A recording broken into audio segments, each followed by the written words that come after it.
This audiobook is a non-profit fan adaptation of the web novel Greek mythology, The Spiritual Dominator.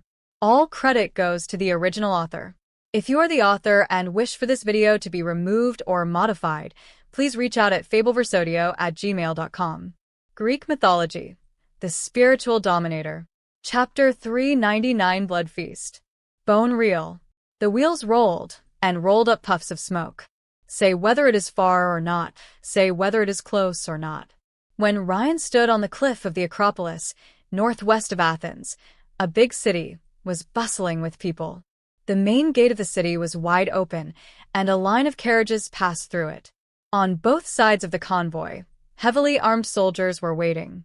The sounds of collision and friction between the gaps in the armor were dull and rhythmic, and the uniform sound of horse hooves hitting the ground seemed to prove the eliteness of these knights. On both sides of the central avenue of the city, a large number of people cast various glances at this. Fear, disgust, admiration, indifference. This is a sight they rarely see in their lives. Each of the fully armed knights could pay 1 for 100, and ordinary people could not afford a helmet with all their savings.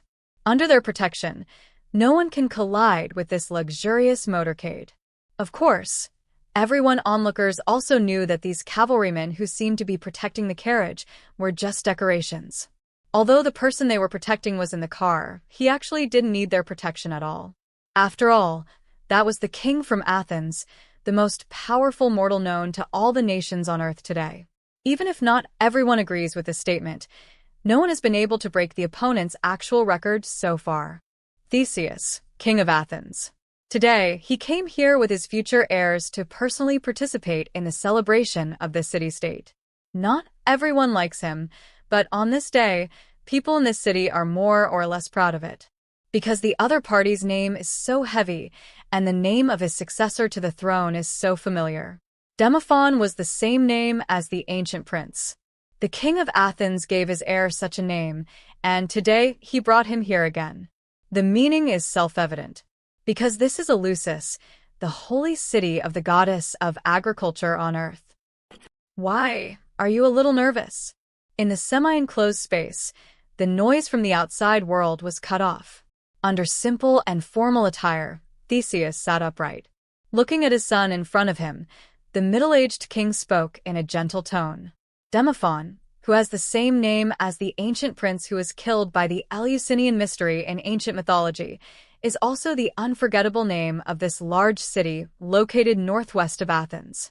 It's not that they keep hatred in mind. On the contrary, it was from the death of that prince that the great goddess of agriculture took care of the city. In that era before Athens was born, this small city near the East China Sea was already on the edge of the human world. But from that day on, the reputation of this place for its prosperous and sophisticated farming techniques spread throughout the world. The small town became a big city, and the penniless became famous all over the world. The pain that the mortal king suffered in the past has long been forgotten by people. They will only remember the great achievements of Triptolemus, another son of that king, and the first pope of the agricultural church. As for Demophon, the reason why people remember him is actually because his death brought the attention of the goddess and the various legends brought about by the mysterious Eleusinian mysteries. Some people say that it was the death of this prince that completed this powerful ritual. Anyone who can withstand the test of this ritual can gain eternal life and a body that is indestructible to the gods.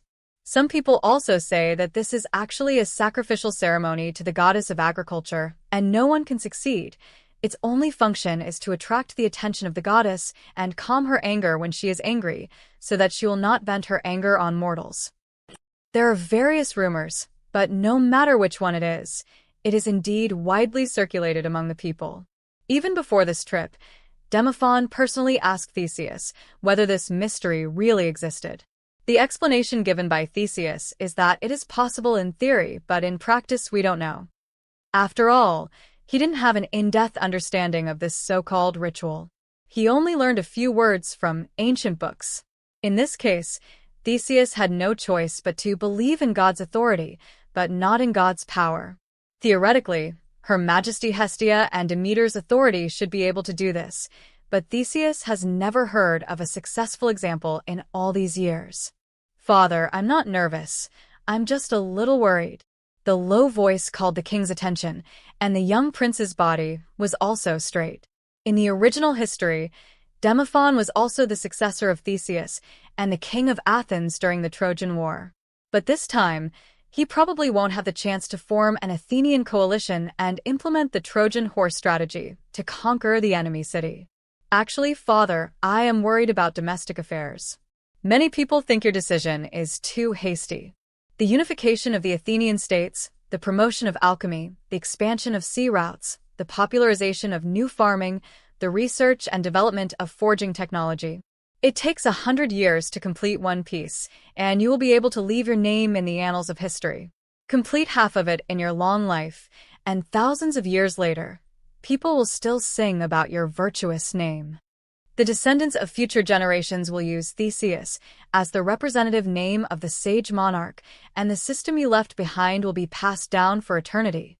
But now, not only the Western countries of the mainland, but also the people who oppose you within the kingdom also occupy a considerable proportion. Part of it. Now you are in Eleusis again." Stopping the conversation, Demophon knew that his father understood what he wanted to say. Before, although Theseus' behavior was very radical, he still had some scruples. But in recent years, his behavior has become more urgent. Take the production of fertilizers by alchemists as an example. The byproducts discovered during the study of material transformation can be produced on a large scale without the intervention of any professional. But considering that Athens' current food supply was already sufficient to be self-sufficient, Theseus never promoted it forcefully on a large scale. Until recent years, even though the agrarian church protested several times, believing that this was a blasphemous and evil creation and a symbol of the alchemists' violation of the authority of the agricultural goddess, the king of Athens still went his own way. As a result, dissatisfaction from Eleusis grew, and his people began to reject Athenian rule. Hundreds of years ago, this city near Athens no longer called itself a kingdom. It became part of the Panathenaic states, so for the stability of the kingdom, Theseus had to come here and stabilize its situation. No matter whether the stabilization method he chooses is the promise of peace or the threat of force. Smiling gently, Theseus didn't look like a hero who often fought against gods and humans. Just like an ordinary middle-aged man, he just shook his head slightly after hearing Demophon's words. "I know your doubts, son, and I also know that too many people have told you how wrong they think my behavior is. But I hope you understand that the reason why I was able to take back the rights of the Athenian states in the past was not because of how clever my plan was, but just because they couldn't defeat me. The reason why I was able to open sea routes was not because of how proficient I was in navigation. In the final analysis, it was because I defeated the masters there one by one. I speed up my pace, not because of anything else, but if a new battle is destined to come, then I will ensure that the winner this time is still Athens. If you win, you're right. If you lose, no one will speak for you. So you came to Eleusis not for negotiation?" After a moment of silence, Demophon asked. "Of course, but just negotiate the way I ask for it. If they don't accept it, remember your name?" "So, they'll accept it." Of course, Demophon remembered his name, and he also knew what Theseus wanted to say. There are two mainstream folk rumors about the Eleusinian mysteries of the goddess of agriculture. In the first story, it was a gift from God to Demophon, but it was interrupted by the foolish royal family, resulting in failure. In the second story, it was a sacrificial ceremony. Demophon's life was their sacrifice to the goddess, and they eventually received glory and respect. So Theseus's meaning is very clear. If you are not stupid and are willing to accept my kindness, then the Demophon you brought is a gift. But if you are not willing, then Eleusis will be the first sacrifice in this war. But no matter what, you are just a mortal with a limited lifespan. You can defeat one god. How can you defeat all gods? Even if you can, you will eventually grow old one day. When you leave this world, will everything built on your toughness still be able to continue? Demophon didn't know the answer, and perhaps finding a way to eternal life could circumvent the problem. But Theseus had no chance to obtain eternal life by relying on God's gift, because the divine nature that belonged to him was not given by God at the beginning.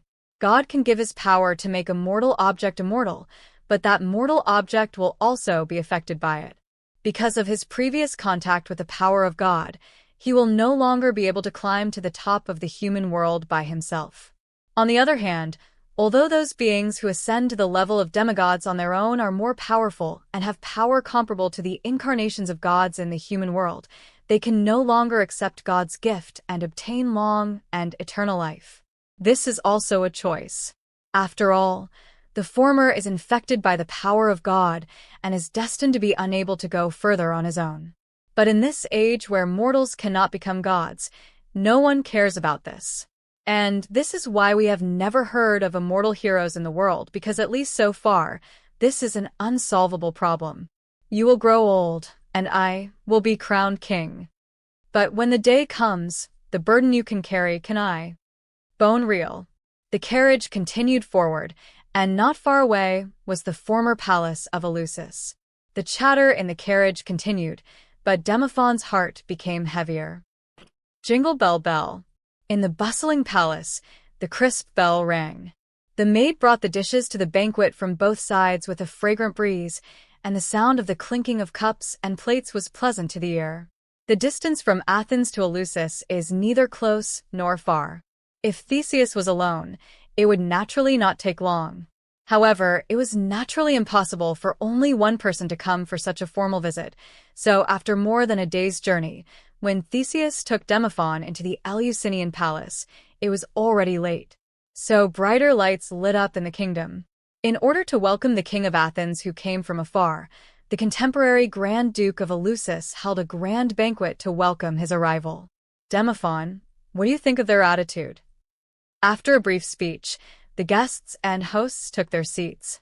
Theseus briefly exchanged opinions with the nobles of Eleusis one by one, and Demophon followed him and listened. As the future heir to the throne of Athens, he was not only brought here because of his special name, Theseus was also cultivating his abilities. So when another noble who came to greet him withdrew, Theseus couldn't help but test him while the next person didn't come forward. Looks very enthusiastic, but there are needles hidden in cotton. After a moment of silence, Demophon's tone was a little difficult. He seemed to be thinking carefully, and the people around him couldn't help but stop for a while when they saw the conversation between father and son. Most of the nobles of Eleusis gathered here, but none of the high-ranking priests of the goddess of agriculture came. According to them, these priests are busy holding a grand ceremony. It is said that it was on this day a long time ago that the prince of Eleusis died in the mystery. The goddess summoned Triptolemus and established the first agricultural church. This day has since become a festival to celebrate the goddess's arrival. It seems very reasonable for them to choose to avoid her. Go on. Nodding, Theseus smiled even more and motioned Demophon to continue. In the past, he always felt that as his successor, although Demophon was doing well on the path of a professional, he was not very responsive in many places, but he didn't expect that he would notice these things today. It seems that it is right to bring him here to see things in person. The more he is exposed to things, the more he will think about them. Such a result is really good. So, they are expressing different meanings. The voice became slower, and Demophon's eyes swept across the hall. The arrival of the nobles indicates their obedience to Athens in a secular sense, while the attitude of the clergy proves their spiritual dissatisfaction. This also shows that they have gods to rely on.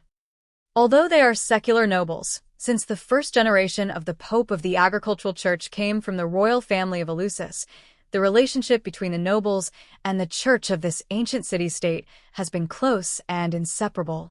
So they may hope that you can retreat when you encounter difficulties, or to gain bargaining chips for subsequent negotiations.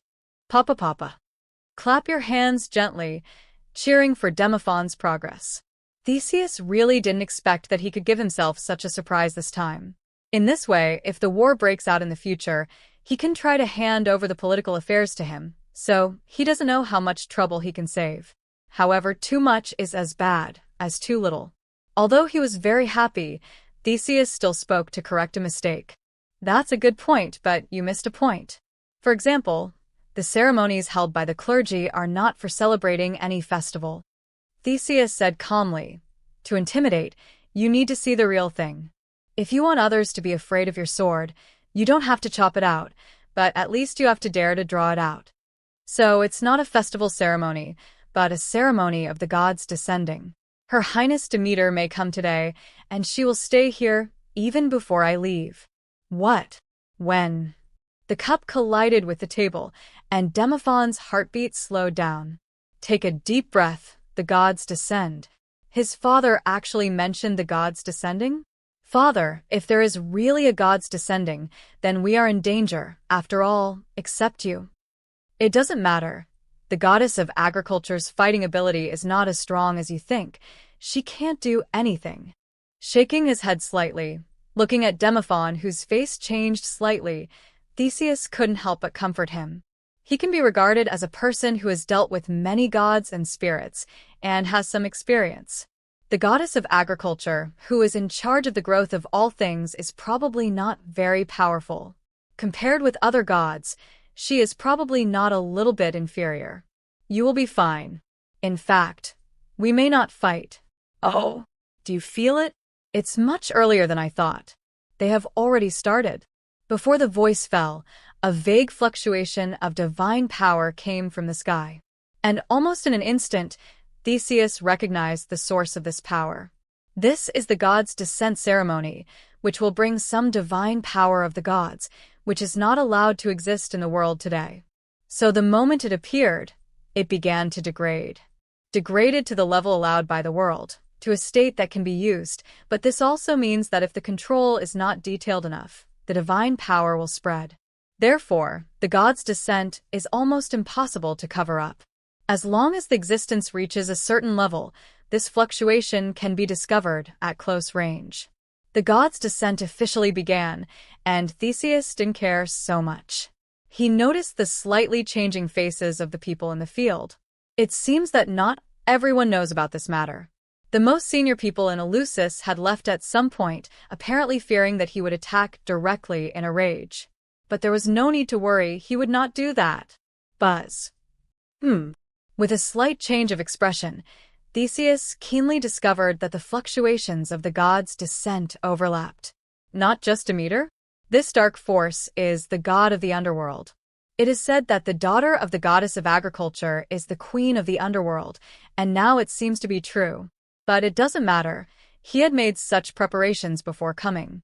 His trip would not be smooth, but if it was just this, it would not be enough to make him give in.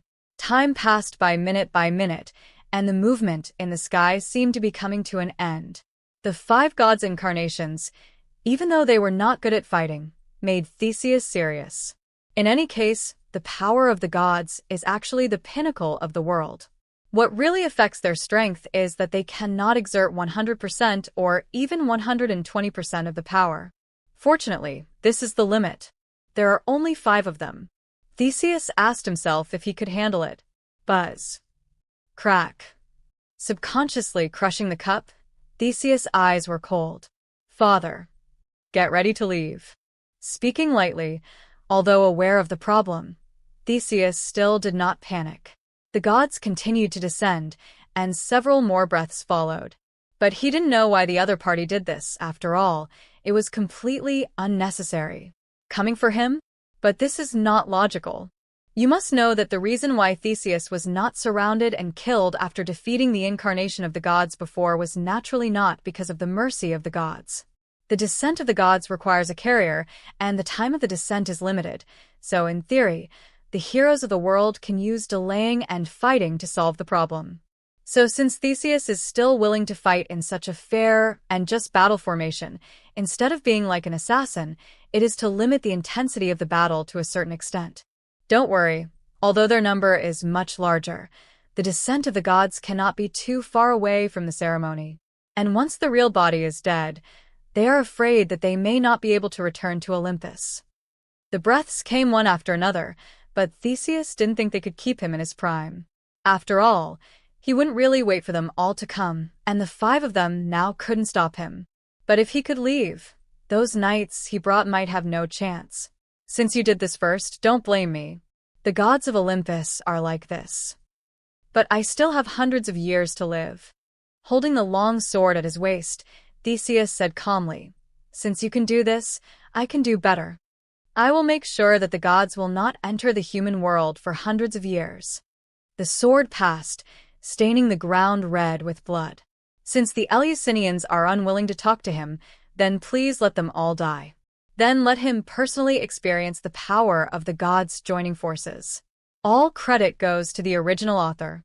If you are the author and wish for this video to be removed or modified, please reach out at fableversodio@gmail.com. Greek Mythology, the Spiritual Dominator. Chapter 400. The Difference Between Love and Love. In Khaos sky, the sun was setting. Apollo drove his golden chariot across the sky, and the earth was peaceful. The day's work was over, and the god who represented the sun returned to Mount Olympus. The power of the Night Mother emerged from the ground, covering all the light in the sky. And as far as my personal experience is concerned, I am actually more willing to deal with demons than gods. Even if they have only met a few times, they still left a deep impression on me. Lightly tapping the table, Theseus remembered his adventures before he inherited the throne. At that time, he also experienced a lot of things, and he had been opponents and deals with those demons who sneaked into the human world. There's a saying they have that I really like. Those who make rules for people other than themselves to follow are the gods.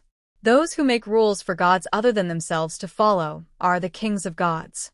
But those who make rules and strictly follow them as long as they don't leave loopholes in advance are the devil. So really, I don't mind dealing with them, as long as you don't get cheated. It is precisely because of these two things that I have occasionally let you sit in on my handling of state affairs in recent years. Of course, if there had not been today's incident, I might not have made up my mind to let you replace Demophon. Ahem. Theseus was a little out of breath after saying too much. He stopped Andrea from coming forward. At this time, it would be better not to contact him. Okay, these are all trivial matters. Now I want to tell you what you are going to do after I die. Whether it is gods or demons, they can believe in them, but they cannot believe them completely. You must remember that only power belongs to you, and only interests are what they want. Looking into his daughter's eyes, Theseus' voice gradually recovered a little. It's true that Hermes is my friend. His origin is mysterious, but just like the friend from hell you know, he may not be trustworthy after I die, but he will definitely not stand with the gods. You can seek his help to fight against the gods, but you must also treat his requests with caution. You should have known the ministers of Athens over the years, who is the war party and who hopes for peace, who is related to the church of which god, and who is dissatisfied with my taking back the power. I didn't kill them all before, I wanted to do it slowly, but now that I am dying, you kill them. Only by killing can more people obey you and make Athens united in your hands. Father, I subconsciously wanted to refuse, but looking at Theseus' pale face, I thought of the Count who was knocked down by me. Andrea was silent for a moment and finally nodded. But looking at her own hands, can she really do the same thing as her father with her own strength? Of course you can, Andrea. I will leave you everything you need. The power of the clergy comes from the gods, which is why Theseus did not intend to let Andrea succeed to the throne. Because once the gods have a mind, she will become immortal. But since Theseus has made a decision, he naturally has a solution. Among the incarnations of the gods that were hunted down before, only the incarnation of the god of war really fell, and he also took away the remaining parts of the other party. And his own sword, this friend who has been with him for nearly 100 years. I will give you everything you need, but Andrea, you have to remember. Only humans care about human affairs. Depending on others, you can die at any time. Whether it is the flattery or fear of others, those relationships, interests, and human feelings, all of these are based on your own abilities. Your wisdom, your force, and everything you have mastered are the cornerstones of all this. Dignity has always been only on the edge of the sword, and the truth is always within the reach of your power. Let those gods fear you as much as they fear me. Hold this sword. From today on, you are the king of Athens. Swish. In an instant, blood-red flames burned from Theseus' body, and the remaining metal and divine power of the incarnation of the god of war were also ignited. They gathered on the sword and became part of it. At this moment, in the dark, Theseus felt as if he had touched another realm. He saw the world in motion, and between breaths, the laws of all things circulated and gave rise to new power. This power comes from all things and returns to all things. If there is no external force, perhaps the world is through this internal cycle, constantly accumulating and strengthening its own power so that everything in the world thrives. Slightly regretful, intuition tells Theseus that there may be some essential mystery in the cycle within this world. However, he no longer has time to comprehend, his life is approaching the end, and vaguely, Theseus feels that he wants to contact the cycle, as if there is still a lack of a medium. This is what future generations will care about, and my story ends here. The soul and flesh are ignited by his own divinity, and Theseus does not intend to have the so-called next life. Whether reincarnation exists or not, if he loses his memory, what does it have to do with him? If he kneels in front of the gods to pray in the next life, that is the greatest denial of him. So everything belongs to his sword. Theseus' figure gradually disappears, and only the weapon is reborn in the fire. Clang! Clang! After a long time, the dagger and the long sword fell to the ground one after another, making a crisp sound. In the empty hall, only Andrea's thin figure was left. All credit goes to the original author. If you are the author and wish for this video to be removed or modified, please reach out at fableversodio@gmail.com. Greek Mythology, the Spiritual Dominator. Chapter 4:03 Ultimatum. Father. The dagger fell to the ground, and the originally entangled black and red aura had already retracted back to the blade. Compared to the beginning, it has grown significantly. Obviously, in a very short period of time, this power still eroded and assimilated a lot of blood. But after it lost its target, it seemed to be playing dead. The source of the fall of the king of Athens gathered all its aura, just like an ordinary weapon.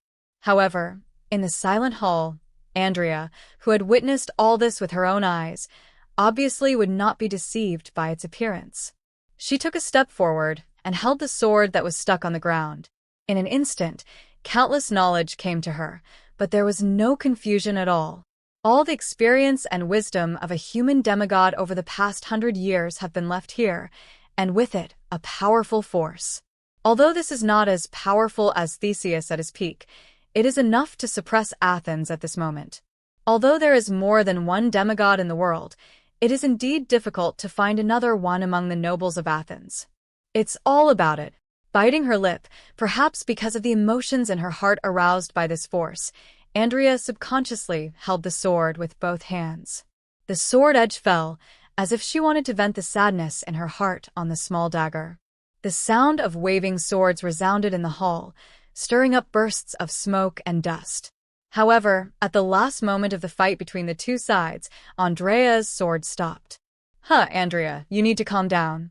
Even my father has not destroyed this power, so what if I destroy its carrier? This is a meaningless act and will bring even greater trouble. Take a deep breath and suppress the sadness in your heart. Looking at the empty seats in front of her, Andrea took a step back. Now I have more important things to do. Theseus' death was just the beginning. Andrea knew that when she walked out of this door, there would be no time for her to collect her emotions, and greater challenges would come. But like my father said, I've never killed anyone before. But today can also be the first time. The palm of her hand holding the sword was a little sweaty, and Andrea slowly turned around. Then she pushed open the door and walked into the starry night. The main hall of the Palace of Athens was full of people. Compared to when we first arrived, there are more than twice as many people here. There was a lot of noise and discussion. Since Andrea went to see Theseus for the last time, various speculations and news have continued to come from the outside world. People from all over the place arrived one after another.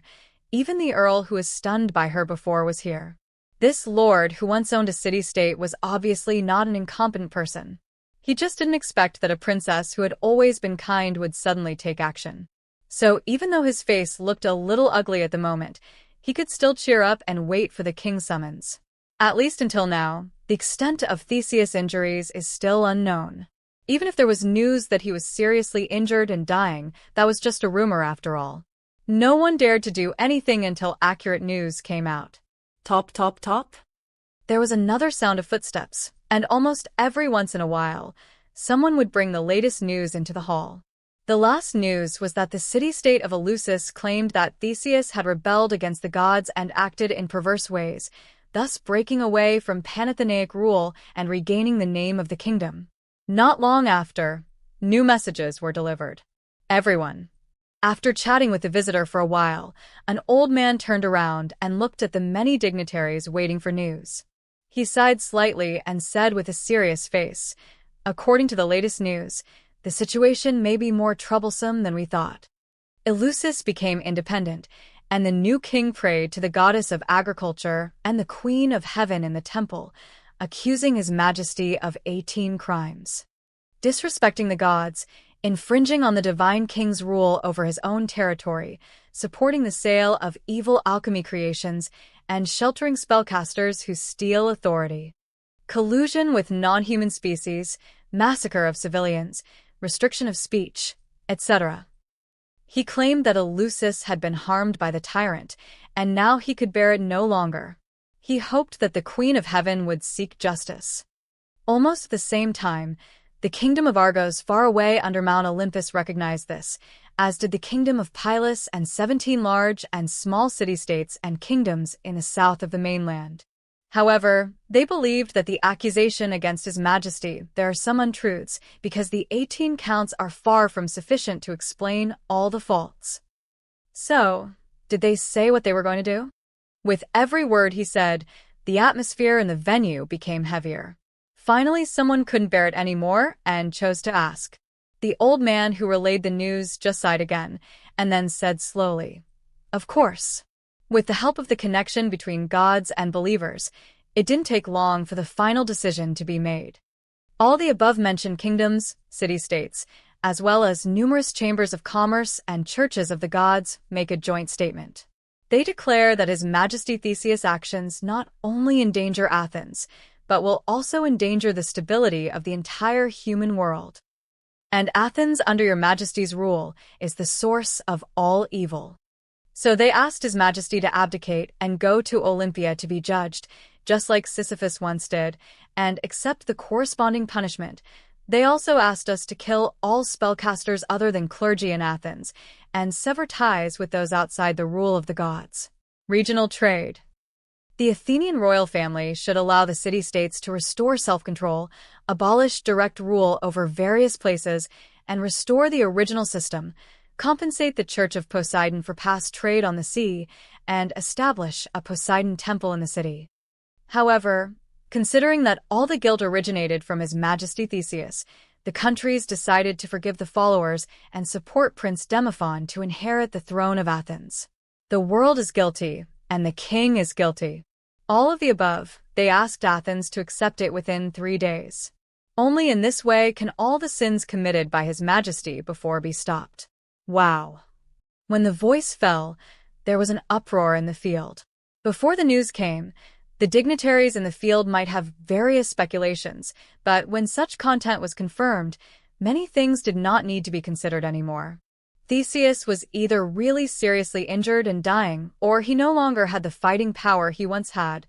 Otherwise, the countries would never make such a harsh warning.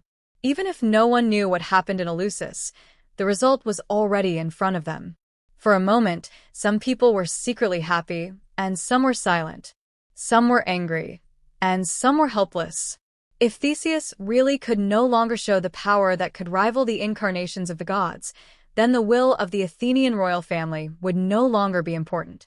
Now, no matter what attitude they held, they only had to wait for the last piece of news, which was the church's idea. Olympus had gods, but they were far away.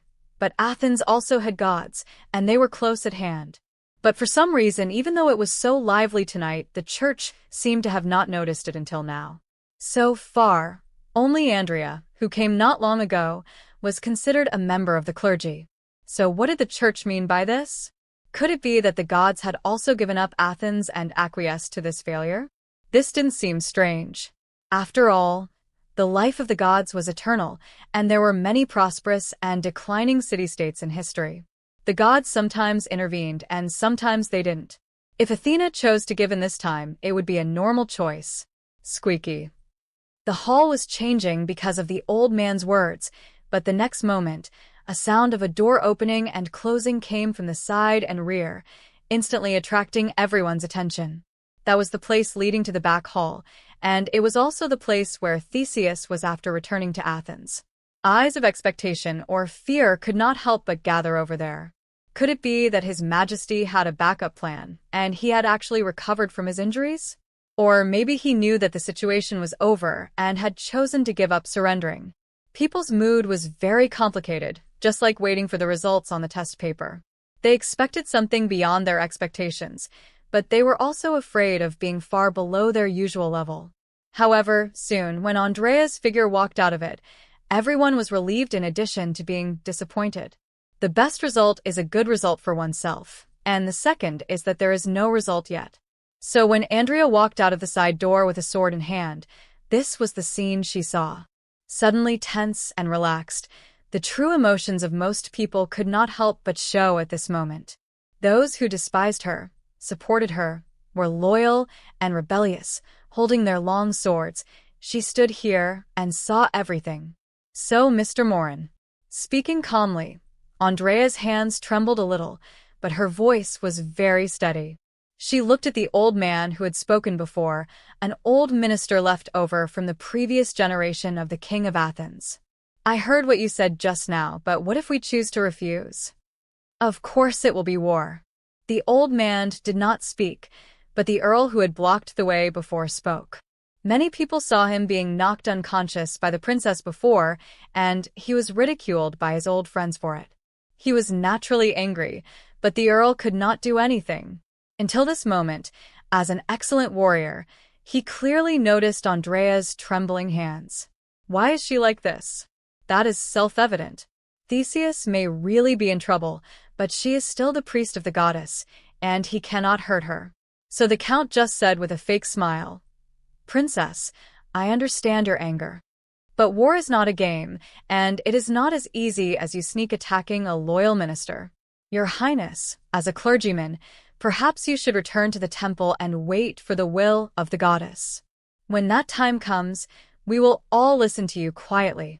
So, what about now? If there is no will of the goddess, I will refuse now." She tried her best to calm herself down, but Andrea's hands seemed to be out of her control. She could only maintain a calm tone and talk to the people in front of her. "That's a pity, Your Highness. I'm afraid your words don't count." The count smiled and said, and Andrea couldn't help but look at the crowd present. Although some people supported her, the count was right. This kind of thing is not something a princess can solve. Andrea understood that, as her father said at the end, in this world, only strength is power. So she took a deep breath, not knowing whether she was asking others or herself. Andrea finally asked, "So, Mr. Morin and everyone present, in Athens, only the orders of the king and the gods can be executed?" "Of course not." Sighing slightly, the old minister who initially conveyed the message shook his head slightly. "Your Highness, only a king like His Majesty Theseus and a god like His Majesty Athena can make the whole of Athens obey." "Really? Then I understand." Holding her white fingers on the hilt of the sword, Andrea nodded gently. "Father is right and you are right too.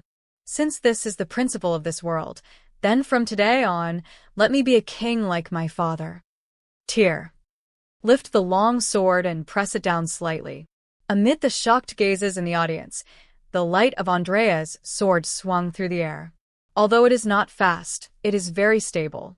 Andrea gave the other party ample time to react, because she was not killing for the sake of killing, she was telling them that I could kill. Take the first step, then the second, and the third. Her sword shattered the count's resistance and slashed across his neck. Vaguely, Andrea felt as if the sword had become a little stronger. But she didn't stop and raised her sword again. Her palms no longer trembled, and she saw that the dignitaries present seemed to understand what she wanted to do. Some people were retreating, some were furious and ready to take action, others were surprised, or looked happy. But no matter what the reaction is, the damned person must die. Andrea didn't care so much about the survival of Athens, but she didn't allow her father to suffer eternal infamy after his death. The sky is getting brighter, and Ms. Ye's power has fallen.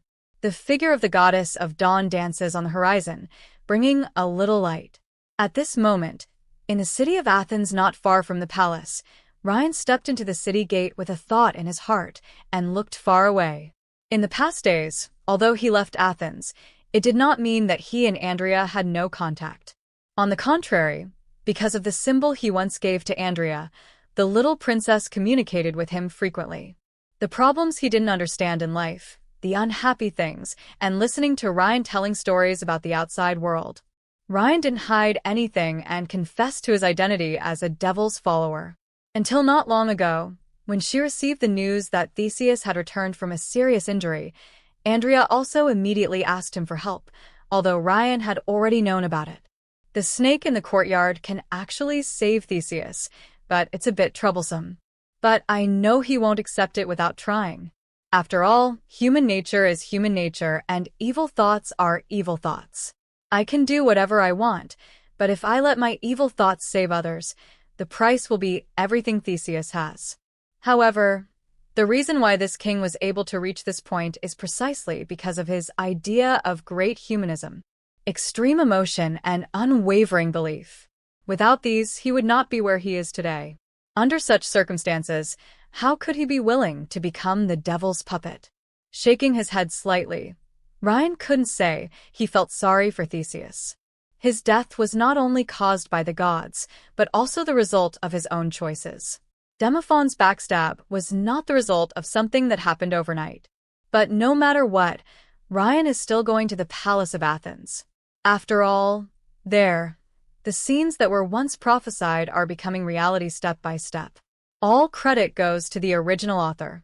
If you're the author and wish for this video to be removed or modified, please reach out at fableversodio@gmail.com. Greek Mythology, the Spiritual Dominator. Chapter 404 God and Amp. Hashtag 039 S Blessing. Athens, speaking of which, this is my first time here. Walking on the central avenue leading directly from the city gate to the palace, Ryan's pace was not urgent. Dawn is approaching, and there are many more pedestrians on the streets. The news last night, and the news spread by those who were interested had spread, and the Athenian people who did not know the truth began to gather towards the palace. As time goes by, this number may increase and even account for the vast majority of the city's population. Like it or hate it, every Athenian was concerned about the king's life and death. The voices of discussion came and went, and the whole city gradually became noisy. Amidst this noise, Ryan arrived in front of the palace. Strict access, arranged columns, standard vertical structure, and patio-style lighting, as well as a bronze statue, dozens of meters high. As the Royal Palace of Athens, this is indeed a building full of classical flavor. Of course, although the building is here, obviously not everyone can enter. Armored knights guard this place, and even the bronze statues seem to be some kind of alchemical creation. During this critical period, every entrant must be subject to strict review. But I didn't plan to walk in through the front door. With a calm look on his face, Ryan had never taken the initiative to predict himself, and the future he came here to confirm today was just the fate he had inadvertently glimpsed. Therefore, in theory, Ryan can choose to refuse, but over the years, in fact, for any scene related to destiny that he sees, he is willing to complete it without paying too much price. There is no other reason, but as one of the four pillars of the world, destiny has always been the most elusive and least existential part, but it is everywhere. Ryan wanted to change it, but he only wanted to change it like changing the course of a river, so that it could flow in the direction he wanted, or at least not in the direction it was destined to. But regardless of whether he could succeed or not, he would never step into this river. After all, if you don't know if it's dangerous, the best thing to do is not to touch it. She reached out and made a slight stroke in the air, and the aura belonging to Andrea immediately deceived certain mechanisms. Taking one step forward, Ryan walked into the palace. Clang. The saber fell to the ground. From the initial shock to resistance, and then from resistance to giving up, in the central hall of the palace, this rebellion was over in a short period of time. From beginning to end, Andrea only killed 3 people. But many times, the problem cannot be solved without killing people, and the problem cannot be solved by just killing people. Except for the provocative Count, the other 2 were important figures in Athens. But when faced with the raised butcher knife, they were no different from others and simply ended their lives. For a moment, the crowd became quiet again. Those who had been preparing to do something when Andrea swung the first sword couldn't help but stop. The scene in front of them was beyond their expectations. Have all today's clergy started using swords? Your Highness, what do you mean? Among the crowd, someone spoke. As you can see. The voice was calm, and Andrea felt very calm at the moment. I am killing the rebellious ministers of the tyrant. Then, Your Highness, are you done killing now? Someone spoke again, and looking at the speaker, Andrea said lightly, I don't have to say this. It depends on whether there are others who think that Athens no longer belongs to her king. Gazing across the entire audience, no matter whether they wanted to or not, everyone temporarily showed their obedience in front of Andrea, who held the weapon of life and death in her hand. I finally breathed a sigh of relief. The biggest trouble was finally solved. She knew that there were many people present who were not of the same mind as her, but she couldn't just kill them.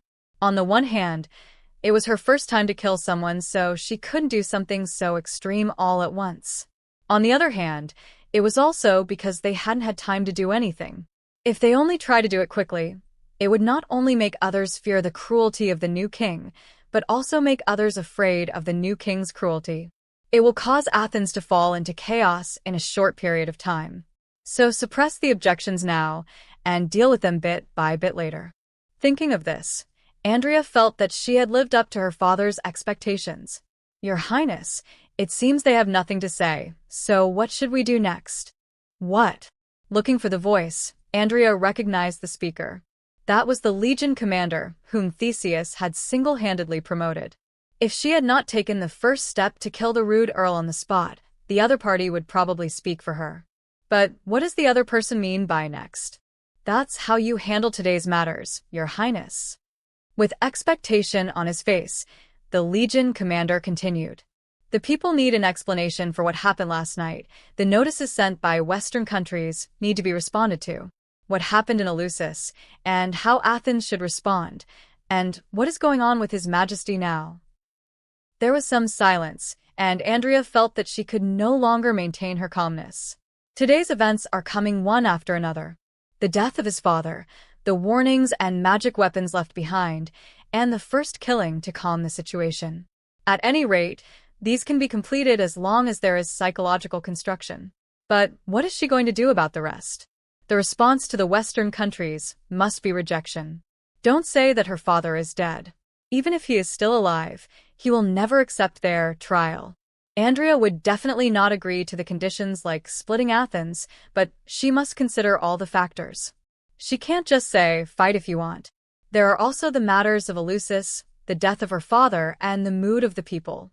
She only knows one direction. The news of Theseus' death must be made public, but when and how to say it. The mood of the people also needs to be appeased, but how to appease them and how to make them believe in their abilities. These are all problems, and they can't be solved by simply killing. Unless she can have the power that is invincible in heaven and earth, she will have to deal with it in the end in a proper way. But how should she deal with it? Ask these ministers who have just been shocked by her force? Then she thinks that this may only cause more trouble for herself. After hesitating for a moment, Andrea's eyes suddenly lit up just as she was about to say something, and she took back the words she had prepared. After the whole night, the princess finally showed her first smile. Well, I will deal with it. The first thing to deal with is the citizens who were attracted by your noise last night. I will deal with this matter with my friends. What you need to do is to maintain order on the scene. And finally, I don't want to hear any more rumors spreading from nowhere. Now, I'm going to talk to the citizens of Athens. Quietly putting the bloody sword back into the scabbard, Andrea looked at the familiar figure who appeared in the palace at some unknown time. Unexpectedly, he came so quickly. She thought the other party was still exploring in some distant place. But this is the best, just like that debate. Even if one person stood on the stage, Andrea felt that she was no longer panicked. The night is past, and the sun is rising. Unlike the past, countless people gathered in front of the royal palace in Athens today. A large number of voices filled the square, and even when Andrea stood on the stage, the voices still showed no signs of stopping. After all, every Athenian knows the king, but not everyone knows their princess.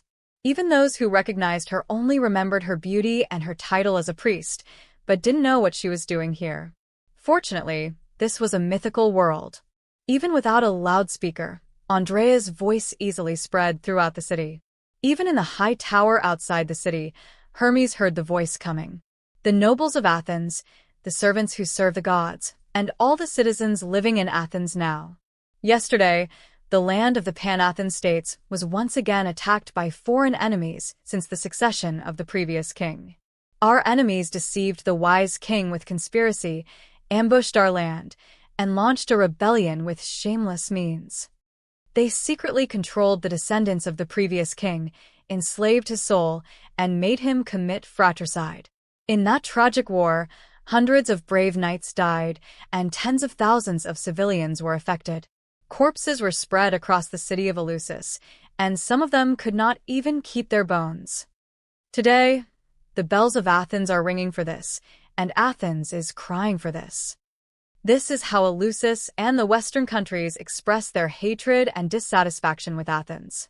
We helped them expand the city and gain wealth, but they repaid us with ingratitude, spilling blood and fire on our land, and even sacrificing their own people. Last night, the shameless Western countries even issued a sinful notice to try to wash away their evil deeds, because their gods are not as good as our gods, and their countries are not as good as our countries, so they want to destroy, plunder, and divide everything we have. This is intolerable and cannot be accepted by any rational and conscientious Athenian. If words can no longer solve the problem, then Athens should solve it in the Athenian way and implement our justice in this world.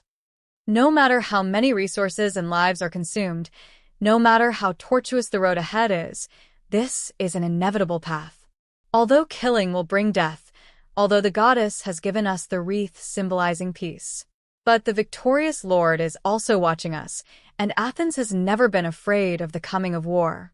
For 1,000 years, or even 2,000 years, since the new calendar was not recorded and Athens was not born, the Western countries have been multiplying on the most fertile land. But they enslaved their compatriots, and conspiracy and killing spread among them. The gods they believe in have left behind absurd and bloody myths again and again, which brought them pain and their inherent greed and madness. What the Athenians accomplished in 200 years is what they could not do in 2,000 years. The ships sailing on the sea, the goods sold to various countries, are full of the crystallization of the Athenians' hard work and wisdom, which is what they want but cannot get. So today they created such a tragedy, trying to force us to give everything we have. Think about it, the country that exiles its children to the military camp, letting them grow up in battle and forget shame. Think about those countries that regard breast-cutting as a ritual and engrave cruelty in their blood. This is no longer a simple conflict. It is destined to be a conflict between Athens as a civilization and barbarism, and a manifestation of the wisdom of the goddess. This is a comprehensive war, a war to defend our achievements. We must not only wipe out the rebels in Eleusis, but we must also defeat any country that interferes in this matter. Whoever dares to set foot on the land of Athens with hostility is our enemy. Relying on our beliefs and gods, civilization will defeat barbarism, and wisdom will defeat brutality. Gentlemen, God bless Athens. We will inherit the will of the previous king and let Athens stand at the top of the world. The next moment, a tsunami-like voice echoed inside and outside Athens. There is no doubt that an incident that was enough to shake people's hearts turned into a grand oath. If the god of speech stood here, he would be very happy. In the high tower, Hermes listened to the movement in the distance and knocked on the table lightly.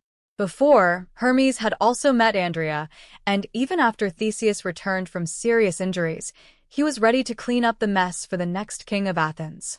After all, his friend had never thought that he would die, so he had not made many preparations in advance. But there are always natural rulers in this world. That is, there are gods in this world. With some sighs, Hermes looked at his student.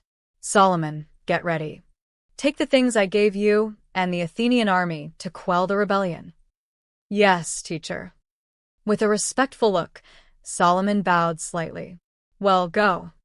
Nodding, Hermes still believed in the ability of his student. Watching his figure disappear in front of him, the great alchemist approached the window. The experience of the virtual world was vivid. When the golden apple feast appeared, he thought that another Trojan War was about to break out. But later, everything told him that Troy would probably not exist. If there was, it would only be the Athenian War provoked by the anti-Athenian alliance. But then again, it has come to this point. What is his cheap sister thinking? Wisdom, knowledge, words, magic. I can't figure it out. Shaking his head, Hermes gave up these useless guesses. Just as he never saw Zeus clearly, so did Athena. Instead of thinking about others, it's better to think about yourself. For him, completing the experiment he had prepared for a long time was more important than anything else. All credit goes to the original author. If you are the author and wish for this video to be removed or modified, please reach out at fableversodio@gmail.com. Greek Mythology, the Spiritual Dominator. Chapter 405 Cycle and Achievement. In autumn, the weather turns cooler. Unlike the bustling east coast of the continent, on a hill far away in the city of Thebes, the outside world's disturbances have not approached here. The tall blonde figure looked down from a high place and saw some cattle leisurely eating the yellowed grass. Beside him, another figure stood respectfully and narrated something. Yesterday, the Eleusinian incident. The gods descended, and the king of Athens fell. On the same day, in order to condemn the atrocities of the former king of Athens, the Argos kingdom, which believes in the Queen of Heaven, took the lead in denouncing the policies implemented by Athens and proposed to support the former Prince Demophon to inherit the throne. Her Majesty the Queen of Heaven intends to form an anti-Athens alliance to dismember the kingdom of Athens by force. Many gods have responded, but it will take some time to discuss. In the starry sky, the Titan god Phoebe visited his sister, who had been in seclusion for a long time alone not long ago. The reason is unknown, and the result is unknown.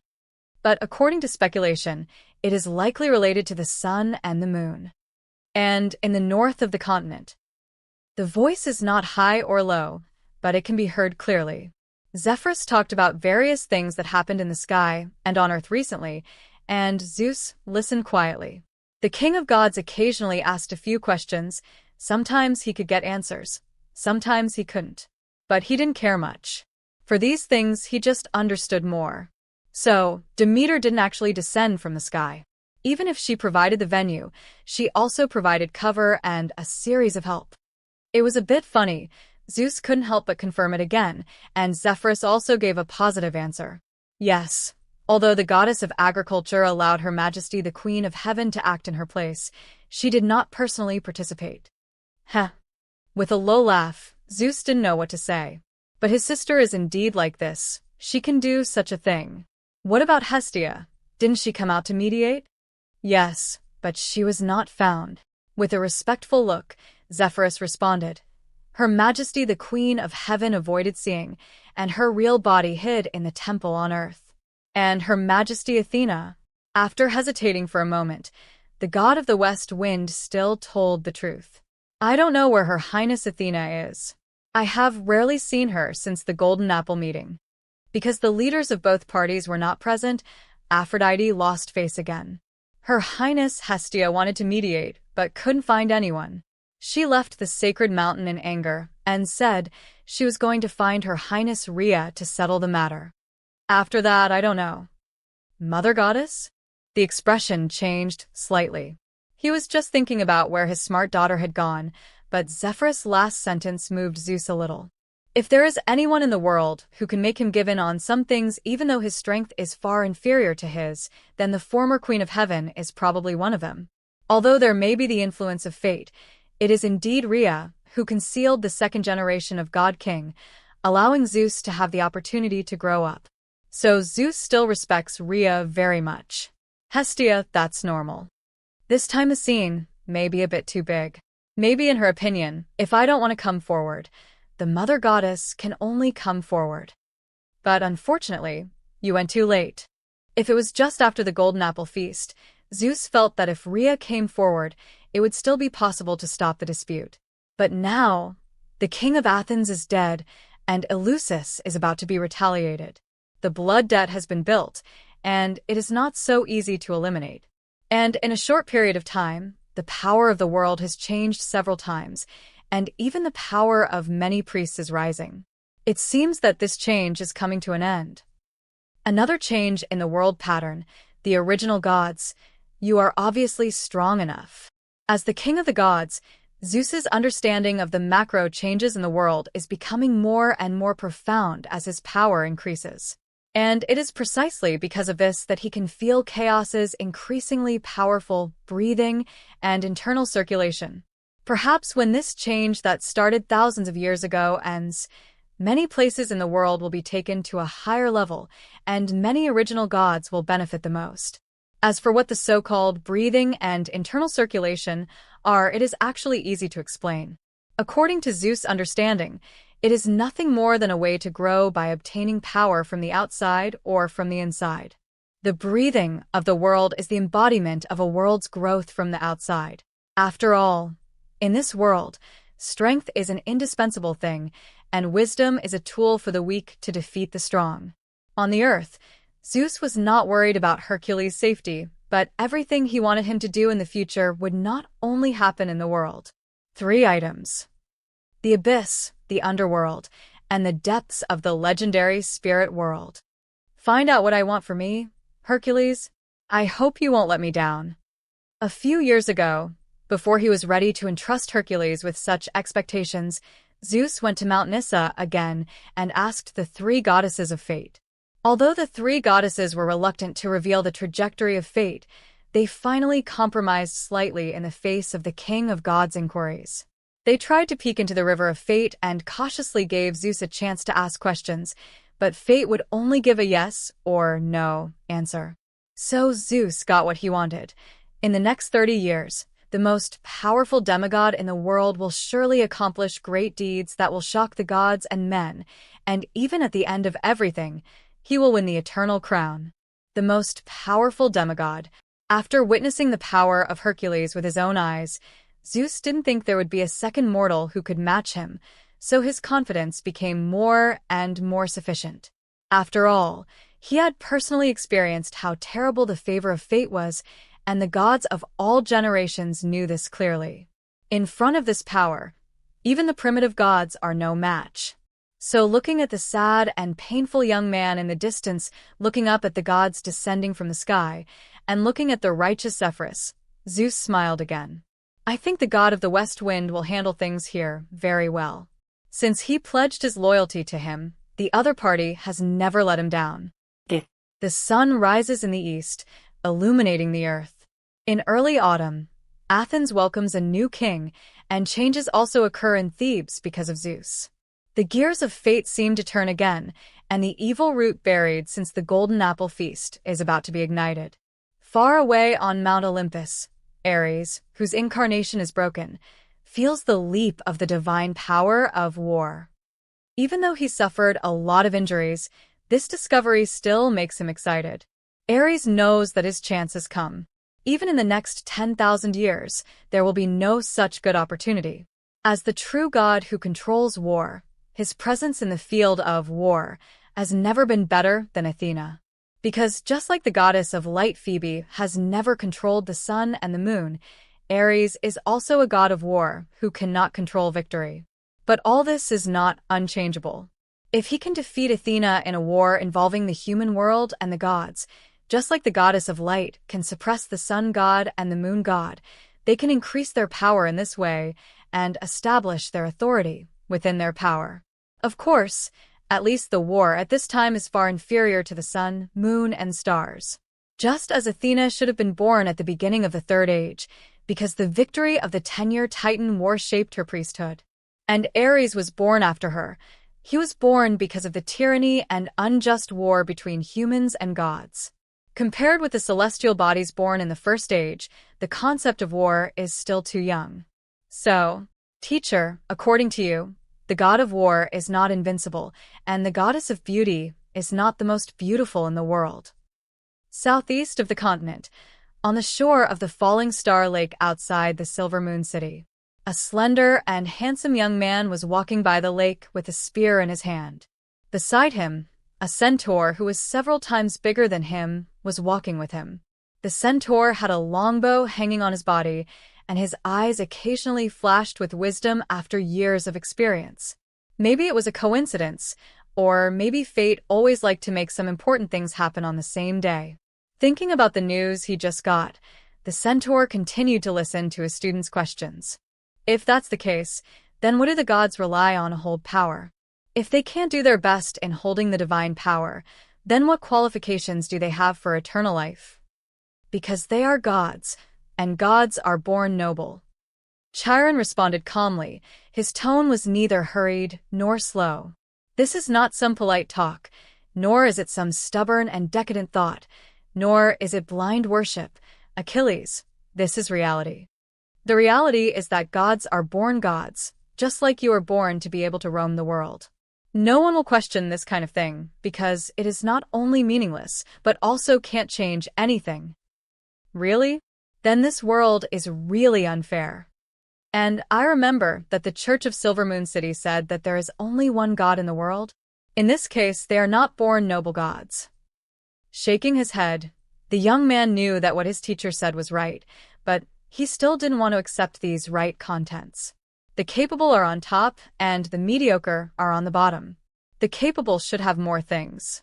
If the god of war cannot win every battle, it is better to abdicate as soon as possible. Haha, Achilles, you know very well that it's just a name. Whether you want to call them angels or gods, it doesn't change their nature. What's more, I remember that you don't seem to believe in their doctrines. With a smile, Chiron knew why his student suddenly talked about this today. The message from Athens was that Eleusis broke out last night, and the Olympian gods descended to incarnate and fought with the king of Athens. And the result, despite the overwhelming force and conspiracy, the incarnation of the god of war was still shattered. He didn't know that Hermes also contributed to this.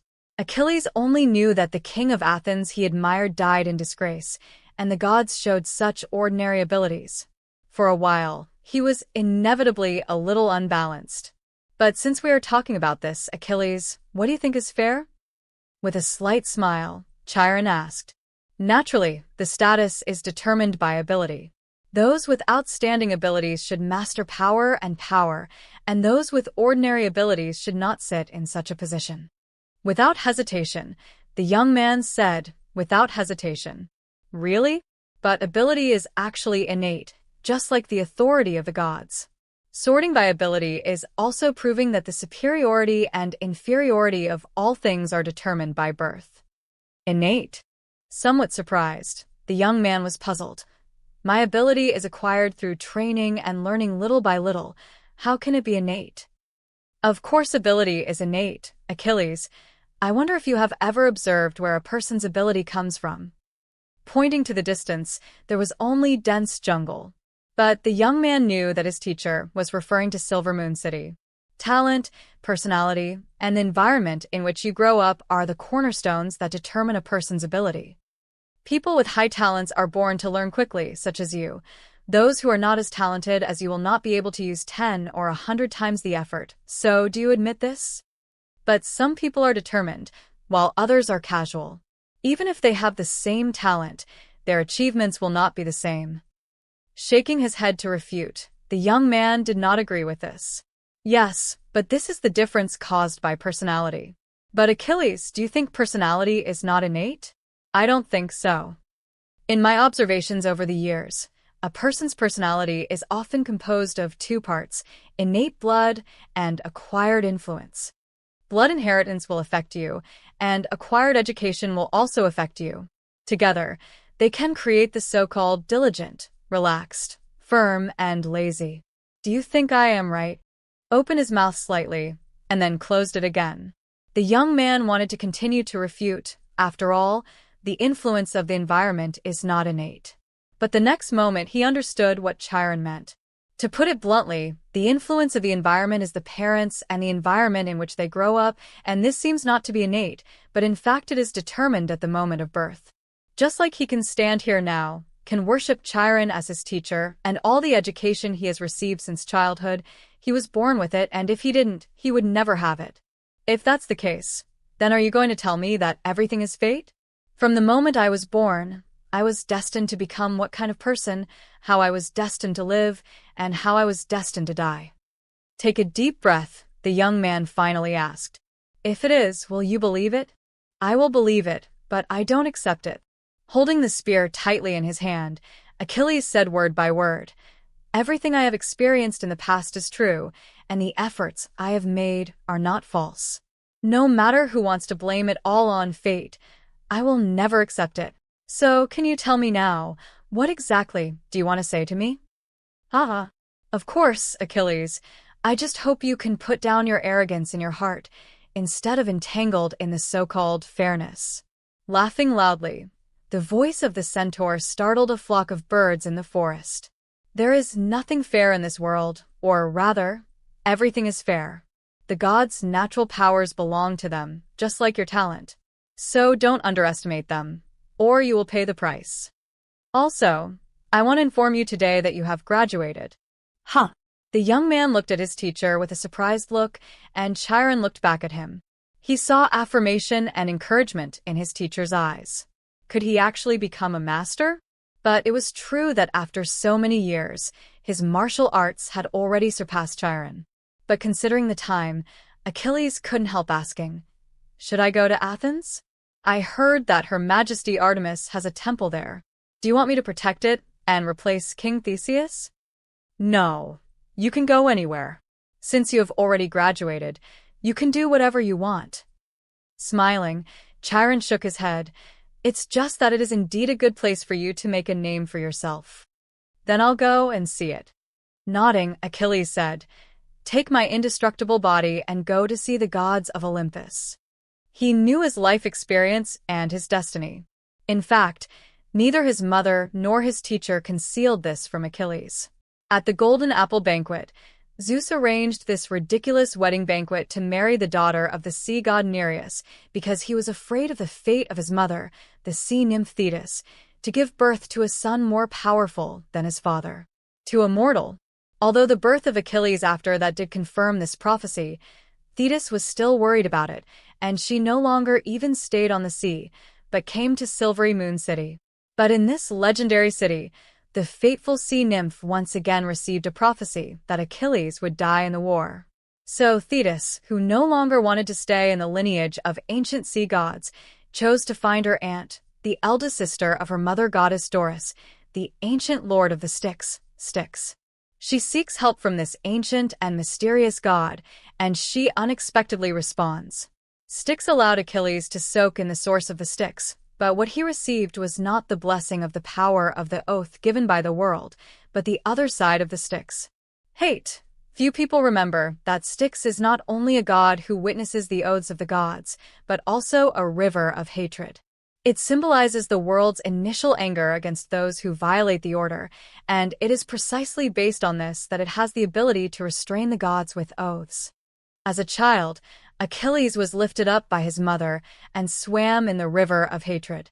And what he got was an indestructible body that was difficult for the gods to harm.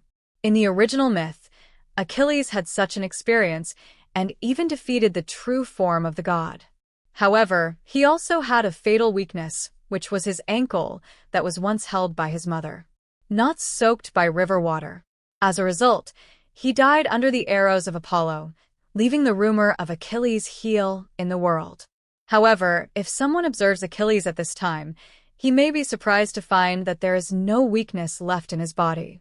I don't know what method Thetis used this time to actually cause Achilles to avoid this flaw. The prophecy says that I will die in the war. Although I don't think this refers to Ares, I still want to experience the strength of this god of war. The young man who was later called the god of war in the world spoke calmly. He also wanted to know if there was anything in this world that could break his indestructible body.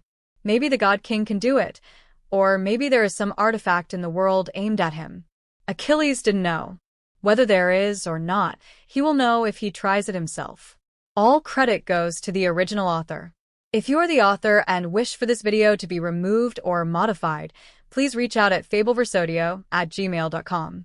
Greek Mythology, the Spiritual Dominator. Chapter 4:8 Life Box. On the shore of Falling Star Lake, the centaur watched his students go to prepare their bags.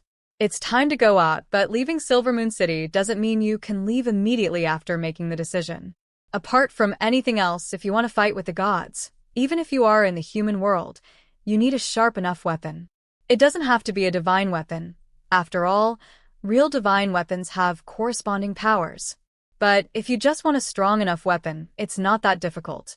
Many of the gods' weapons are like this. For example, Ares doesn't have a real divine weapon. Such tools that are only tough, but have no special abilities are not uncommon. But then again, for him, perhaps those strong armors are just decorations. The indestructible body forged by the Styx, or in other words, his immortal body, is much more useful than any armor. Walking along the shore of Falling Star Lake, Chiron occasionally greeted a few nymphs passing by. This was once the place where Artemis, the goddess of the wilderness and hunting and the crescent moon, grew up. Mountain fairies and water fairies followed the induction of the dark and gathered here.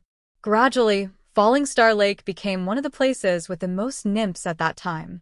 And after the goddess came of age, the name of this big lake became true to its name. Because there are really stars in Falling Star Lake. She also became the actual owner of this big lake after Artemis no longer lived here. Top. Azria, I'm here to disturb you again. Along a water bridge floating from the lake, Chiron came to a small island floating from the lake. The only difference from other places is that in addition to soil, the ground of this island also has a lot of silver-gray rocks, which flicker with a little light. Since you know it's a disturbance, why do you come to me? Is this your home? A crisp voice came from the center of the lake, like a little girl awakened from her sleep, with a bit of dissatisfaction in her tone. However, the next moment, a gray light flashed, and a palm-sized ball of light appeared in front of Chiron. A small life was stretching its body in the ball of light, staring at the tall centaur angrily. Are you here to ask about that thing again? Green, and it hasn't turned black yet. I've said it before, I'll tell you if there's a problem. You don't have to ask me every day. Ahem, Azria. I just came to see you by the way. With a light cough, the centaur wise man was also a little embarrassed. He didn't want to come here, but the problem was that although the little thing in front of him was not bad by nature, it didn't mean that she was very reliable. If she was sleeping when something went wrong, it would be difficult to deal with. But it's almost time. When I verify the stability of this secret ritual, I won't need to bother you in the future. Taking out some strange little toys from his pocket, Chiron spent a lot of time to comfort the little guy. He didn't breathe a sigh of relief until he coaxed her into a smile, and then continued to go inside. What Azria said could only prove that there was no problem for the time being, but he had to personally see the details. As he traveled through the island, the further he went, the scarcer the soil and vegetation became, and large areas of bare silver-gray rocks were exposed on the ground. Until a certain moment, after crossing the last tree, Chiron saw a wide open space in front of him. On a stone plain that was several miles in radius, pillars painted with symbols were shining. The light they emitted collided with each other and then overlapped each other in the center. A emerald green crystal stood there, and something seemed to be sealed inside. Undoubtedly, this was what Azria called green before, and the fact that it did not turn black proved that its operation was still stable. Life storage is really another pearl in the field of witchcraft, and it is also another blasphemy against the gods. The immortality that only gods can pursue has actually been revealed by them. Although he had seen it many times, and although he was the builder of this secret ritual, Chiron still sighed like this every time. Because he knew very well that what he saw was just a degraded version of some extremists' ideas. It's just that their ideas were obviously not allowed by Silvermoon City, but his own were.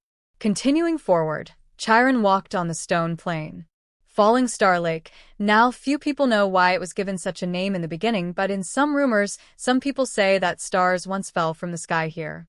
Then one day later, Artemis, who accidentally fished something out of the lake, said that this should not be a rumor. Because there is indeed a fallen ancient star under Falling Star Lake, which is suspected to be a star body that was moved down to the human world by the ancient Sky Master in the era when the star god was not yet born. It fell to the human world and turned into a huge pit. Then, under the evolution of the years, the existence of Falling Star Lake was born.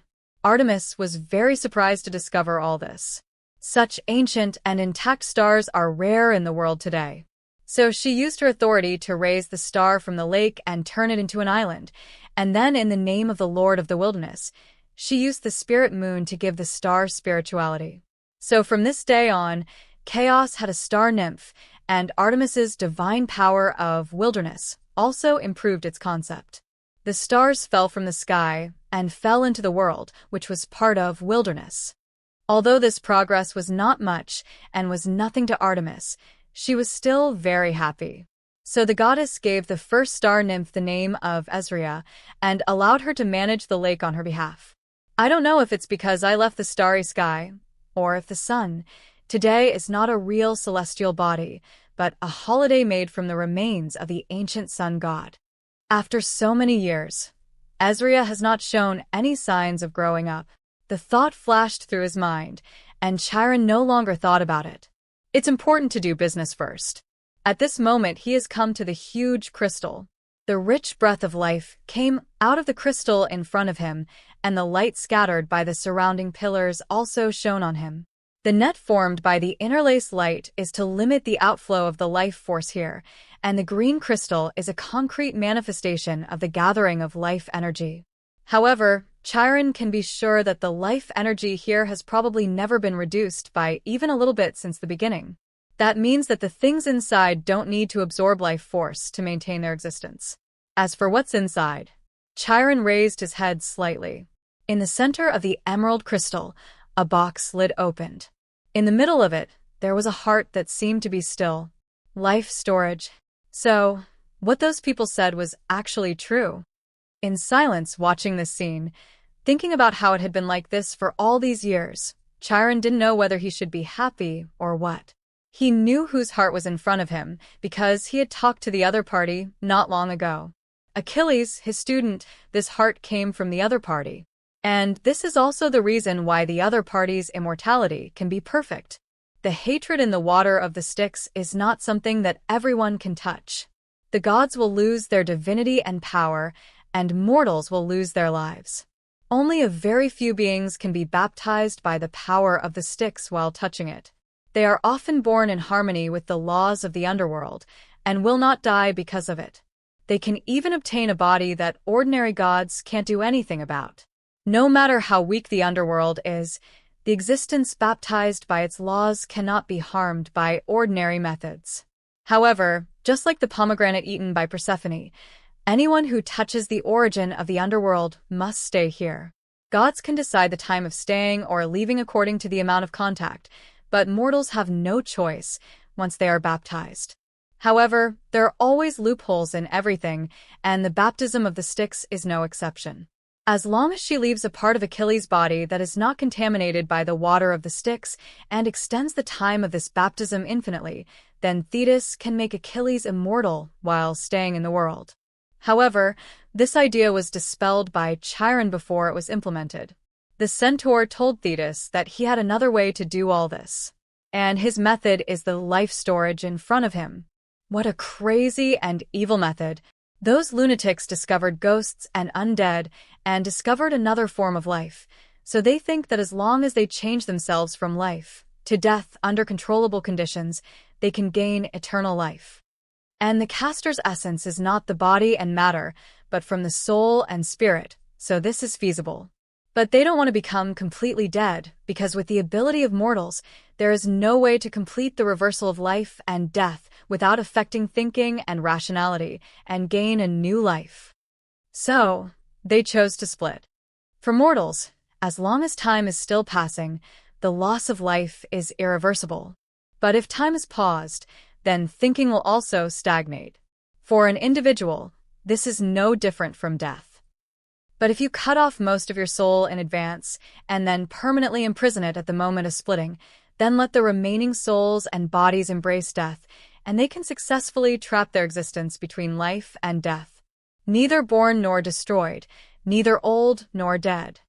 Even if the external part is destroyed, they can be reborn from the original large part of the soul. Their only loss is that a small piece of the soul is missing. However, the wound of the soul can heal itself, whether it is the life of the spirit world or the ghost, but because their separation involves thinking and emotion, every resurrection will lead to the loss of emotion. This seems to be a high price, but compared to death, this is not an unbearable defect. What a genius idea! If this is not Silver Moon City, if most of the spellcasters do not still have some faith in the Lord of the Spirit World, perhaps this way of immortality will really spread thoroughly and even become a mainstream faction. Sighing again, looking at his own life storage ritual, Chiron couldn't help but respect the wisdom of mortals. Although he was born a demigod, he can also be killed. In contrast, it is unimaginable that a group of mortals who have limited lives can invent such a method. Especially before the experiment, Chiron could still explain it by saying this method may not be feasible, but since the modified ritual that works on the body is feasible, it is highly likely that it will work on the soul. Vegetables can live without a heart, but can people live without a heart? It was originally a joke, but now it seems that they can really live. As long as this heart is not destroyed, unless it is an attack beyond the limit of the Styx law, there is nothing in this world that can hurt Achilles' immortal body, whether inside or outside. Such power, I am afraid there is no rival in the world. Nodding slightly, Chiron checked the secret ritual again. Although judging from the result, the ritual he prepared is not useful at all, it is still necessary to have it just in case. However, in addition to the inspection, the centaur couldn't help but think of the wizards who invented the original soul-splitting method. According to their plan, they had originally planned to conduct the transformation ceremony themselves and even named the finished product of their soul-sealed object, called Endless Life Box, which means the secret box for obtaining endless life. And for the transformed life form, they also gave it a very appropriate name. Neither alive nor dead, neither human nor god, it can naturally be called a demon. And whether before or after the transformation, these spellcasters are wizards who use witchcraft. So, in their opinion, it was most appropriate to call their newborns Lich. Although it was a good idea, Chiron knew that they would not live to see the day of transformation. Because the ritual was exposed in advance, their behavior of avoiding death and reincarnation by blaspheming the soul also caused an uproar in Silver Moon City. As for now, if they had the opportunity to reincarnate as humans, Chiron would probably be almost an adult. And the witchcraft they created, such as soul split, mind synchronization, and stagnation orb, had long been listed as forbidden techniques, and no one was allowed to study or use them. The geniuses among humans will inevitably go on the path of blasphemy in the end. I don't know whether the gods have too wide a jurisdiction, or there are ready-made decorations there, and mortals will subconsciously imitate them. But in terms of soul and thinking, I really don't recommend them to get involved. In these aspects, humans' understanding is still too shallow, even gods, so is it? Chiron naturally didn't know the answer to the question. After all, to be honest, he himself is not a human. In the human world, Athens, the passionate speech has ended. No matter what they think, no one dares to object to the march to Eleusis at this time. However, compared with the other Athenians who were inspired to fight, Andrea felt a headache when she thought about the many things she had to deal with. It's enough to say it, but how to implement it, that's a very complicated matter. All credit goes to the original author. If you're the author and wish for this video to be removed or modified, please reach out at fableversodio@gmail.com. Greek Mythology, the Spiritual Dominator. Chapter 409. War Methods in the Mythological Age. In a remote study in the palace, Andrea was silent as she looked at the pile of parchments in front of her. There was no time to hold a grand funeral for Theseus. In fact, on the one hand, Athens did not have such a custom at that time, and on the other hand, Theseus had no body left. So the most urgent task faced by Andrea, who had just experienced separation, was to conquer the city of Eleusis, which was now the redeclared independent kingdom of Eleusis. After all, even if she had little experience, Andrea could see that simply killing a few people would not convince everyone.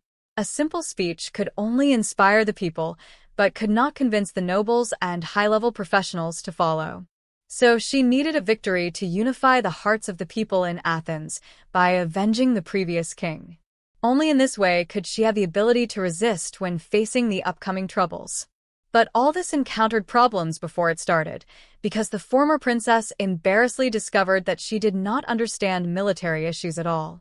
This is not surprising because when Theseus was still leading the troops to fight, she was not born at all.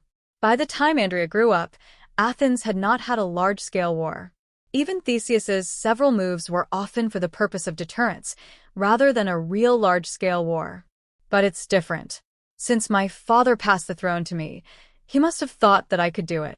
Maybe there is something I didn't think of, or maybe my father left me a guide. As long as I find it, I can solve the problem I'm facing. Pursing her lips gently, Andrea sat upright and looked at the figure in front of her. Over the years, she has grown up and is no longer the same as when she was a child. Not many people treat her as a child anymore. But facing Mr. Ivan, whose face has not changed at all, she always feels that she is still the same as before, just like facing Theseus. Knowing nothing, and then facing sudden changes, it's like lying on a cold altar. Only this time, it's not the cultists who surround her, but the real gods. And this time, Theseus, who was originally invincible in her heart, has also fallen in front of her. So, I need to understand the guidance my father gave me, Andrea repeated, taking the leather scroll in front of her. Then, I can solve them. That's what Andrea said, and that's how she convinced herself. Sitting opposite her, Ryan took a sip of the teacup and nodded in affirmation. He had been here for a while and understood the situation at the moment. But then, looking at the former princess who was actually cheering herself up at her heart, Ryan's words were simple and straightforward. Well, your idea is good. But Andrea, I wonder if you have ever thought about a question. Perhaps King Theseus didn't actually leave you any instructions on this matter. After all, he is not omniscient and omnipotent, and he couldn't have predicted that he would die so hastily. He may have prepared for the reason that he passed the throne to you, but it is more likely that he didn't have a second choice at the time, so the high hopes he placed on you were just a last resort. After all, you have an advantage, that is, you are a clergyman of the church. In his eyes, even if the worst happens, you will not die, but will only lose the throne of Athens. And holding the weapons he left for you, with the support of the gods behind you, you or your descendants will be able to recapture Athens one day. What he said before was just a hope for the good, but in fact, this is his real expectation. The voice was calm, and Ryan's words were not euphemistic at all. He and Andrea should be considered to have reunited after a long separation, but in fact, they were not really separated for a long time. Because over the years, their contact has never ended. In addition, Ryan didn't care much, and Andrea had just lost her loved ones. So when he saw the scene he had foreseen and the princess with blood on her sword, Ryan came here as a matter of course to help her with the future of Athens. He opened his mouth slightly, but was a little speechless. There were only two people in the room at the moment. It's not that there was no one else Andrea could trust in the huge Athens, but she didn't want to see them yet. After all, trust is also hierarchical, and obviously, those who loyal to her because they are loyal to their father are naturally separated from the former princess. She doesn't want to show that she knows nothing in front of them.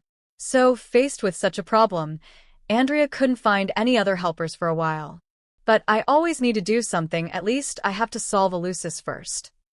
After a moment of silence, Andrea finally said, "You will have a way, right?" "Well, I guess so."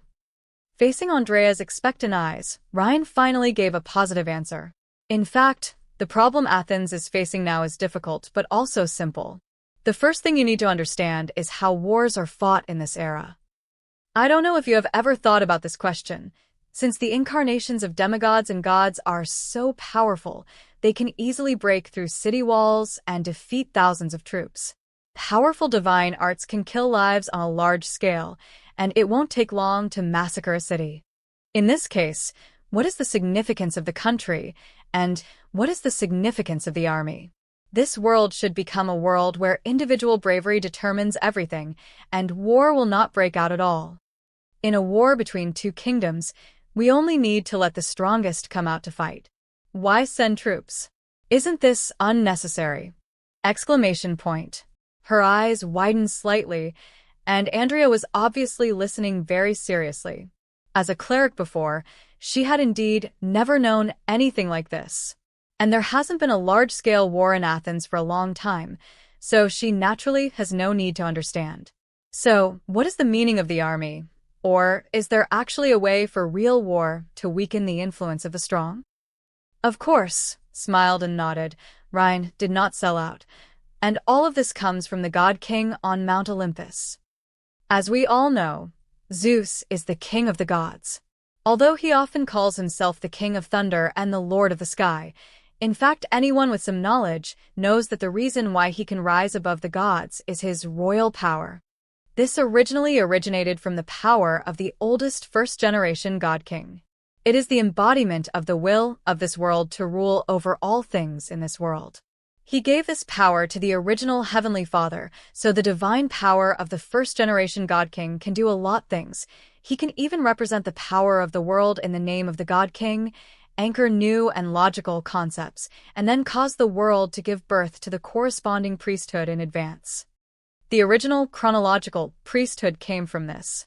It should have existed in the Third Era, with the birth of the 4 seasons and the installation of the 12 main gods.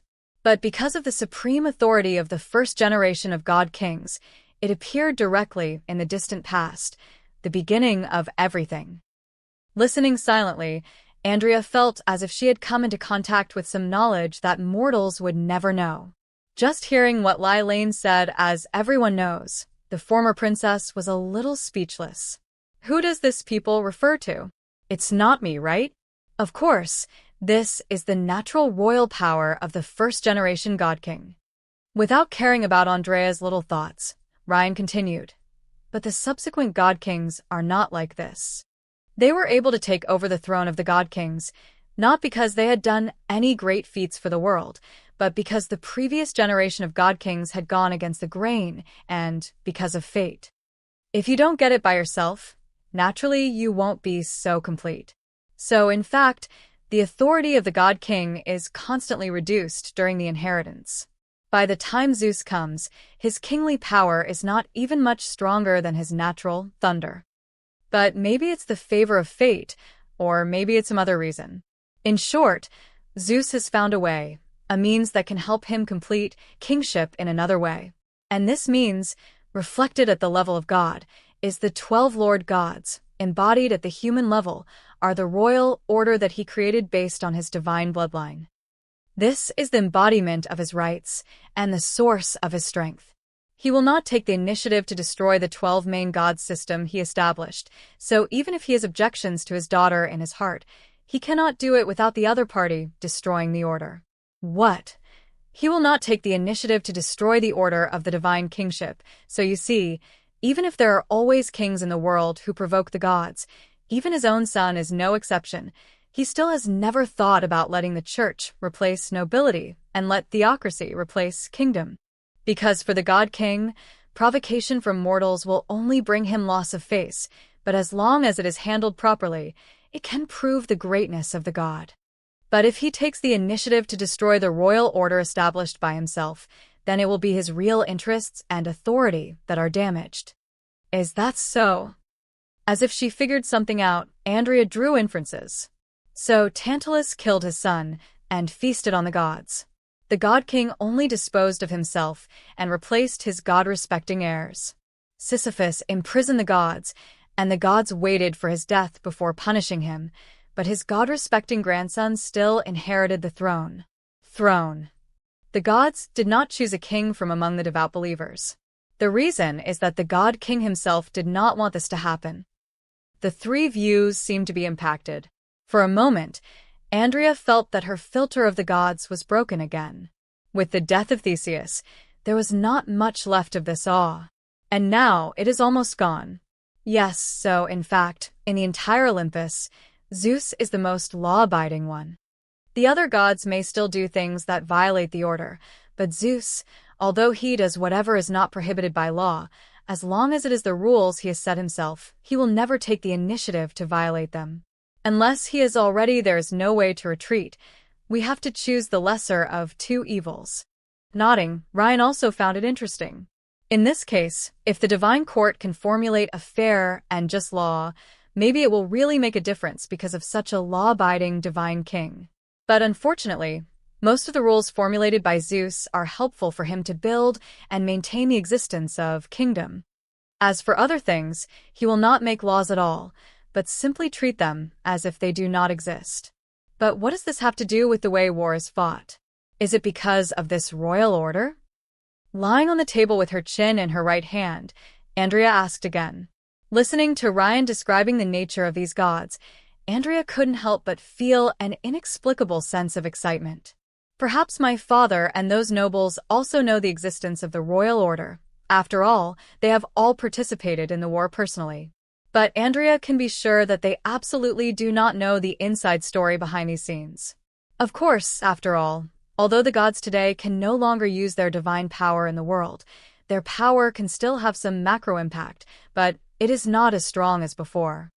Before there are constraints, the goddess of agriculture can make half of the world's plants wither, and the god of wind can set off an endless wind covering the east of the continent. Pour the artifact of the goddess of youth Hebe on the top of the mountain, and the endless fountain of youth can create thousands of rivers, so that the drinker will not age. But when they lose their divine power, and do not have such a powerful force to support them, even if the divine power is still absolute, they can't do such a large-scale control. But Zeus's royal power is still special, not only because his strength is far superior to that of the gods, but also because it is not only himself who provides power for his royal order, but also most of them are mortal nobles and kings who are willing to support this set of order, and even every citizen living under the royal order. Their behavior of following the order itself will provide it with power, so Zeus's royal power can still cover every kingdom on earth, of course, as mentioned before.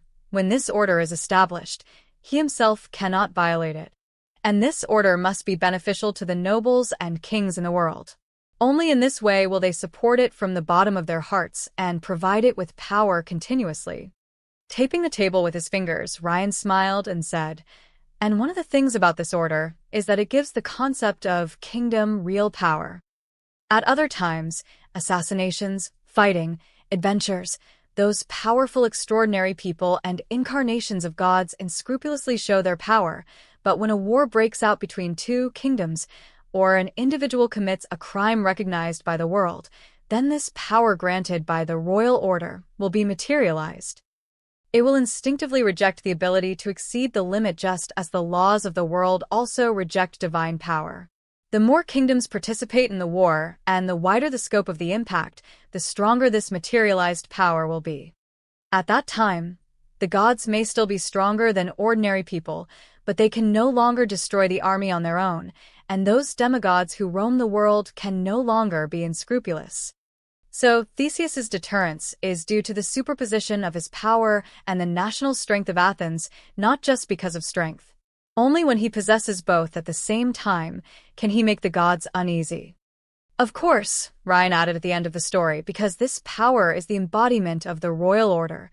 It itself comes from the cognition and compliance of human life, so it is not real time. It is meaningless to suddenly declare war unilaterally. Only when your citizens are aware of the war between you can this order take effect. It is also meaningless to unilaterally declare that a person has committed a serious crime. Only when a person's sins are known to the world will he be punished accordingly. So it is impossible to use this thing to launch a sneak attack and lure a strong man into the army to be surrounded and killed, because he must have realized your malice before that. Just like a huge celestial body relying on gravity to capture Liuxing, although the largest fragments still have a lot of laws from other worlds, these corners are not the case. Their foreign imprints have been erased, and they are assimilated by Khaos's power bit by bit, just like the fragments of the 9 realms in the past. The chain of laws is bound to it, dragging it to move in the void. It seems that the rumbling sound resounding in the soul is accompanied by the swaying of the chain, but even if it is close, Hermes is unaware of it. But this is not surprising, because few people can notice when the fragments of the 9 realms are integrated. Although the size of her menu is much larger than some broken fragments, it is only some residue that is integrated now. It is far from enough to stir up any waves. It will become a part of Khaos in a short time. And in this process, it will not have any intersection with Hermes at all, if the passengers on this passenger ship are not considered. However, there's no if in reality.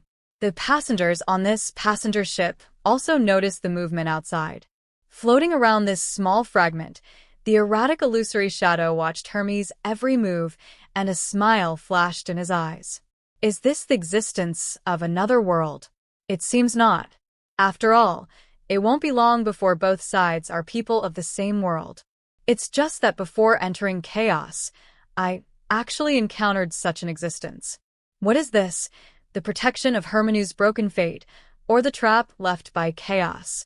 Interesting.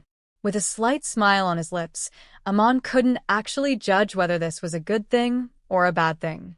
After all, the realm of fate has always belonged to the world itself, and anyone who claims to be in charge of fate is just a manifestation of the world's will.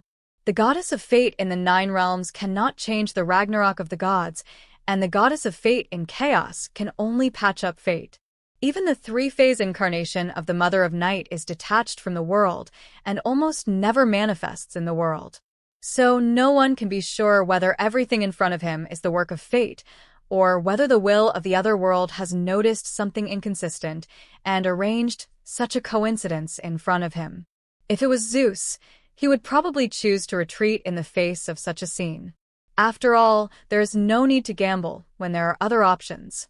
But at this moment, it is not the God King who is facing all this. Well, let's gamble, just once. With a bit of joy in his expression, Amon smiled and walked out of the fragment. In an instant, his figure became more illusory. Having lost all his power, even if he has an essence beyond the gods, what he can do is actually very limited, and it is even difficult for him to swim through the long void to Khaos by himself.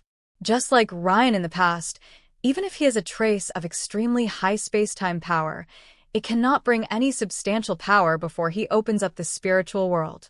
Fortunately, Hermenu has been broken, and there are many ships that Amon can take. He just picked one at random, and he began to wait boredly for the ship to dock. I didn't expect that I could find a box of treasure before landing. So, is this luck or bait? Amon blinked as he looked at Hermes and the crystal in his hand. A god. A man who is more like a god. The loose laws in the void, and what he is doing, are so much like bait. But I want to take a gamble, and as for the bet, just consider it my life. Swish. The figure that could be more or less distinguished burst apart, turning into wisps of light and shadow, circling towards where Hermes was. In Amon's eyes, everything in front of him was so clear. Even without power, his status still allowed him to see the truth. Hermes gave him the feeling of a god who had lost his priesthood, even better than theirs. And that crystal was a genuine god who had lost his divine power. Some kind of eternal and immortal power was hidden deep in the crystal, and it rejected all external influences. Neither birth nor death, neither increase nor decrease. No power below the world can shake it. Even an existence like Tartarus remains the same. However, Hermes obviously did not intend to destroy the consciousness hidden inside the crystal. His approach was more like theft, deception, or parasitism.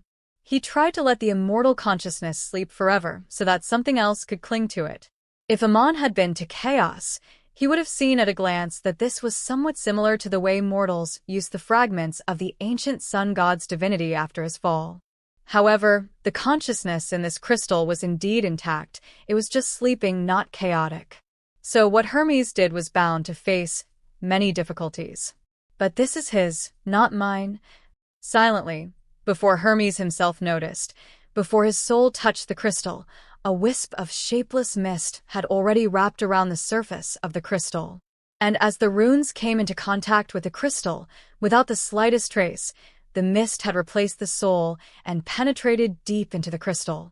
It circled around the immortal characteristics, and the next moment, with a change, its breath became the same as the original will in the crystal.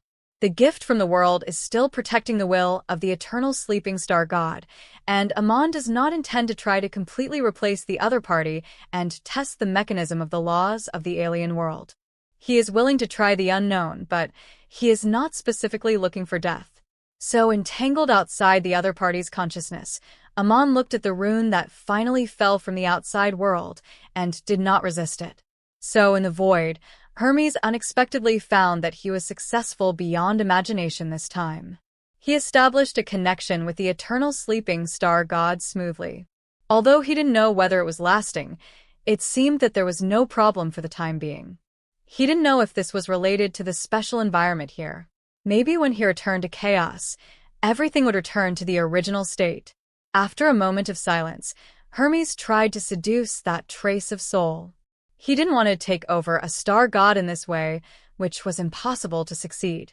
In fact, he hoped that the trace of soul he released could produce an independent consciousness, even if it was a consciousness assimilated by the former star god. Because only in this way, this consciousness will not be rejected by the eternal sleeping star god and will be regarded as a part of himself by the other party. What he needed was that this part of the other party had some innate connection with him. Anyway, since the main body was broken, the other party could not obtain divine power for the time being, and he would not give him this opportunity. When he had done this step with all the star gods he had found, and then did what he wanted to do, it would not matter whether the other party could have divine power in the future. After all, the true divine power could not be built on the existence of others. For Hermes, these star gods were just tools for him to gain power, not pillars to support his power. Buzz. The next moment, as Hermes moved his mind, changes occurred. Just as he thought of the most perfect appearance, the crystal shook slightly. Soon, a consciousness that was only slightly familiar and more exactly the same as the breath of the crystal itself gradually became clear from the haze. Looking at this scene, Hermes was a little nervous, but he still asked, "Welcome to Wake Up, sir. I don't know if you are the old star god." "I don't know. I don't even know why I am here." The consciousness in the crystal was also a little hesitant, but finally gave a response. "Very good." Nodding in his heart but not showing it, Hermes asked again, "Do you remember anything, such as your name?" As expected, this is what he created. Ranked first, no. Seventh, he should have a name. Well, as for why he changed his words, it was mainly because before the ranking, Hermes suddenly thought of the ancient myth of Khaos world. In the realm of spirituality and spirit, 1 is not the beginning. 7 is the origin of all things. So his first finished product should not be ranked first, but 7th. All kinds of thoughts flashed through his mind, but time did not stop. Faced with the inquiry, the next moment, Hermes heard the response of the new consciousness in the crystal. "Thank you for waking me up, but I don't remember much anymore. Only a few things I still remember. For example, my name is Amon." Nodding slightly, although he had never heard of this name, Hermes didn't think there was anything wrong. There used to be as many star gods in the sky as there are stars. After all, they are the stars. Even they themselves may not know who is called what, so it is normal that I have never heard of them. I can communicate and remember their names, but I have forgotten more. It is a perfect result. I just don't know if this is an accident and what I should do to replicate this success. All credit goes to the original author. If you are the author and wish for this video to be removed or modified, please reach out at fableversodio@gmail.com. Greek Mythology, the Spiritual Dominator. Chapter 412. Bore. Mr. Amon, thank you again for your cooperation. In the void outside the world, it was still in the original position. 3 flickering crystal cores were suspended in front of Hermes, reflecting his not-so-good face. Some time had passed since Amon's birth. Hermes, who found that the experiment was successful, immediately returned to the tower, retrieved the things, and came back here. A single success, maybe just luck, and he planned to repeat his experiment again. However, as Hermes worried, even if he tried again and again in the same way, Amon's birth seemed to be unrepeatable. As before, the trace of soul he released was no longer assimilated by the will of the long-sleeping star god in the crystal stone, and turned into an independent incarnation closely connected with the other party. Because every time it came to this step, that trace of soul would directly self-destruct in the process of the star god's instinctive assimilation. Obviously, it could not withstand this kind of power from the ancient star god, at least not with just this trace of soul. So, in order to figure out how his only achievement was successful, Hermes had to ask Amon to continue to cooperate with him in the experiment. He thought it would take a lot of effort, but to Hermes' surprise, this new consciousness that thought it was a resurrected star god seemed to be very grateful for his help in awakening itself, and accepted all the attempts he asked for. Therefore, Hermes gave up the method of using coercive means. On the contrary, he also met some of the requirements of this Lord Amon. For example, in the intervals between experiments, he explained some of Khaos' history to him, or explained what his experiments were for. After all, although the other party looked like a star god, he was actually just a soul assimilated by the consciousness of the star god. If he really understood these, Hermes would feel strange. As I said just now, the earth is now ruled by Zeus, the king of gods on Mount Olympus. He is ambitious to rule everything, and the people you once served have either been labeled as criminals of the last era and imprisoned in the abyss, or have been sealed, or have been secluded from the world. I don't know whether you were loyal to the ancient sun god or the previous god king, but the results are no different. There is no place for you in the starry sky now, and you can also get confirmation from others about these things. With a slight sigh, Hermes could only accept the status quo. It seems that his success is indeed impossible to replicate, so the only successful person becomes more precious. So, while describing the situation in the world, Hermes exaggerated the threats from the outside world. The best way to make the sheep in the sheepfold obey his orders is to satisfy its desires. But desires will expand, and no one can always satisfy them, so this is not advisable. As for the second best way, it is to tell the sheep that there are countless wolves in the outside world. Even if the desire cannot be satisfied, fear can drive them to be quiet. Anyway, Hermes does not intend to let the other party leave in a short time. So whether there are wolves in the outside world is naturally up to him. So that's the case. I'm really unfortunate. Like a young man who has not experienced much of the world, Amon easily believed Hermes' words. As an old antique from the old times, there is nothing he can do about being abandoned by the times. Hee. Although the situation is unstable, there is no need to worry too much. In fact, I still have some connections with the star god lineage, so I've been trying to wake you up. It's a pity that my ability is limited. So far, I have only revived you. If there are dozens more people, even if they are not accepted by the gods, you don't need to worry about it. Shaking his head slightly, Hermes felt that he should go back.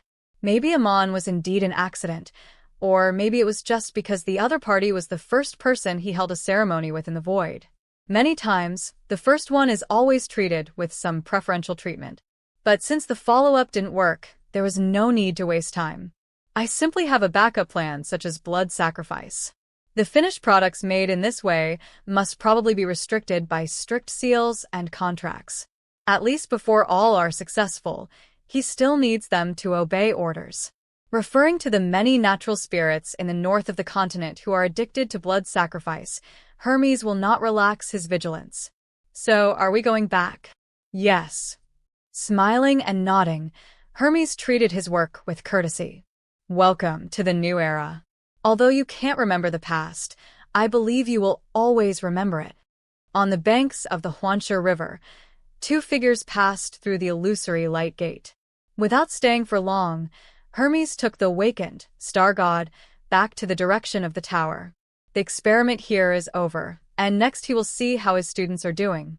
The materials for blood sacrifice are not easy to find, but it is different on the battlefield.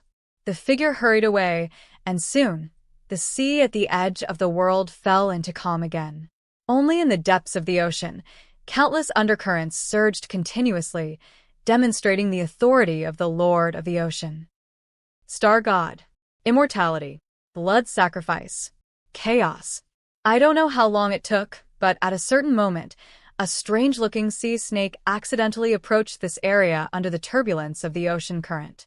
However, the next moment, it suddenly froze there, and then began to dry up at a speed visible to the naked eye. After a while, a transparent seven-segmented insect with bright starlight all over its body emerged from it. A bit of blood still lingered on its body, and then disappeared at an extremely fast speed. After a while, it seemed that the power from the sea serpent had finally been digested, and the seven-segmented silverfish seemed to have opened its eyes. Is this a blood sacrifice from another world? This transformation between spirituality and material life also exists in Hermione. Mortals believe that the heart is the bridge between the body and the soul. But in this world, the life instinct belonging to the body can nourish the life belonging to the soul. Oh, there is something wrong here, and it should be related to the main god who controls life in this world.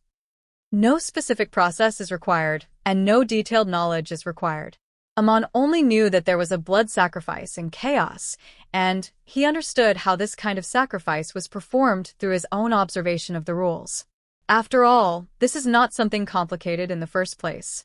Any spiritual being can accept a blood sacrifice, as long as you can withstand the negative emotions that are hundreds of times more active in the process. This is why the gods do not completely ban blood sacrifices, but prohibit human sacrifices. Because the more intelligent a being is, the more terrifying the negative emotions he generates during the blood sacrifice process, and of course, the richer the things he can draw from it. However, Orthodox gods do not need to accumulate power in this way, so human sacrifice often becomes synonymous with evil gods. The star god originally just wanted him to help me come in and get a suitable identity. With my current power, I can't control the gods at all, but I didn't expect that there are existences like the star gods in this world. Although they are weak, they are immortal.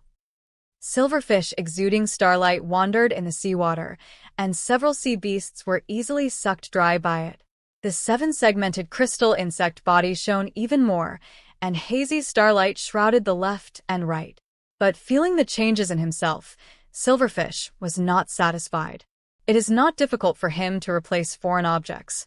Even if the star god has the protection of some kind of power, he can disguise his aura and parasitize the other party's body.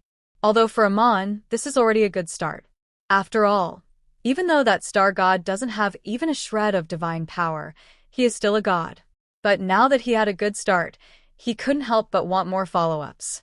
Especially when Amon discovered that this being named Hermes actually had not just one star god, but many more.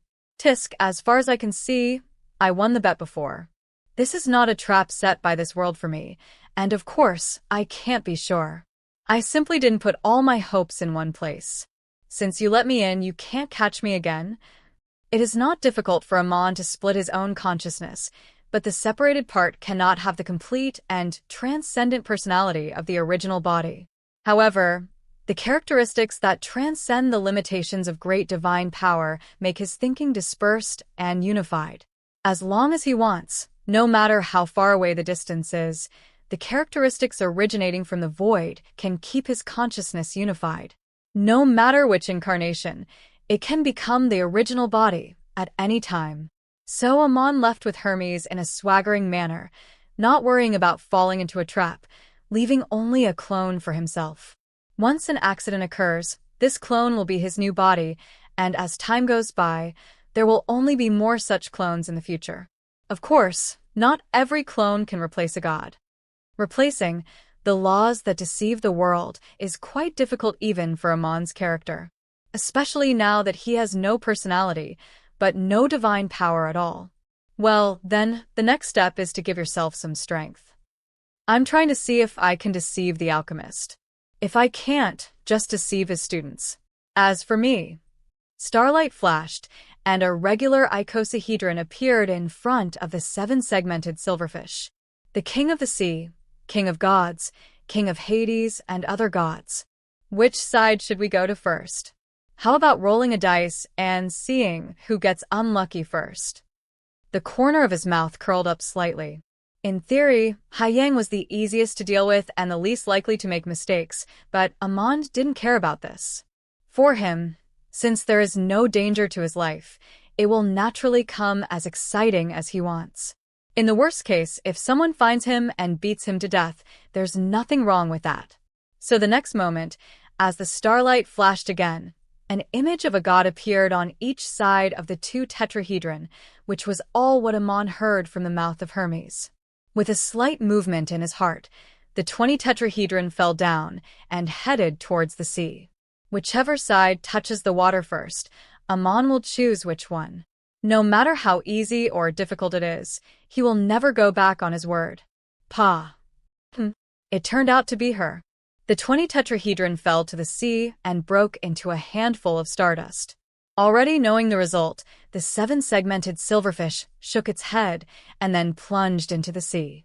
Amon did not intend to stay in this inaccessible place for long. As for his incarnation appearing in the form of an insect, it was not for any other reason. This was purely influenced by the Egyptians.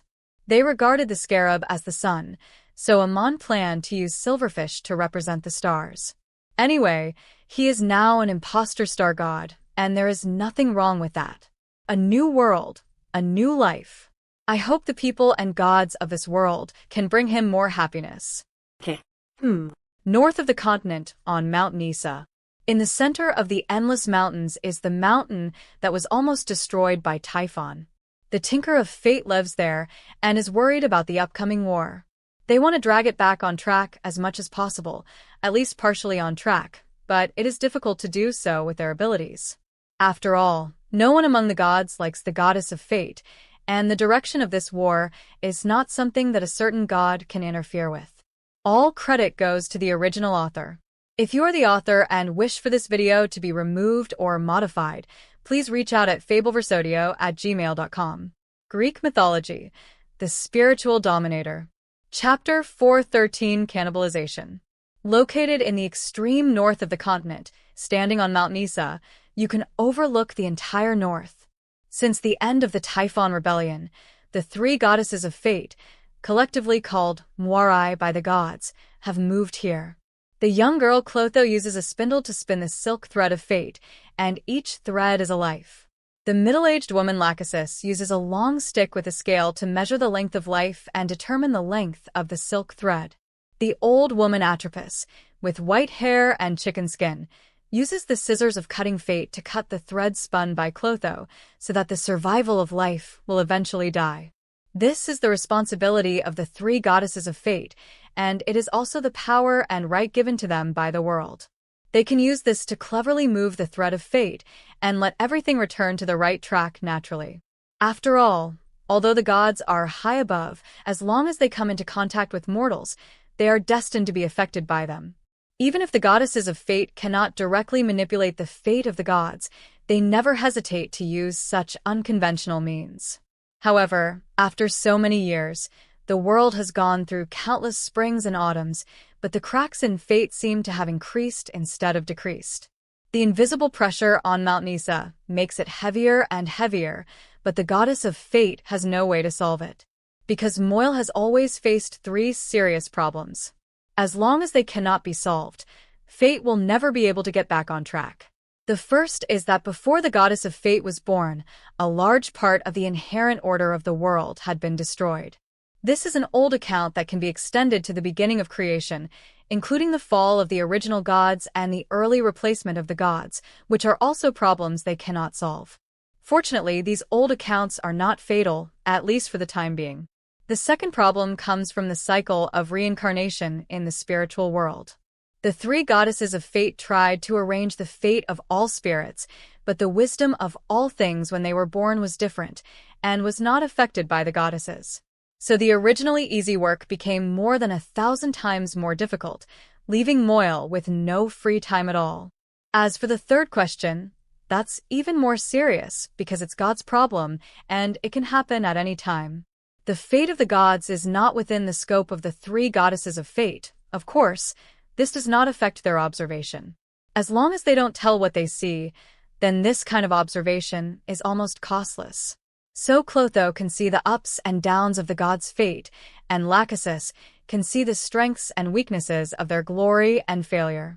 As for Atropos, she can try to do something in the most difficult moments. In a sense, the one-day fruit in the past came from this. However, these means are only auxiliary after all, and they have no way to deal with some more direct impacts. For example, some pollution that happens from time to time is like this. Click dash. 1,782 threads of fate. One day. She closed the scissors expressionlessly, and with a crackling sound that ordinary things could not hear, in front of Atropos, the threads of fate broke one by one.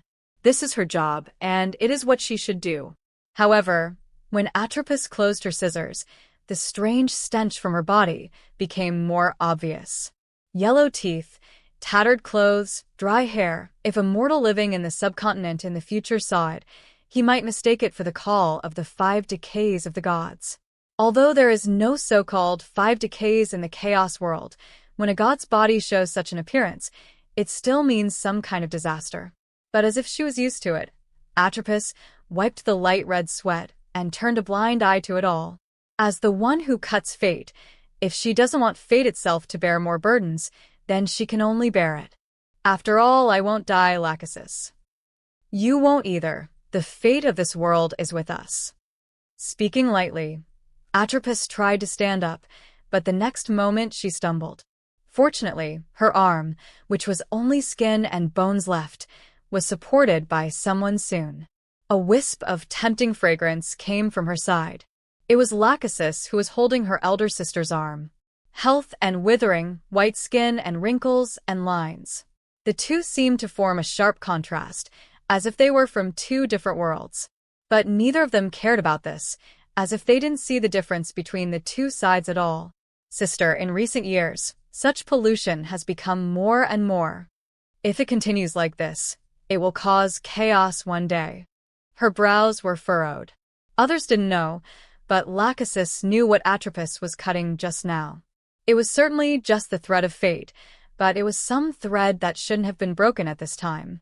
As an existence that measures the length of fate, Lachesis can be sure that each of them still has more than one. There was still water vapor around its body, as if it was originally a demon living on the sea.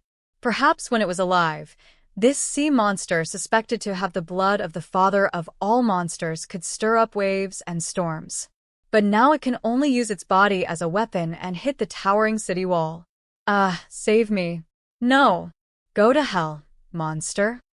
Instantly, screams and shouts came one after another, and the priest's magic was no longer as powerless as facing the enemy's army. For this kind of life other than humans, dozens of magics containing holy power fluctuations instantly tore open a hole in it, and a large amount of blood gushed out like money. It can be imagined that if it was a living thing that was injured at this time, it would probably have already had the idea of retreating. But unfortunately, dead things don't know fear. And as a disposable tool, Solomon didn't cherish the idea of using them. These three are all strange beasts that the teacher and the previous king killed in the ocean. They are still a little worse on land. Otherwise, even if they are dead, they can still instinctively control the waves. Looking at the city wall in the distance, in Solomon's perception, there are blood and chi rushing towards the giant beast from all directions. Every soldier who was killed contributed a part of his strength to this, no matter which side the soldier was on. The demon with human body and eagle wings was in front, and the demon corpse that looked like a mermaid followed closely behind. In front of these giant beasts that were hundreds of feet long, humans really looked much smaller. For a moment, Solomon couldn't help but have some inspiration. If he could make equally huge steel statues, let them run rampant on the battlefield with their invulnerable bodies. Which country in the world could resist such a force? No, there are still too many technical difficulties. Shaking his head, Solomon's eyes lit up at first, and then he gave up the idea. The steel giants that looked like demons. Let's not talk about how they would move and how to power them. Just talking about the materials used, it was an astronomical figure. Maybe someone could do it in the future, but at least for now, this kind of demon colossus is impossible to be born. Boom. The ground under his feet seemed to be shaking slightly, and Solomon looked up. It turned out that the demon corpse that led the way had directly climbed over the wall regardless of the increasing number of wounds on his body. It rolled into the city and began the last killing of its life. Of course, if nothing unexpected happens, it will never come back. It seems that everything is going well. Huh? The demons who didn't care about life and death opened the first gap at the cost of their lives, and the subsequent soldiers naturally attacked the city wall along the long ladder. No one thought that Eleusis could hold on for long, and the only thing that was really worth worrying about was that the gods might have to create some trouble here. So watching the fight on the top of the city, Ryan thought that everything was over. But to his surprise, in the center of the city, a familiar and unfamiliar wave suddenly emerged. Well, everything went well. After smiling and distinguishing it, Ryan determined that it was the breath of the abyss. Maybe Hera, maybe Aphrodite, who knows? But in short, they probably don't know very well. The abyss life does like destruction and killing, but the first target of their hatred has always been the gods under order. But it's hard to say, maybe they know the consequences, but the goddess of agriculture itself is also in their calculations. Tap. Tap. Demeter paced anxiously in the temple, feeling a little upset. The shouts and screams from outside the city had already come in, and she also noticed Aphrodite's departure. She knew that she would not have any support, but she still had a strange hope and fluke mentality. What if Eleusis blocked the opponent's attack? So she acquiesced to her priests to participate in the defense of the city, but she did not go. On the other hand, even if the city was broken, since she did not take action, but stayed in the temple as a true god, those Athenians should not dare to do anything to her, right? Not sure, but unwilling to leave. Because Demeter knew that if she was not here, there would be no what if, but a certainty. So like a gambler, even if he always faces a decline or failure every day, he will not choose to let go because of too many sunk costs. But he still has a little bottom line, so he will not give up everything for it. That's why Demeter rejected Hera's request and did not use her power to affect Athens' harvest. But just like that, the struggle in her heart became more and more. Taking a deep breath, swinging the scepter in her hand, Demeter used great force to push the cups on the table to the ground. Pa! The sound of the cup breaking and the shouts of killing from the outside set off each other, and the act of destruction barely relieved the irritability. Anyway, just wait. Just mortals, with the example of Sisyphus right in front of them, do they really dare to do anything to gods? No, they don't dare. Maybe Theseus dared, but he had already died because of it. Boom. Who? What person? Wow. Suddenly turning around, Demeter's expression changed suddenly. Just now, a huge force hit her temple. The next moment, some hot breath came from the outside world, sometimes mixed with some pungent smells. At the same time, another influence on the soul came over, just like Aphrodite's desire to charm all living beings. Click. Kaka. Boom. First there was a hard sound, and then with a loud noise, the dome of the temple was torn apart. Looking up into the distance, what appeared in front of Demeter was a life that had never been seen before. A pair of bat wings flapped behind his back, and flames danced in his blood-red eyes. The tail dragged behind him, but his hands had claw marks like wild beasts. It was somewhat familiar. From the bewitching appearance of the life in front of her, Demeter seemed to find some features that she had only seen not long ago. That was the divine descendant bearer of Aphrodite's rebellion, Hippolyta, queen of the Amazons. But now, The opponent's body is leaping with power that is no less powerful than when the gods descended. Moreover, this power seems so alienated from the world.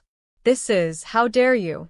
At this moment, Demeter already understood what was going to happen.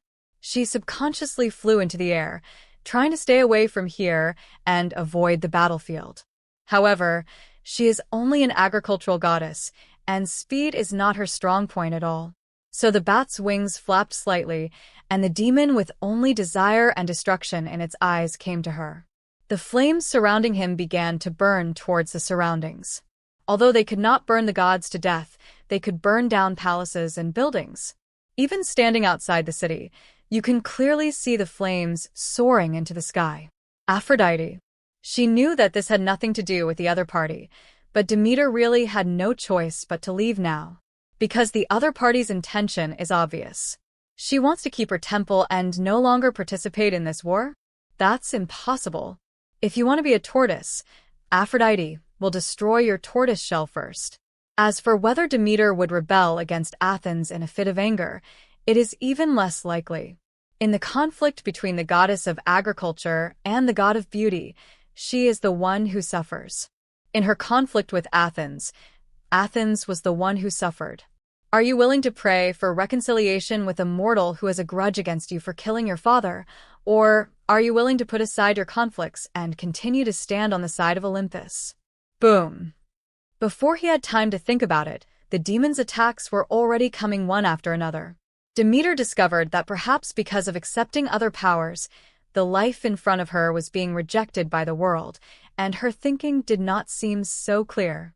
Once enough time passes, perhaps she will be expelled from the realm of the present world, or regain sanity and have the possibility of communication. But no matter what, Eleusis will probably be destroyed before that happens. On the occasion of the siege, no other power could help Demeter slay the monster. After all, she might have been just a carrier of divine power before. But now, she is a demon infused with the power of the abyss. Even Aphrodite left a lot of power in her body. This huge city is destined to be reduced to a sea of fire. Aphrodite, you've gone too far. The wheat Midas golden staff flashed with emerald green light, struggling to resist the burning of the flames. At this moment, Demeter felt like she had returned to a long time ago when she first came to Eleusis. At that time, there was no agricultural church, and it was bringing the first winter to the world. And at that time, just like now, I was forced into a corner. Whichever way you go, it's a joke. Boom. There was a huge explosion, as if the place where food was stored in the city exploded in flames. Watching the prosperous city not long ago become a mess, watching the few traces of oneself in the world turn to ashes. For a moment, Demeter seemed to have made up her mind. Aphrodite, wait dash. Brush. Flying up, Demeter glanced at the city in the distance that was about to be breached, then turned and left.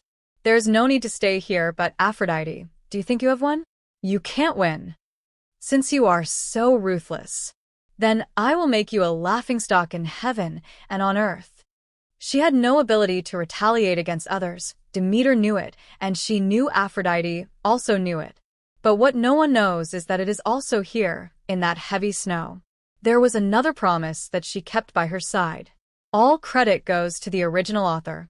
If you're the author and wish for this video to be removed or modified, please reach out at fableversodio@gmail.com. Greek Mythology, the Spiritual Dominator. Chapter 417, The Real Person Shot. Now that the gate has been breached, the rear troops will not move, and the front troops will enter the city. Outside the city of Eleusis, Ryan calmly ordered as he watched the golden shadow rising from the ground and the red figure chasing after it. So the army outside the city immediately split into two and pressed towards the city wall, which had no power to fight back. The last person who could affect the outcome of the war left, although it would have made no sense if he hadn't left. After all, this is the goddess of agriculture. With the help of divine power, relying on the ability of strong bricks flying, Demeter may still have some fighting power. But when the power is limited to the same level, Even the underworld gods who have never been taken seriously by the Olympian gods may be able to hang up and beat one of the 12 main gods. Iris, the goddess of rainbow light, or the gods of the north wind, east wind, and south wind. These true gods with only weak divine power can easily defeat Demeter in the human world. It can only be said that there is a reason why she is not taken seriously by other gods. That's why Aphrodite was so unscrupulous, because she didn't need to worry about the consequences. Not bad. The war weapons you prepared are indeed unique. The huge stone door was opened, and there was still some blood on the ground. Walking into the city of Eleusis, Ryan came to the fallen body of the giant beast. Runes invisible to the naked eye flickered on the skin, and wisps of red breath gathered from the surroundings. The war is over, but this sacrifice is still going on. This is all thanks to the teacher. I'm just a manipulator. And Eleusis seems to have internal turmoil, and their failure is also an inevitable result. Without taking credit, Solomon explained calmly. Not surprisingly, the result of this blood sacrifice was very successful. Except that the newly born consciousness may be slightly affected by these demons in form, everything went smoothly. But looking at Ryan in front of him, a strange color flashed in his eyes. The sacrificial ceremony is not a high-end mystical technique. On the contrary, it is very common. Although Hermes' alchemical runes have been concealed as much as possible, it is still easy for people to see the clues. Solomon didn't know the origin of this person who suddenly appeared in Athens and was inexplicably trusted by Andrea, and whether he had seen anything. Maybe the former king knew something, and maybe his teacher knew it too. But at least for Solomon, he only had a trace of exploration in his vigilance. Extraordinary wisdom is the most precious wealth of mankind. This motto passed down by the Church of Knowledge has always been deeply recognized by Solomon. Anyway, you did a good job. The effect of alchemy also opened my eyes. With a slight smile, Ryan looked at the burning city in front of him. Wailing and crying came one after another, but obviously, neither he nor Solomon cared about these. Do you want anything as a reward for you? This. Solomon was stunned for a moment, and he didn't know what the person in front of him meant, but he still subconsciously declined. I just came to complete the work assigned by the teacher, and serving Athens is what I should do. Well, okay, I understand your loyalty to Athens. Then put it another way, Solomon. What difficulties do you face? Lien continued with a smile. In fact, I have always been very interested in alchemy, but it also faces many limitations. For example, thinking, soul, changing space, and distorting reality. These are all things it cannot do at present. It is currently only an auxiliary to the extraordinary system, not the mainstream. Even your teacher, he first became a wizard and then conducted alchemy research on this basis. It can be seen that problems that cannot be solved in the field of alchemy may be solved by other means. There was some silence, and Solomon became alert in his heart. But looking at the corpse of the giant beast in front of him, he thought about it and felt that there was no need to refuse again and again. Maybe the other party did see the ongoing sacrifice, so he tried to test him, so he would just accept it. Anyway, no matter what he said, he would not implement it. If that's the case, Lord Ivan, I do have some doubts. All living things have emotions, and they express their emotions through joy, anger, sorrow, and happiness. Just like this city, soldiers are fighting each other, and flames have burned down large areas of houses. Pain, anger, and hatred are spreading among people, bringing all kinds of love, hatred, and hatred. After straightening his face, Solomon asked sincerely, "In your opinion, are emotions innate or acquired? If it is innate, what kind of emotions does the newly born soul have, and is this emotion the truest emotion of human beings? If it is acquired, then for life, is emotion a help or a shackle? Half of it is a random question, and the other half is also affected by some environment." This is the doubt that Solomon had when he noticed that the consciousness was gradually infected by blood and became violent and bloodthirsty. One of the goals of alchemy is purity, but what exactly is purity? If a mortal soul is assimilated by a true god and becomes a part of him, Is this soul sublimated or polluted? Emotions are probably acquired. As for whether it helps or not, I can't tell. But I think that compared to the world, emotion may be their biggest advantage in life. Of course, it may also be a disadvantage. In short, without experiments, there is no qualification to draw conclusions. No one is sure of the answer. I do know a special kind of witchcraft that can collect the emotions escaping from life. Maybe with the help of it, you can find the real truth. His heart moved slightly, and the question Solomon raised was a bit like the philosophical speculations about human nature and divinity in later generations. For a while, Ryan couldn't give an accurate answer. But he didn't originally want to answer this question. He just wanted to see if this guy with a special name was just a coincidence or if there was really something special about him. The name Solomon is an indispensable part of many legends in later generations. If there is really some kind of binding force in the situation where fate has not collapsed, then there should be something special about the other party. I hope it can be helpful to you, and you don't have to refuse. It's just a very unpopular witchcraft. Passing over a book, Ryan strode forward. I'll leave the rest of the city's affairs to you. I will leave a few soldiers behind, and the rest will set off in 2 days to the west of Athens to meet the challenges of other countries. Brush. Bang. A pale golden halo streaked across the sky, and then fell on an unknown hill. Demeter's figure was a little embarrassed, but she quickly returned to normal. Along the way, she had not been able to escape the pursuing demons. On the contrary, under the opponent's wings, she was chased a long distance. Fortunately, the devil seems to be naturally repelled by the order of the world, and she was eventually expelled from this time and space. Although she didn't know the whereabouts of the other party, Demeter finally breathed a sigh of relief. Call. Demophon. The look on his face was changing, and the prince of Athens who had betrayed his father reminded the goddess of agriculture of her adopted son with the same name. He was supposed to win eternal life in the fire, but in the end, he could not escape death due to mortal ignorance. If the other party had not had any accidents, then perhaps he, who was born extraordinary, could have successfully become a famous demigod hero in the world. Unfortunately, there is no if in reality. The old Demophon was dead, killed by his own hands. The queen's expression of despair and pain is still vivid in her mind, but Demeter has no regrets. It's no wonder that mortals are so ignorant. The only pity is that Eleusis is now lost in his own hands. There will be something better in the future. It's just a city with unbearable memories for me. Maybe it's a good thing, and I'll have better ones from now on. After comforting herself, Demeter took out a small stick of incense. This was made using the production method left to her by the two gods who were not very powerful but had strange powers before they were separated. Take 4 parts and 2 parts of frankincense, benzoin, and incense respectively. 1 part cedar and ginger, with half vetiver, cardamom, cinnamon, juniper berries, iris, and cypress, plus 7 dried raisins, a few drops of wine, honey, and lotus fragrance. They are processed separately according to different timings and rituals, and then the hay is crushed and placed in a sealed container for 2 weeks. Let them be mixed with essential oils, wine, grapes, etc., and then rest again. After a month of waiting, the final incense stick was finally produced.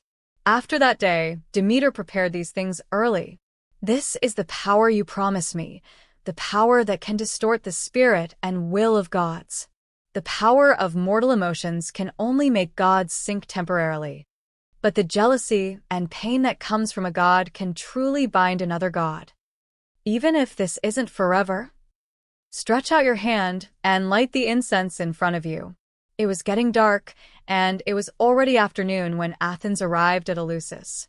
Under the faint light, Demeter's expression showed no hatred, but a hint of expectation. Don't let me down, come see me. This time, I will be free from the shame of my past. She had seen the power of that magical golden arrow before. To make one being fall in love with another from the heart is simply a force that defies logic. Before that, she had only heard that no one could lie in front of the sword of the goddess of justice, and that Aphrodite's belt could confuse other people's minds. After all, the mind of the gods is so lofty that it cannot be affected by ordinary things. Only by touching the power above the true God can it have the possibility of influencing it. The goddess of justice once contacted the roots of the world through legislation in ancient times, while Aphrodite seems to have enjoyed the legacy of the Heavenly Father or some other existence. But even so, these are all temporary effects. It is indeed the first time for her to see artifacts like the twin golden arrows. To make one person fall in love with another, or to make one person hate another from the bottom of his heart, this may be a gift from the world. But with such power, could she only use it as a one-time tool to take revenge on others? Of course not. This is just the most wasteful use, and I have a better way. Not everyone in this world is Poseidon. The memories she got were not good, but the goddess of agriculture still smiled proudly. At this moment, Demeter felt that what Athena said was indeed very reasonable. Extraordinary wisdom is indeed one of the most precious wealth of life in the world. Even if she could not compare with Athena, she would occasionally have a flash of inspiration after thinking for a long time. All credit goes to the original author. If you're the author and wish for this video to be removed or modified, please reach out at fableversodio@gmail.com. Greek Mythology, the Spiritual Dominator. Chapter 4:18 Prisoner. On the hills under the night sky, the special incense burned slowly. The smoke filled the air, dispersing and gathering, forming various shapes. As if restricted by some mysterious power, all the smoke was confined to a range. Whenever they drifted to a certain height, the smoke would disappear out of thin air as if they had dispersed into another space. Suppressing the tension in her heart, Demeter could be sure that the smoke in front of her was not affected by any supernatural power, but it still showed this peculiarity. So, excluding other possibilities, there is probably only one reason for this sign. That's right. Just as you thought. That's the rule. The smoke dispersed and turned into an illusory portal. And as two somewhat childish voices sounded one after another, Voros and Eros passed through the door one by one. But what surprised Demeter a little was that, just like when she first saw them, the two mysterious gods in front of her still looked like they were 11 or 12 years old. Time seemed to have frozen on them, and they seemed unable to grow up. The appearance in front of them is their true appearance as gods, and there is no way to change it. Don't be so surprised. The purest love and hatred in the world are often born at this age. Younger ones don't understand, and older ones are inevitably contaminated with all kinds of distractions. The true appearance of gods is often affected by authority and their mentality. You should be very clear about this. With her eyebrows slightly raised, as if she could read minds, Eros said lightly. Beside her, Volos followed closely. Speak. Come as promised. We have always left an arrow for you. Tell us your goal, no matter who it is. We will complete it for you. After it is completed, we have nothing to do with each other. There is no extra emotion, just like facing an ordinary mortal.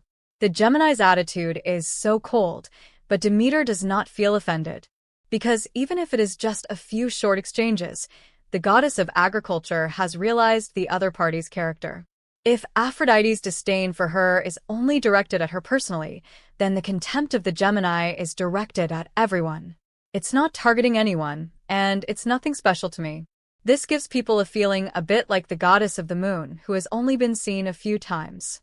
It's really uncomfortable for the first time, but after getting used to it, it doesn't seem to be that difficult to accept. Okay. Seeing the twins who came to the appointment so straightforward, Demeter squeezed out a smile and asked, In this case, I'll just say it directly. I do need an arrow, and I need you to fulfill the agreement with me. But first I want to know where the upper limit of your power is. There is no upper limit, at least not for your needs. With a slight curl of the corner of her mouth, Eros smiled and said, But you know that our arrows are extraordinary because of revenge and powerful because of hatred. With your power, the arrows shot by your hatred can only bind the existence of the true god realm. If you want to target your god king, I can only say that it is useful, but the use is not as great as you think. Of course, if you must challenge yourself, then I won't stop you. Then there's no need. Shaking her head, the goddess was a little disappointed. If the arrows of the twins of love and desire can restrain the great power, then Demeter would probably wake up laughing in her dreams. However, it is not surprising to get such an answer. After all, that kind of qualitative change is not something that can be easily crossed. Or in other words, if they can really break the limit so easily, then I should be afraid. Then I have another question, both of you. With a flickering look in her eyes, Demeter asked again, does the emotion aroused by your arrows vary from person to person? Of course, it is very difficult to distort the will of the true God, but if it is just to amplify some emotions, it will be much easier. Voros nodded after hearing this, and Eros then added, just like the target of your hatred now, Aphrodite. Her belt is such a divine weapon that can arouse the desire in the heart of the person who sees it. For people with strong and unrestrained desires, its power may be beyond imagination, but conversely, it is not so useful. Do you understand? Of course, I understand. Nodding again, the thoughts in her mind became clearer and clearer. Demeter looked up and looked at the exquisite twins who seemed like life. Innocent and curious, killing the soldiers of the enemy country, using their lives to exchange for status and reputation, and using their flesh and blood and souls after death to exchange for their own wishes. What's wrong with that? The gods are the same. They take everything from mortals before and after death, and call it shelter. No. Suddenly startled, Hercules took a step back. All the previous thoughts seemed to turn into real voices echoing in his ears, and he looked at Ryan in front of him solemnly. Did he do it? Or was his mind not strong enough? Hercules didn't know, but what he knew was that he was indeed tempted. He can refuse now, but he doesn't know if he can refuse in the future. Why, the third method, do you still want to give up? Silent, Hercules is not a strictly just person. If it's just killing a few people, then he might really agree. But to achieve what he wants, Hercules may need to stir up a sea of blood. It's not difficult to come back from the dead, but it's difficult to live without dying. It's extremely difficult for a mortal to achieve true immortality. After all, there are too many things in this world that can take the life of an immortal, and even Hercules himself can't ignore the attack of divine power. If I agree now, maybe nothing will happen now. But when I slaughter countless lives, will I really remember to pay this price just to resurrect one person? Step. Take a step forward, and golden light appears in Hercules' eyes. 3 questions, 3 thoughts. His divinity at this moment is like a cluster of short and illusory flames. It burns flesh and blood, burns bones, burns spirit, and also burns itself. It seemed like something was burned, and it seemed like nothing was left. But for some reason, Hercules felt relieved. Pursue supreme power. Devour the wisdom of the wise. Cold and ruthless heart. The will of Zeus flows in your blood. You can be influenced by him once, so why can't you have a second time? With a faint smile, even if he didn't see it with his own eyes, Ryan was sure that the person Hercules wanted to resurrect had something to do with Zeus. Because the only people in this world who could influence him were Hera, who had fed him, and Zeus, who brought him divine blood. And true demigods always have to abandon these natural influences.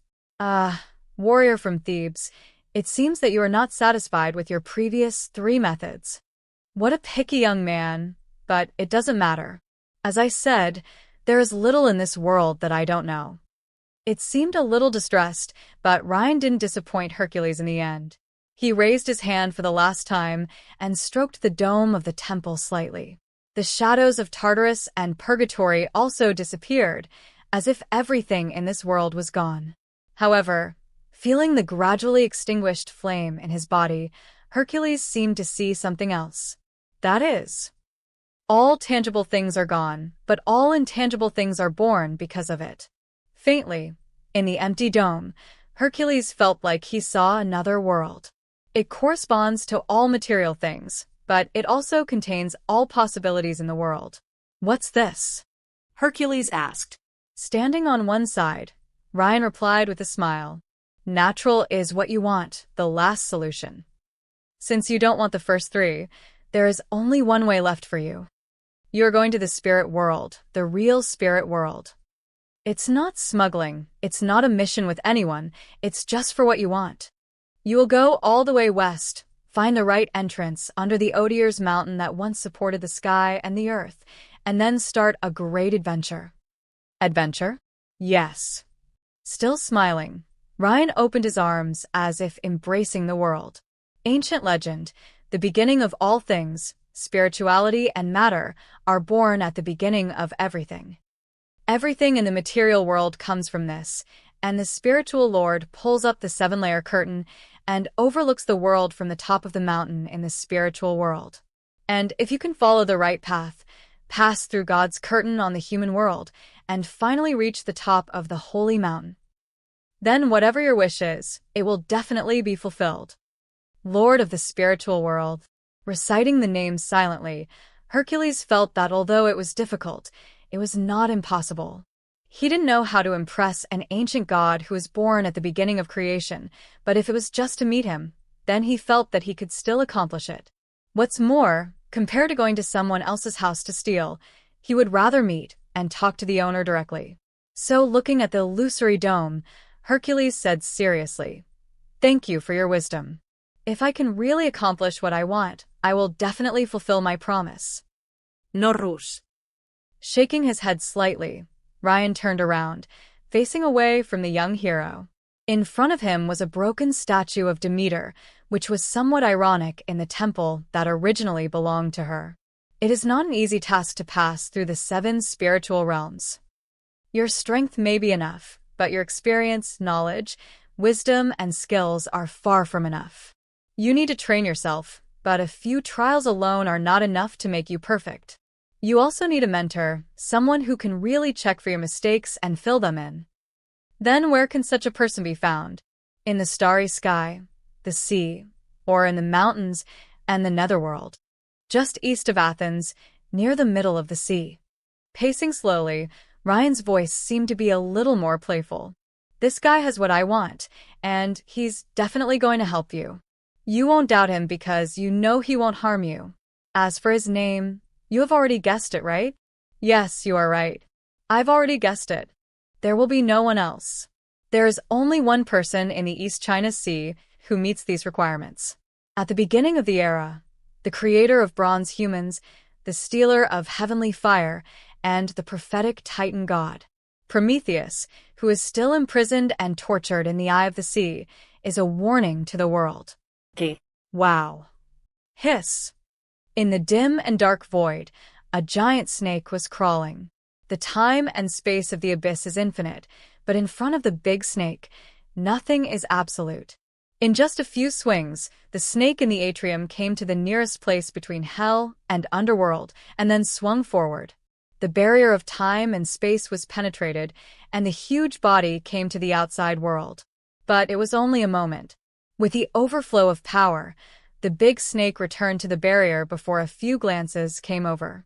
He can't leave the abyss in a short time. Fortunately, this is nothing to him. 1 is 10,000, 10,000 is 1. The serpent's will is present in every ounce of his strength, and the same is true for the ounce of strength he left behind. Transformed into a small black snake, the small incarnation swims in the underworld.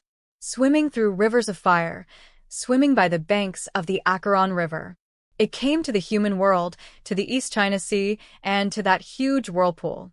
At the end of the Second Age, another collision between the sun and the sea created this wound.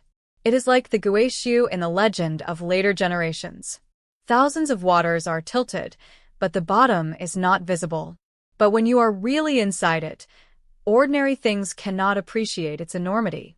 This whirlpool that spreads thousands of miles is so huge that all living things will only think that they have come to a sea area with an increasingly turbulent flow speed. Standing above the whirlpool, the dark little snake looked down. However, perhaps because this is the trauma caused by the sun, all light and heat from the outside world cannot get close to this place. Even if he knew that the creator of the bronze human being was locked here, the little snake could not see any relevant images. Hiss. It's really troublesome. Wouldn't it be better to just turn him into my dependent? Let him kill and kill in the human world. What if he follows the rumors of later generations and proves the Tao through killing? The snake's letter was swaying in the air, and the malice in the snake's eyes almost overflowed. Although they are essentially the same person, this does not mean that Orochi's thoughts on things are the same as other parts. In addition to the unified understanding of self, the snake in the atrium also has many ideas of its own. For example, he once thought about creating a Hercules to suppress the gods. Anyway, he is already qualified to become a god in his destiny, so he will not be sanctioned by the rules of this world. Then it is possible to go further by suppressing the gods. Anyway, he is the son of Zeus, and gods and laws are closely related. Suppressing gods can also be regarded as suppressing the corresponding laws. If Hercules finally suppressed them all, did he use tyrannical means to obtain the qualification to be king? Then maybe in the future, after the throne of the king of gods collapses, Hercules can inherit Zeus's legacy and become the god of kingship. Although there are risks, it is worth a try. What a pity. The snake's head swayed slightly, revealing a human-like regretful expression. I don't know whether it was regretful that Hercules did not take this correct path, or regretted not seeing the killing. In short, the snake in the courtyard wandered here for a while, and finally went downstream. Ryan told Hercules that he could come here to release Prometheus. But telling alone is meaningless, because it is the power of the king of gods that locks Prometheus. So, if you want to solve it, naturally it's not that easy. P.S. I had something to do yesterday, so I added a paragraph to the end of the previous chapter title this morning, saying that I would post it in the evening. But now it seems that this is not very intuitive and many people didn't notice it, so I will post a separate chapter next time. In addition, although this evening is indeed a bit late, I still update in the evening, right? In fact, it's so late mainly because I'm coding the second chapter. After all, I have something to do today, so this one is posted in advance, and now it's posted directly. All credit goes to the original author. If you are the author and wish for this video to be removed or modified, please reach out at fableversodio@gmail.com. Greek Mythology, the Spiritual Dominator.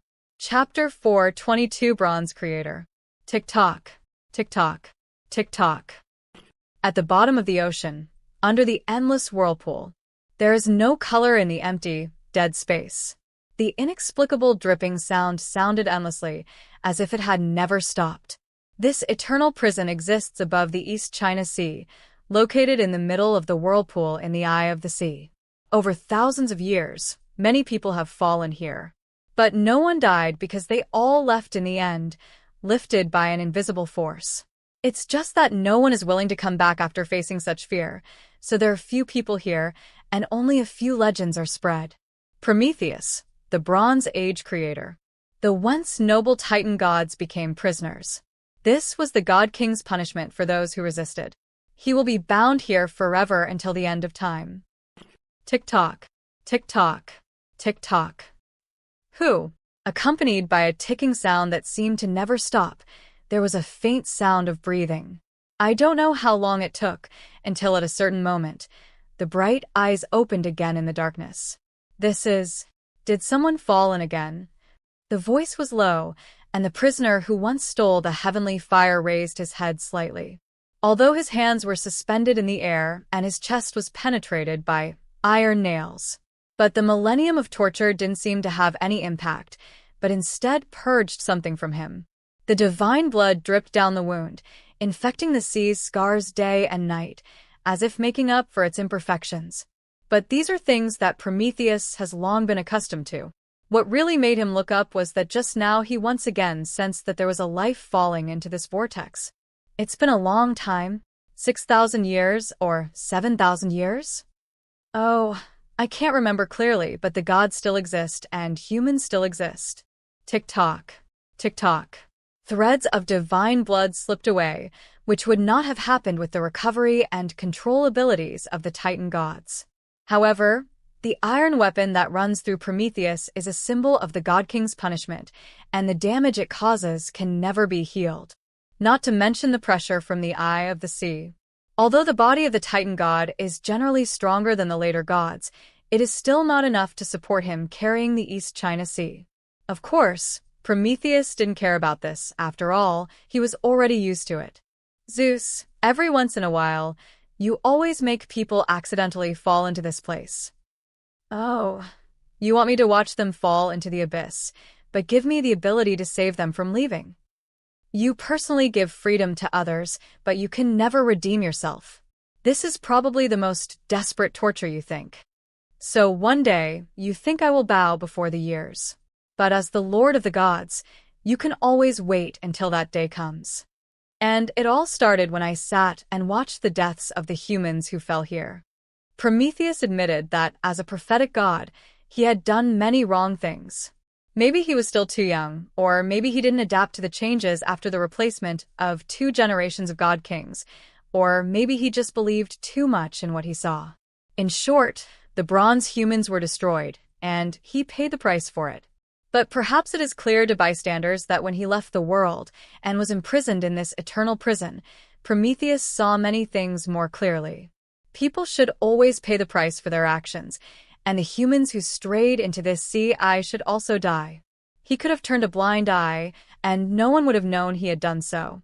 But Prometheus also knew that this was an abyss that could not be started. With the first, there will be the second. He can sit and watch one person die, and gradually he can sit and watch 2 people, 3 people, or 5 people, or 10 people, to hundreds of people, eventually to everyone. When that day comes, Zeus will come to him as a victor and ask him, "Are you willing to take back the fire stolen from humans in exchange for embracing freedom again?" The prophetic god looked into the future and knew what the consequences would be.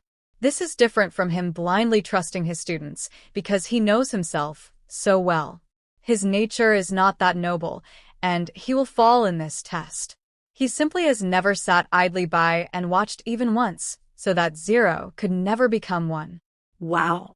There was a sound of water splashing, and silently, through the divine blood that had been flowing out for thousands of years, Prometheus activated the power of the ocean.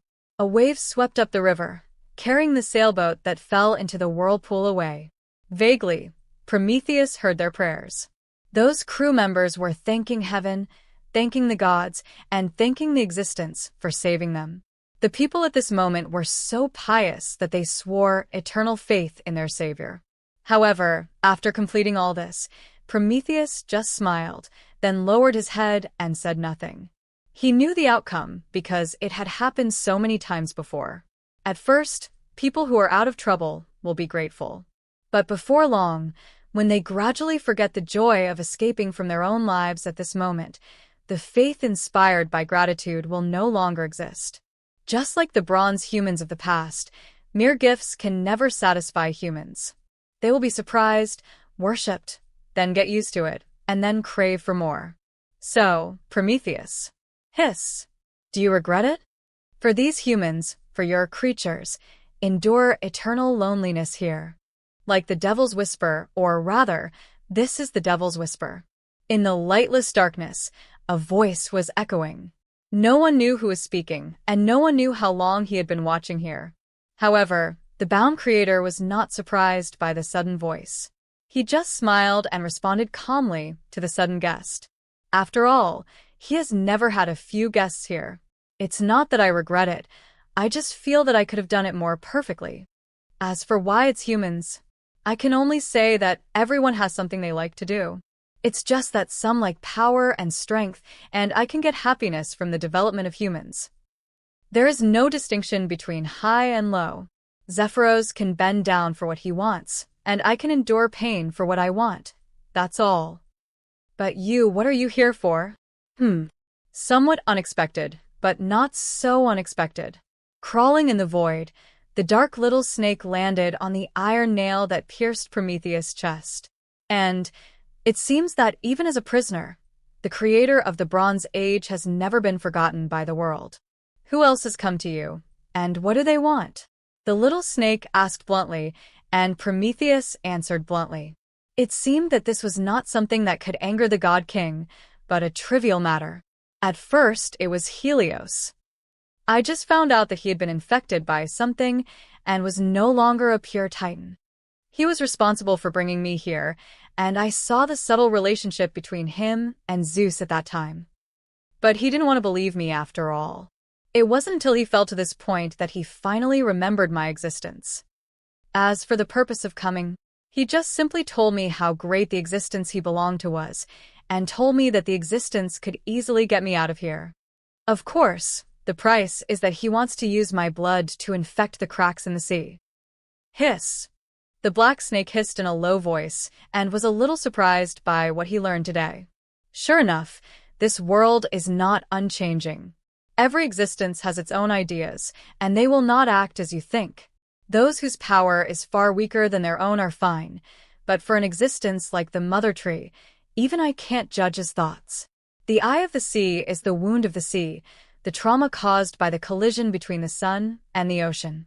He infected Helios, and it is normal for him to want to infect the sea with it again.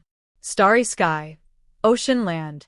If it had not been blocked by the present world, I am afraid that this outer god would have already infected the whole world. In contrast, it was not surprising that Helios could come to see Prometheus after being sealed. There is no shortage of mortals infected by evil things in the world, and he can always find a way. What happened later? The little snake continued to ask, and Prometheus continued to answer. Later, Oceanus came here to see me. This was originally the domain of the ancient sea god Pontus, but the ocean god came here. I don't know what he is going to do, because all he asked me to do is to turn a blind eye to the changes here. So, did you agree this time? Of course, after all, even if he didn't say anything, I wouldn't remind Zeus. The fight between them has nothing to do with me. Oceanus brought me a lot of news from the outside world, and I am very interested in them.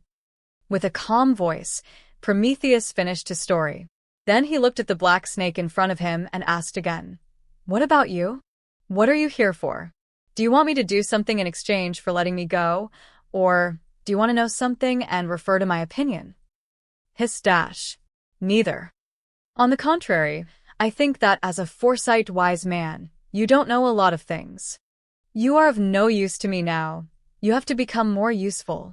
With a low laugh, the black snake felt that Prometheus was really interesting now. At least now, he didn't look so stupid. So it shook its tail, and some black air emanated and condensed, and finally turned into a book. It contains a lot of knowledge, secret history, rituals, and taboos. It allows people to transcend life and death, and let God sleep forever. Of course, there are also ways to get you out of here yourself. How about I give it to you for free? What do you think? Then what's the price? What do you need me to do? Prometheus asked, and the black snake just shook his head in a hiss. Hiss. No need. I thought I needed it before. But now it seems that you don't need me to arrange anything. Prometheus, a god who can get happiness from the development of mankind, tell me, or ask yourself. If one day, a human being deceived by the gods comes to you, he has the power to influence the world pattern. He is full of courage, but he is hesitating between good and evil. He has a firm goal, but he doesn't know that goal is the source of his pain. Then tell me, will you help him? Will you do your best to help him achieve his goal? There was no response, but Prometheus knew that he probably would. Because he himself has no ability to resist the god court, but if he can see someone with this ability, then he might really be willing to help him. To cultivate an outstanding human being, this should be considered an open conspiracy. After all, although he has seen a lot of things, Prometheus never mind doing something that is not good for Zeus. Well, it seems that the answer is self-evident. The black snake jumped up from the spike and circled. It looked at Prometheus, wondering what it thought of. Strictly speaking, hiss, my mission is over here. But for my own thoughts, Prometheus, I would like to ask you, don't you want to take revenge on Zeus? Don't you want to take revenge on those who destroyed the bronze humans? The gods of the underworld, they brought plague. Poseidon, the king of the sea, he caused floods. Zeus in the temple, he is the source of all this. Don't you want to take revenge on them? Hiss dash. Prometheus, I don't know if you really want to, but dash. If one day, someone discovers the truth, if he wants revenge, I hope you don't stop it. After all, the Avenger should not be stopped. Hiss dash. With the last hiss, the black snake swung its tail and went up along the ocean current. Just as it said, its mission has been completed. So, in the silent sea, only Prometheus was left, still suspended in the void. The creator of the Bronze Age did not make any promises because he had his own judgment. If something similar really happened in the future, he would make a choice, but it would never be because of the black snake's instigation. Even like the two previous visitors, if there was a fourth visitor who asked him about the past, Prometheus would not hide today's meeting. Of course, if nothing unexpected happened, there should be no next one. A human being who is deceived by the gods and has the ability to change the situation. Maybe, whether he exists or not, I hope he exists. If he really comes here to save me, I will teach him everything I know. From Oceanus and the mortals who occasionally fall into the sea, Prometheus also knows something about the outside world. The laws of the world, the order of the kingship, this world has become more suitable for mortals to survive than before. So, if such a person really appears, it doesn't seem to be surprising. All credit goes to the original author. If you're the author and wish for this video to be removed or modified, please reach out at fableversodio@gmail.com. Greek Mythology, the Spiritual Dominator. Chapter 4:23 Earthborn. In the blink of an eye, the conversation on the East Sea ended. In the city of Eleusis, Hercules also said goodbye and left. For a young man who had experienced the pain of losing his relatives and realized the difference between life and death, Hercules naturally longed for a way to resurrect and avoid death. But just as he did not completely believe in the orders of the West Wind god, the young hero also had some doubts about the commander of Athens. So, he did not do what the other party said at the first time, but planned to verify it during the journey. The West Wind god's method of resurrection and immortality is just a side door, and the Lord of the spirit world has the real law in his hands. This is something Hercules has never heard of before, so he naturally cannot believe it. But compared with the so-called spiritual world, the last proposal of the Athenian is deeply in his heart. Prometheus, the creator of the Bronze Age, the god who stole fire for mankind. Perhaps I should indeed go to him for advice.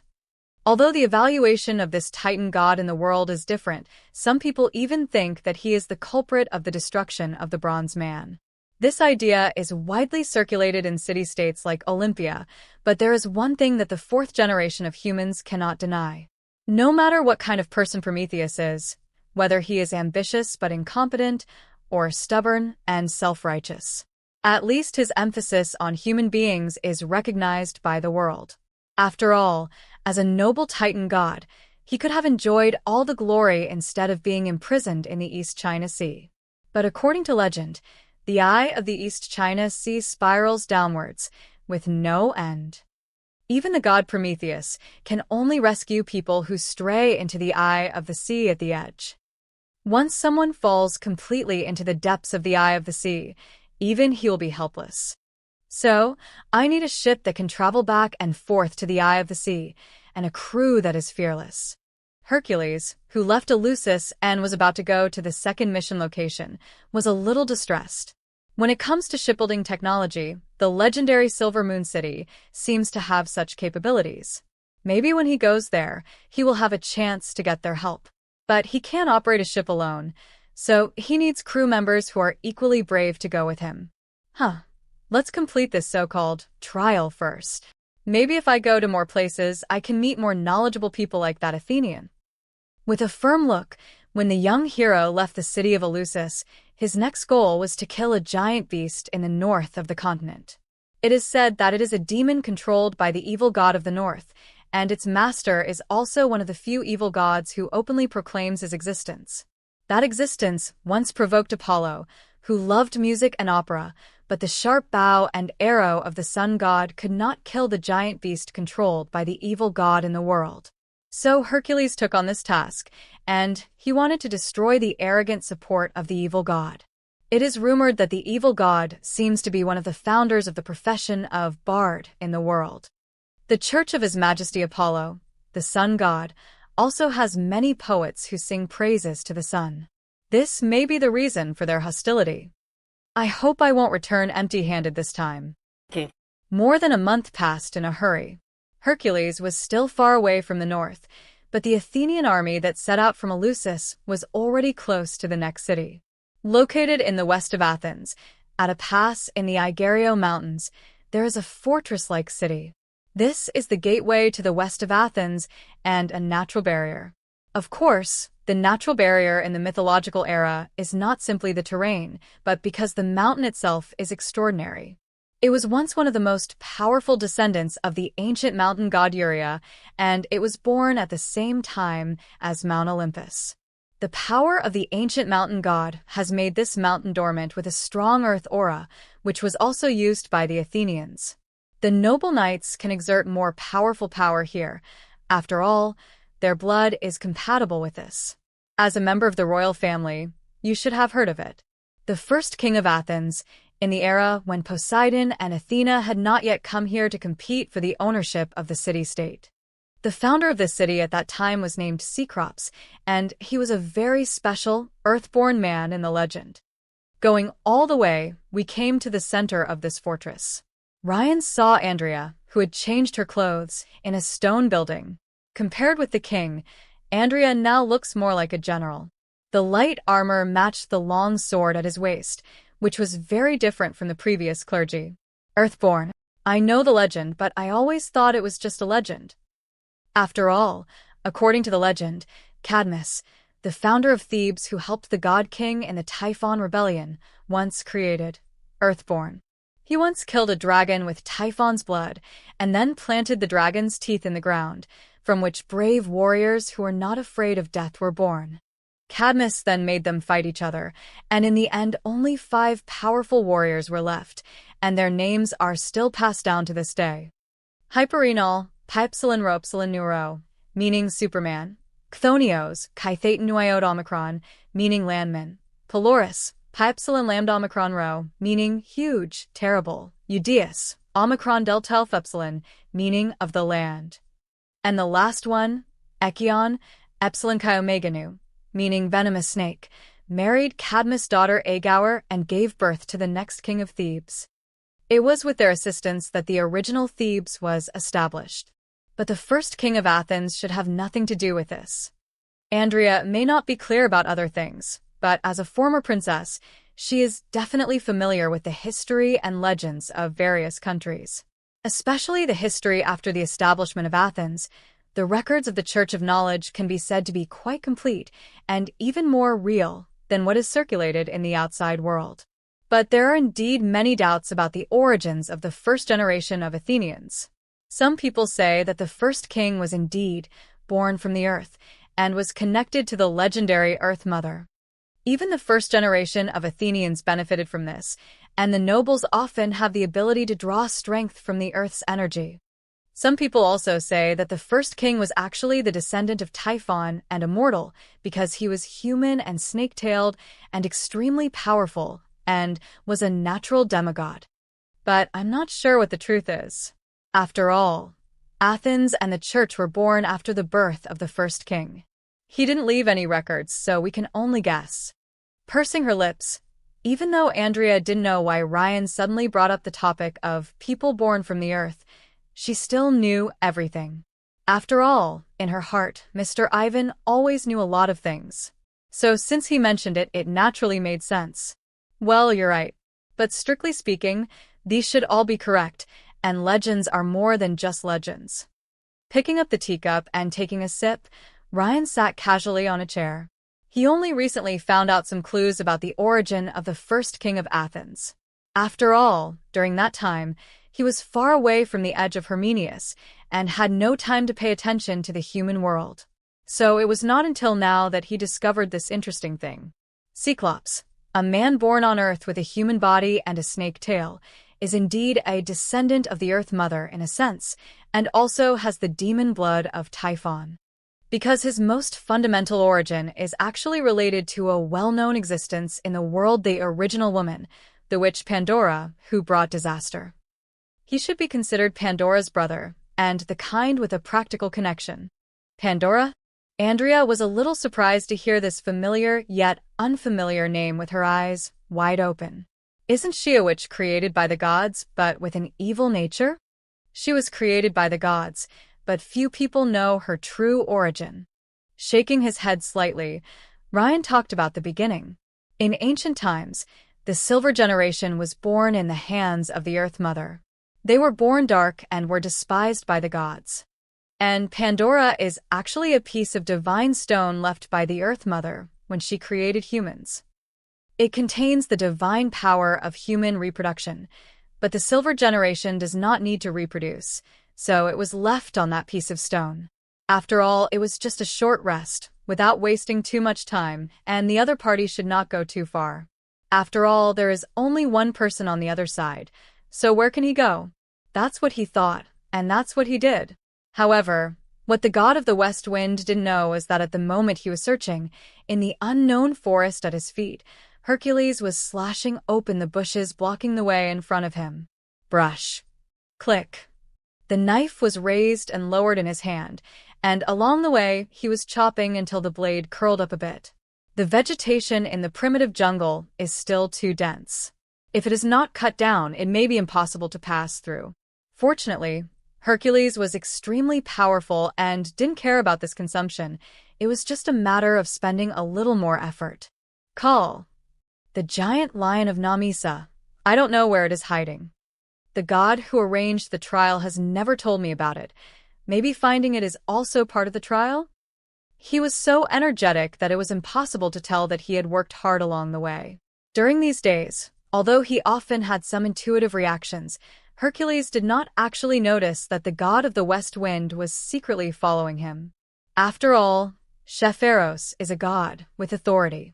Under normal circumstances, his whereabouts would not be exposed that easily, at least not to Hercules, who had no extra means other than brute force. Because the young hero naturally didn't know that he had suddenly disappeared in the eyes of the other party for no reason. On the contrary, he was still thinking about how to complete his mission. Although in Eleusis, Hercules met the knowledgeable Athenian, and the other party also used actual actions to prove that the rumors about the knowledgeable Athenians were not groundless. But the hero in front of him was not someone who listened blindly and believed blindly.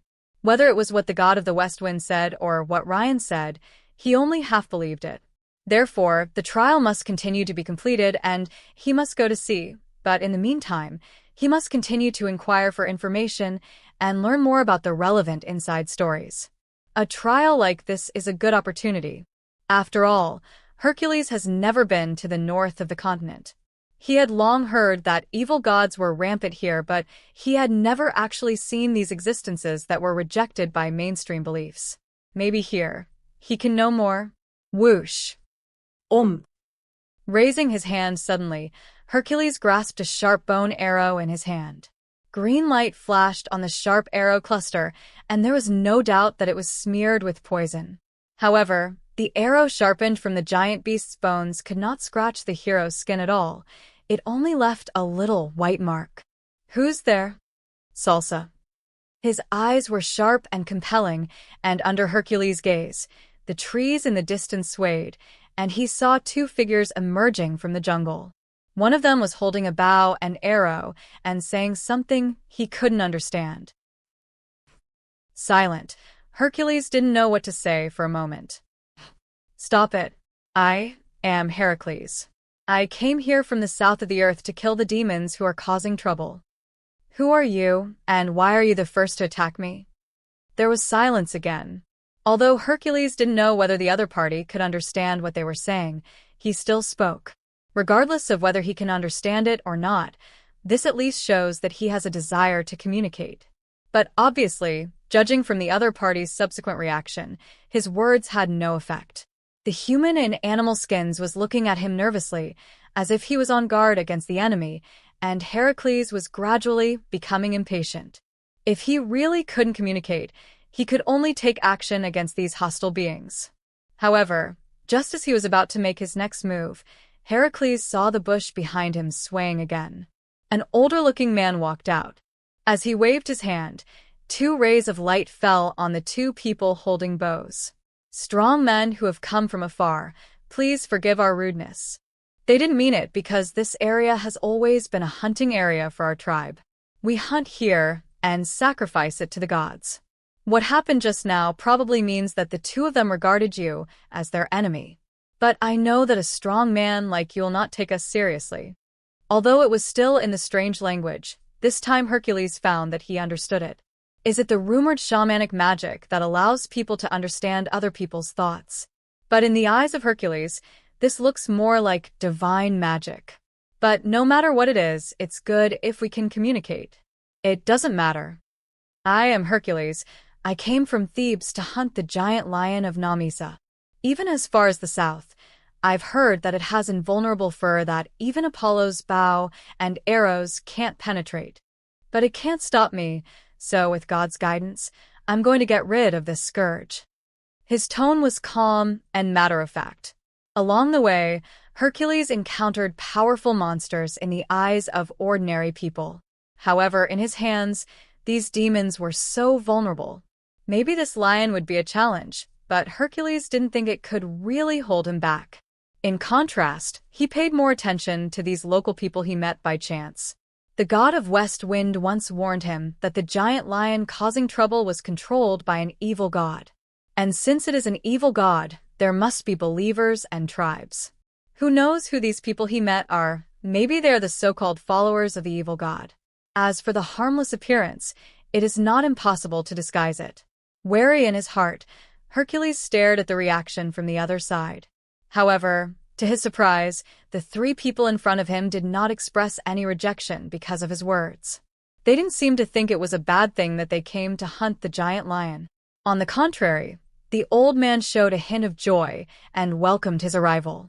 During the subsequent conversation, Hercules unexpectedly discovered that they actually knew the whereabouts of the giant lion of Namisa and even knew the secrets about it. Hero from afar, the tribe welcomes you. And we do know something about the Namisa giant lion you mentioned. On the way back to the old man's tribe, Heracles listened to a sermon. It is said that when the king of demons was rampant in the world, the gods of Olympus fled after hearing the news. The power of the hundred-headed dragon and snake is far beyond their ability to resist. The few gods who dared to resist have paid the price for it.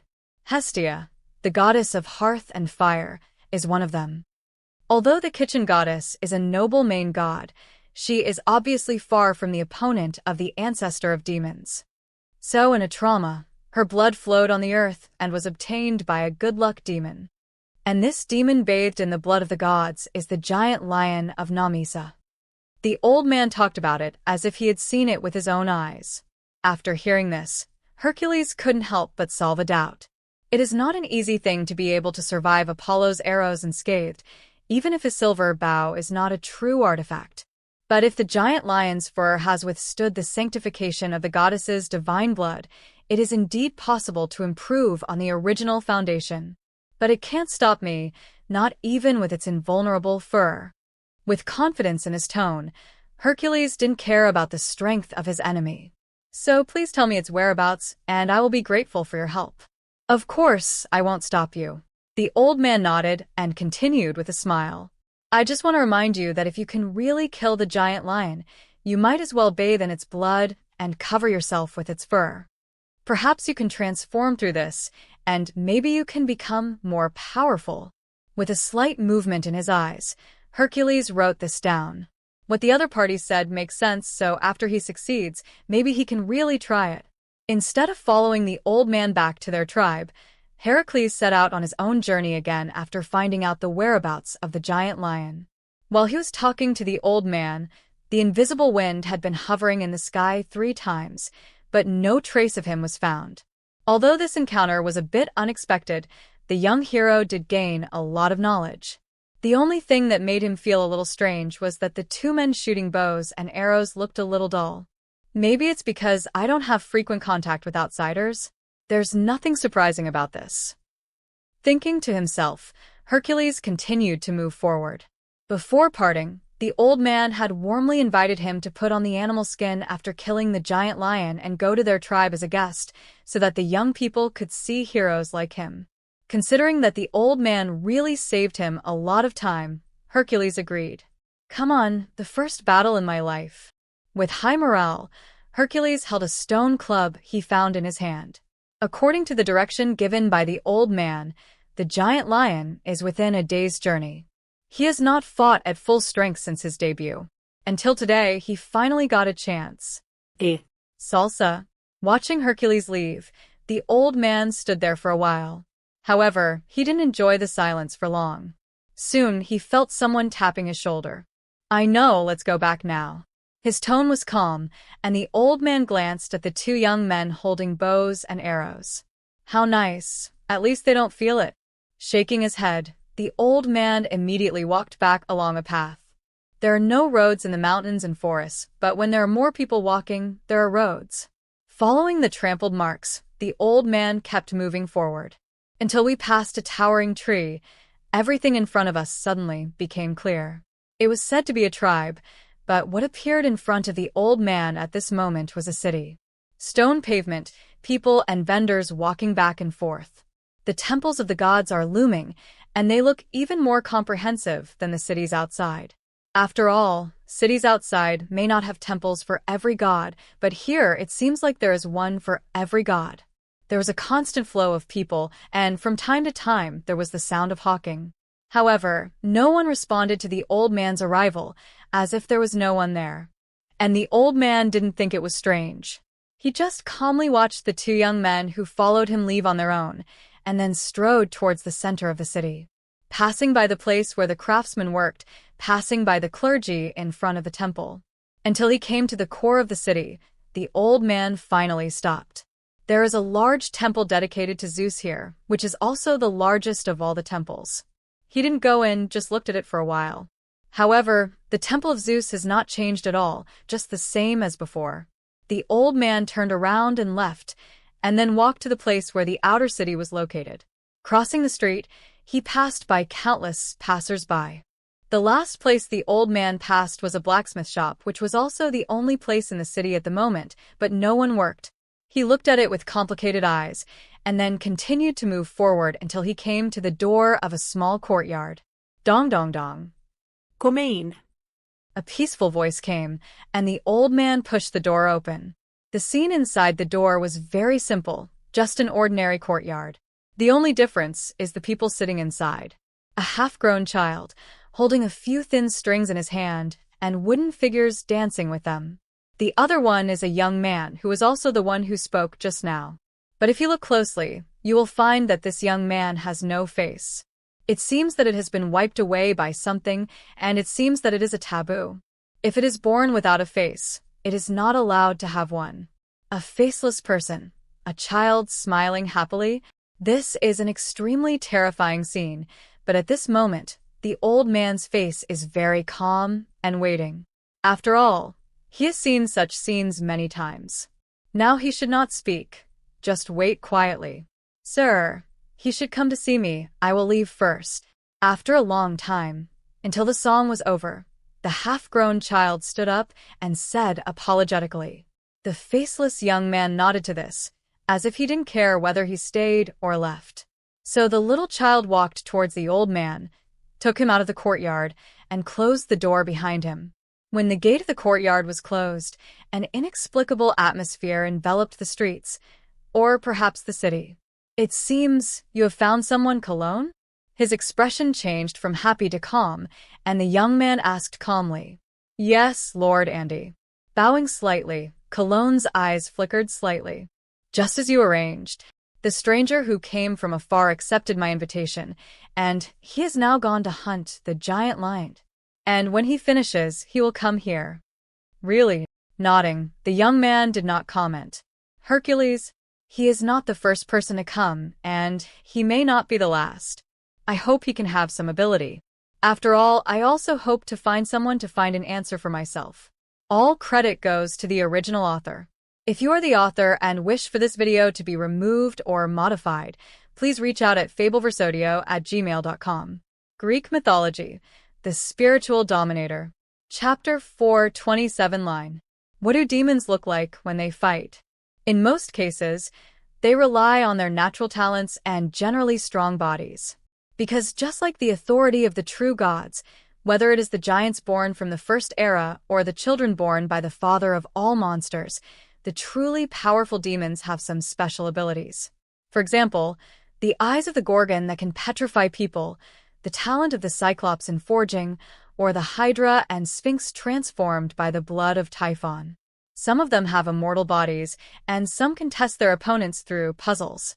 If they cannot answer, they will violate the order they have established, and then lose the power to resist, and can only be slaughtered. Like its peers, the Namisa giant lion is the same. It has invulnerable fur, but with just one look, when Hercules found the giant lion by a small lake in the forest, he knew that he could not solve it with brute force alone. Everything has weaknesses, and the giant lion is no exception. Roar! Bang bang! There was no communication, nor was there any need for communication. The Namisa giant lion was not a demon with wisdom, it was bloodthirsty and brutal. With a roar, Hercules' fist slammed into the body of the giant lion. The demon's body was tall and strong, and in comparison, mortals were so small in front of it. But under Hercules' fist, the giant lion was still knocked out. The thick trees were broken like straw, but only slightly delayed the speed of the demon. There is no doubt that Hercules had the upper hand in the collision of power. But looking at the enemy in front of him, the young hero's face became more serious. Bang! Climbing up from the ground, the giant lion shook his head. The huge eyes were full of tyranny. It looked at the tiny insect in the distance that burst out with amazing power and grinned. Although Hercules' power was very strong, it did not really cause any harm to it. Without any hesitation, the giant lion ran wildly, opened its mouth, and bit the enemy. It was not the first time it fought with humans. There had been more than one so-called hero from the human kingdom who wanted to become famous with its life, but their end was the same. No matter how powerful they were or how sharp their weapons were, as long as they could not make it bleed, they would only become the giant lion's meal. Roar! The monster's big mouth came towards him, but Hercules did not retreat, but advanced. He wanted to try whether the giant lion's mouth could still avoid all external damage like the surface of the body. Top. Take 2 steps to run up and jump up. Just like jumping into the abyss on his own initiative, Hercules jumped into the giant lion's mouth. The iron rod he carried with him became indestructible under his unparalleled strength, and then hit the monster's lower chest fiercely. Bang! Kaka! The muffled sound was accompanied by the sound of a hard bite. At this moment, Hercules and the Namisa giant lion were both troubled by the difficulty of their opponents. The iron rod hit the demon's mouth, but it was like the surface of the body, unable to cause it any harm. But when the giant lion's mouth closed, it also felt like it had bitten into an indestructible piece of gold and stone, and it was difficult to hurt the opponent no matter what. Even more than that, the mouth just closed. Under a strong force, the giant lion's mouth was stretched open little by little. The young hero used his hands to open the demon's mouth. In front of him, the power of the Namisa giant lion seemed to be just that. Although there was a clear gap in the size of the two sides, the strength was obviously not the case. Roar! Shoo! For a moment, the foreign body feeling in the mouth made the giant lion even more angry, and a poisonous gas mixed with stomach acid spurted out of its throat. Even though Hercules was not afraid of the damage it would bring, he took the opportunity to jump out of the giant lion's mouth when he saw the corroded clothes and the stench. At this point, they all recognized the strength of the enemy. Throwing the iron rod aside, ordinary weapons were no longer helpful to Hercules. He swung his fist and smashed it at the lion's head. The divine blood boiled in his body, and the unparalleled force hit the demon's head, bringing a huge roar. The giant lion that had just vomited out the foreign object was hit hard and was knocked out again. The huge body flattened a large area of the woods, but in just a moment, it stood up again from the smoke and dust. As the world said, the fur of the Namisa giant lion is invulnerable to swords and guns. Maybe a truly powerful artifact can penetrate it, but with just bare hands, Hercules can't do anything to it now.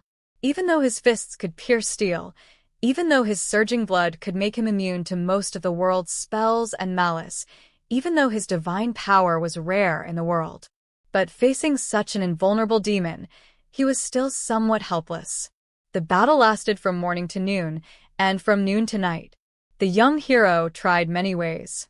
He tried to sneak attack the giant lion's eyes, but as long as it closed its eyes, its eyelids could block Hercules' attack. He also tried to break the giant lion's teeth, but even though he had an extraordinary physique, he was not indestructible after all, and it was impossible to ignore the demon's attack. Gradually, the sun set and rose again. Rolling, biting, poisonous fog, the Namisa giant lion also tried many ways to kill his opponent, but he could never do it. The man and the lion seemed to be in a stalemate, and neither could do anything to the other. Roar! After making a mocking roar, the Namisa giant lion finally had the intention to retreat. This human has some abilities and he can't kill him, so he won't kill him. In the end, this is just a delicious food. And for it, there is never a shortage of food in this forest. Panting heavily, the young hero gradually felt tired. He saw the giant lion's thoughts, but he really couldn't stop it. How can such an invulnerable body be defeated? As long as it is still breathing, no one can hurt it. The young hero's eyes moved slightly, and he suddenly seemed to remember something. All things in the world are divided into body and soul, just like the person he wanted to resurrect. And the soul is more important to intelligent life because it is the ship that carries thinking and reason. But there are exceptions in this world, such as the monsters born from gods and those comparable to gods. The soul and body of God are two sides of the same coin, or in other words, divinity is a certain manifestation of this two-sided coin. Acquired life can also extract some brilliant substances from the extreme spirit and body and then undergo the baptism of rules and transform into this immortal creation. As for these monsters, they are a little different. However, although Hercules does not understand, he may try to target it from another angle. Bang! Do it as soon as you think of it. When the giant lion collided with him again, Hercules jumped up and hugged its neck. Like moving a mountain, the young hero scanned the surrounding environment and then chose a river. Dragging the demon, Hercules pulled it into the river step by step and then pressed its head down. The Namisa giant lion struggled desperately, but the power of the young hero seemed endless. In this wrestling match, it still fell into a disadvantage. Golialu, Golialu, Golialu. The head was pressed under the water, and the giant lion finally felt panic. It struggled hard, but its strength was getting weaker and weaker. If Ryan hadn't come, in the original myth, Athena gave humans breathing, so humans had wisdom from then on. Although the myth is biased, for Khaos's demon, there is indeed a certain connection. As time passed, the giant lion's struggle became weaker and weaker. Until a certain moment it completely lost its movement. However, Hercules knew that it was not dead. For such a demon, losing breath does not mean losing life. It just temporarily lost the ability to think, and its mind fell into chaos. But as long as this is done, it is enough. I can't kill you, so let you kill yourself. After dragging the giant lion's head out of the river, Hercules finally showed a trace of fatigue, but also a bit of joy of victory. Although the fur of the Namisa giant lion is invulnerable to swords and guns, it does not mean that it can't do anything to itself. It's just that if it is still awake and has the ability to think, it can prevent accidental injuries to itself. But now that it has fainted, there is no way to stop Hercules. Swish! Holding the giant lion's claws, Hercules used it to scratch its neck. This time, the invulnerable fur is no longer useful. As the claws scratched, blood gushed out immediately, falling on the young hero like a fountain. Hercules hesitated for a moment, but finally did not dodge. Because just like the old man he met before said, he did feel the power contained in these blood. They were absorbed by Hercules in this way and turned into part of his foundation. Although he had already reached a certain limit, it was still not meaningless. I succeeded.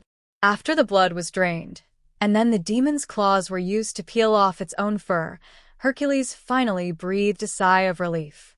The rampaging demon was killed by him, and he completed the god's request. If nothing unexpected happens, perhaps the gods will come to praise his achievements soon, and he will receive the next task. But where did the gods go? After waiting for 3 days in the open space by the river, Hercules had even preliminarily processed the skin of the giant lion.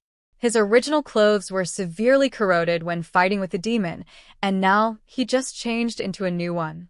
The equipment was updated, and the body was more energetic. But at this time, Hercules unexpectedly discovered that, unlike the last time he left Eleusis, the god of the west wind had no intention of showing up.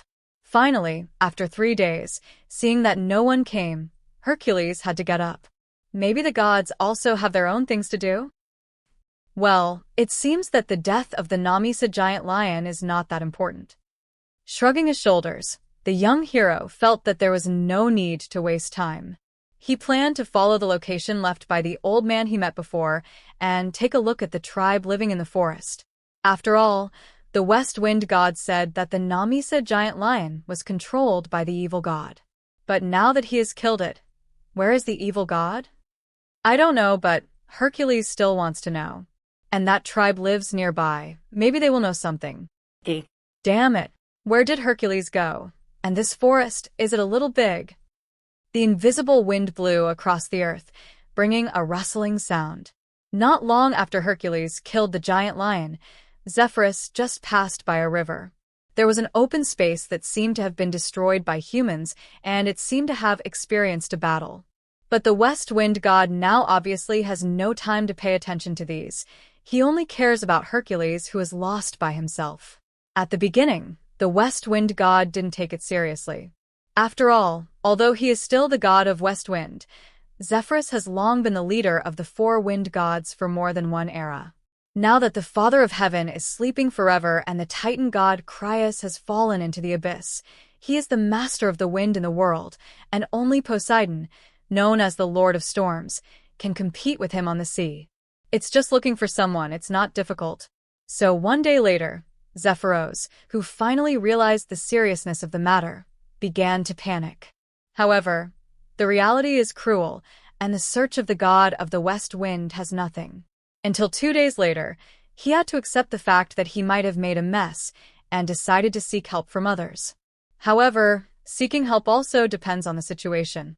First of all, he can't go directly to Zeus, otherwise it will make him look too incompetent. Secondly, he also tried not to make too much noise, and it's best not to disturb the gods who are fighting. Fortunately, there is a place in the north of the road that can help him solve these troubles, that is, the goddess of fate on Mount Nisa. Anyway, Zephyros didn't intend to spy on any fate. He just wanted to find someone, which shouldn't be a big deal. However, something unexpected happened again, and he found that he was lost.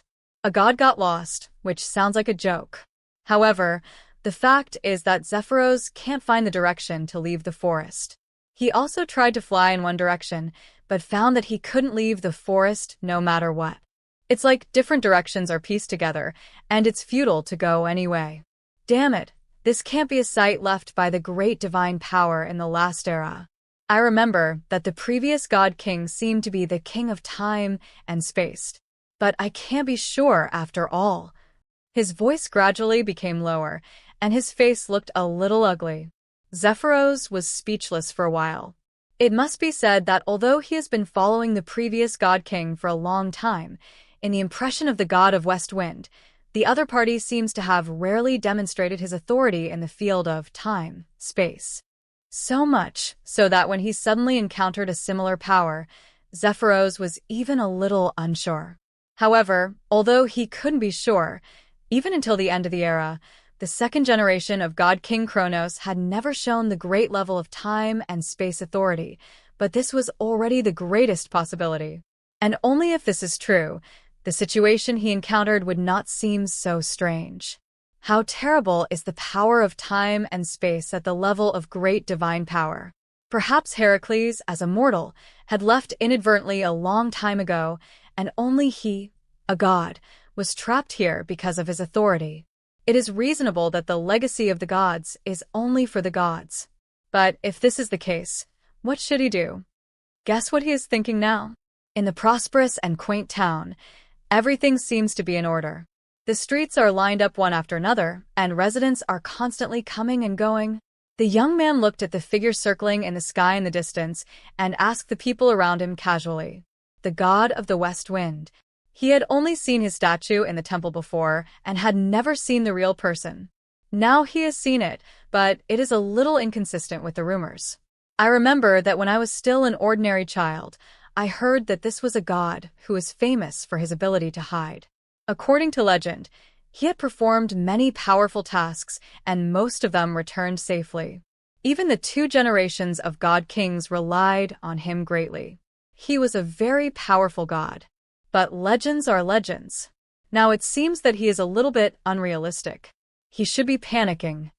After all, in your theater, even if he is the true god of Olympus, he cannot escape your control. Compared with the casualness of the young man, the old man was much more nervous.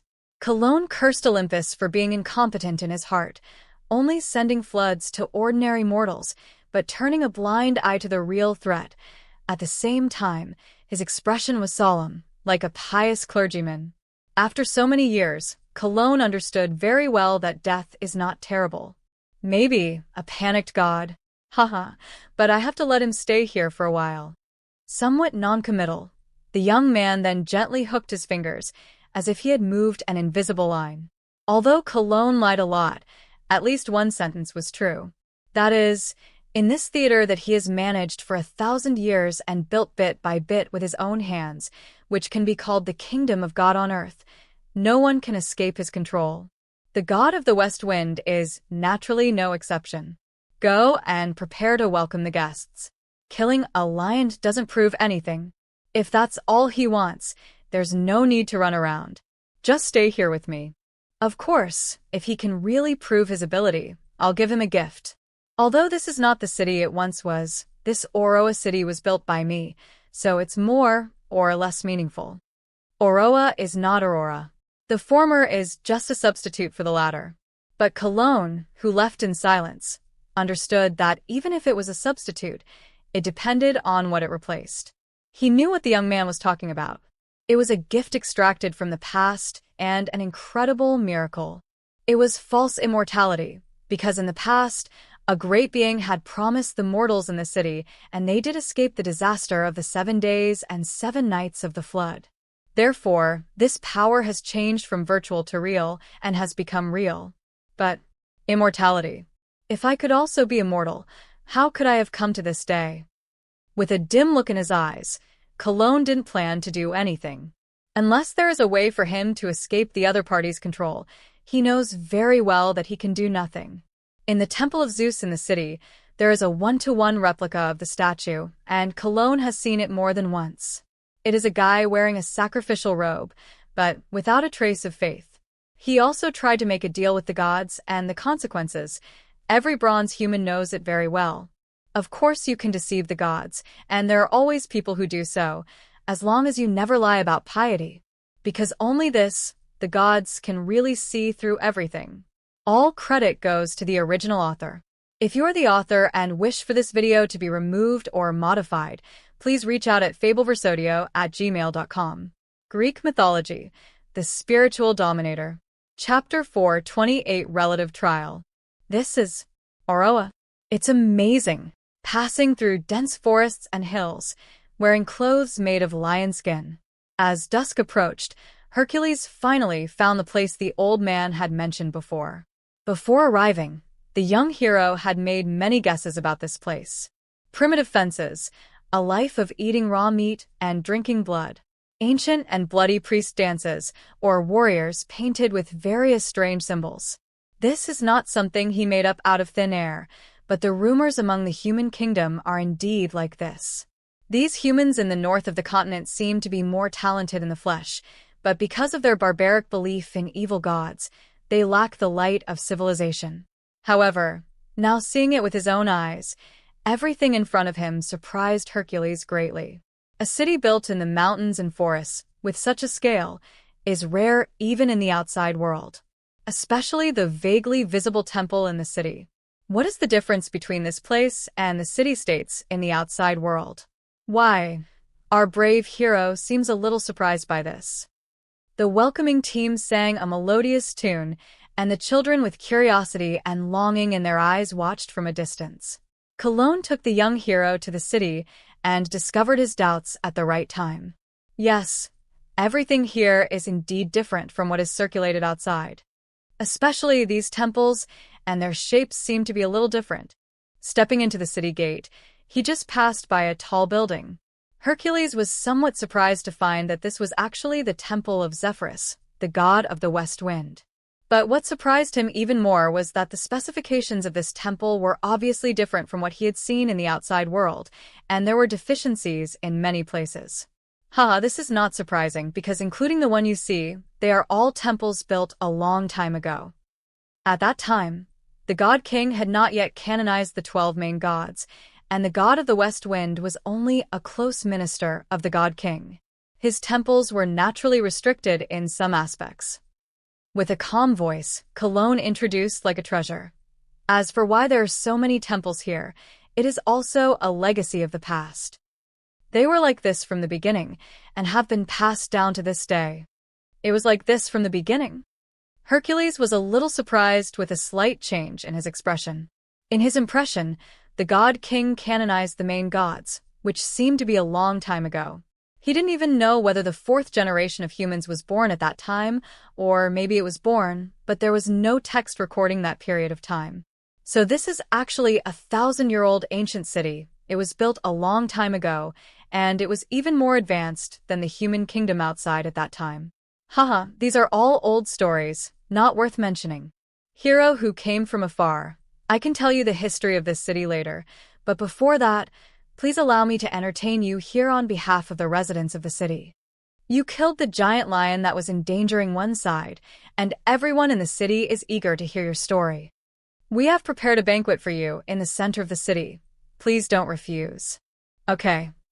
Although there are still many doubts, Hercules nodded in agreement. In addition to the one God gave him, he will create another one himself. Huh. Hercules was about to ask something else when he suddenly heard a slight huh. The little man on his shoulder seemed to have noticed something, and then he moved with a click and got into one of his pockets. I have to say, I don't know if the material of this little man is special, or if Ander is really strong. When it got into the pocket, even Hercules, who saw it with his own eyes, instantly felt that it had lost the breath of a living thing and became indistinguishable from a dead thing. Okay, I won't talk to you for now. Someone is coming. Oh, I almost forgot that you are the treasure in his eyes. Remember to make up a reason. You should know this. The second half of the sentence sounded directly in his mind. Before he could reply, the next moment, Hercules felt a strong wind blowing from afar. This wind contained a familiar power, which belonged to the breath of God. Soon, the figure of the god of West Wind appeared in front of Hercules. Ha Hercules, I finally found it, cough cough. The wings vibrated, rolling up gusts of air. Until he saw the familiar figure, Zephyrus was really relieved. Swallowing the words that almost blurted out, the god of West Wind looked at the missing person in front of him. Compared with before, the momentum looked a little stronger. And on his body, a simply tanned lion skin was draped over his shoulders. Just one glance, Zephyrus recognized its former identity. The giant lion of Namisa, the demon that the incarnation of the gods cannot do anything to, has now become the ghost of Hercules.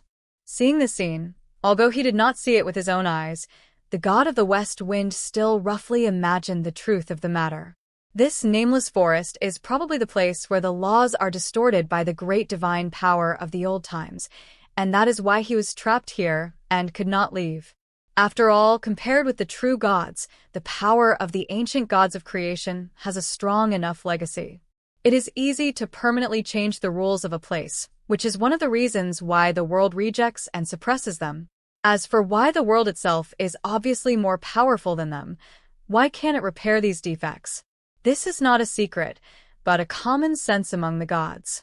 Just like at the beginning of the Second Era, the world needs to wait for the goddess of justice to complete the great cause of legislation before it can gradually squeeze out the remnants of chaos under the order of the world.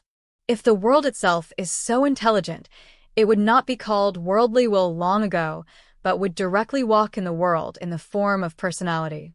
Let's get back to the point. No matter how this place was formed, in terms of the result, this abnormal law phenomenon is likely to be used by the evil god behind the demons here, making it a shield to block the gods. But what the other party never expected was that this time it was such a powerful demigod who came. Even if it is an abnormality of the law, the reaction when facing the target is different. So compared to himself, Hercules was not affected at all. He found the target directly and then killed the demons here. With the death of the demon, the changes in the forest naturally dissipated. So that I couldn't find it after searching for so long before, but now I can easily find his figure. Well, it should be like this. Although I am still curious about the specific process, as a god, Zephyrus doesn't want to show his ignorance, especially in front of Hercules. Even if they have not been together for a long time, he knows the potential of this young man. Hercules is willing to obey orders on his own initiative, so he can order him. But if one day he is unwilling, then the god of the west wind may not be able to do anything to him. So in front of a young hero, Zephyros just coughed twice, and then showed that everything was under control. Hercules, it seems that you have completed the task I assigned to you very well. The evil demon has died in your hands, and the people in the north will no longer be poisoned by it. You did a good job. This is what I should do. After a moment of silence, the young hero shook his head and said, "Well, no matter what, you have done your part for the people in the north, and from today on, your name will also be passed down in the world. Although this is a good deed you did to atone for your sins, the gods of Olympus will still not embezzle your credit." Nodding with satisfaction, looking at the reaction of the young man in front of him, Zephyros felt that his guess was indeed correct. He had no idea what had just happened, nor did he know that this was actually a dangerous place where even the true gods would fall into.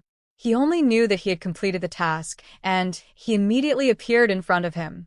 "As you can see, Hercules, you have completed the second task I gave you, and you have completed it successfully. But, young hero, you can't stop now. There are evil demons everywhere in this world, and there are also many beings who are unwilling to obey the gods. What you are doing now is just a little bit insignificant. If you want to atone for your crime of kinslaying, you still need to move forward." Although the first two tasks had some mistakes, the results were always satisfactory. So, according to his previous arrangements, Zephyrus said the third trial. "Go south, across the mountains and rivers, to the south full of miasma and swamps. You will find Hydra there, the descendant of the king of all monsters, a monster far more difficult to deal with than the giant lion of Namisa. In the past 1,000 years, it has devoured fields, ravaged people and animals, and destroyed cities. The poisonous gas it spewed has killed thousands of people, and the fields have turned into swamps wherever it passes. It is the nine-headed snake monster, a monster with infinite life.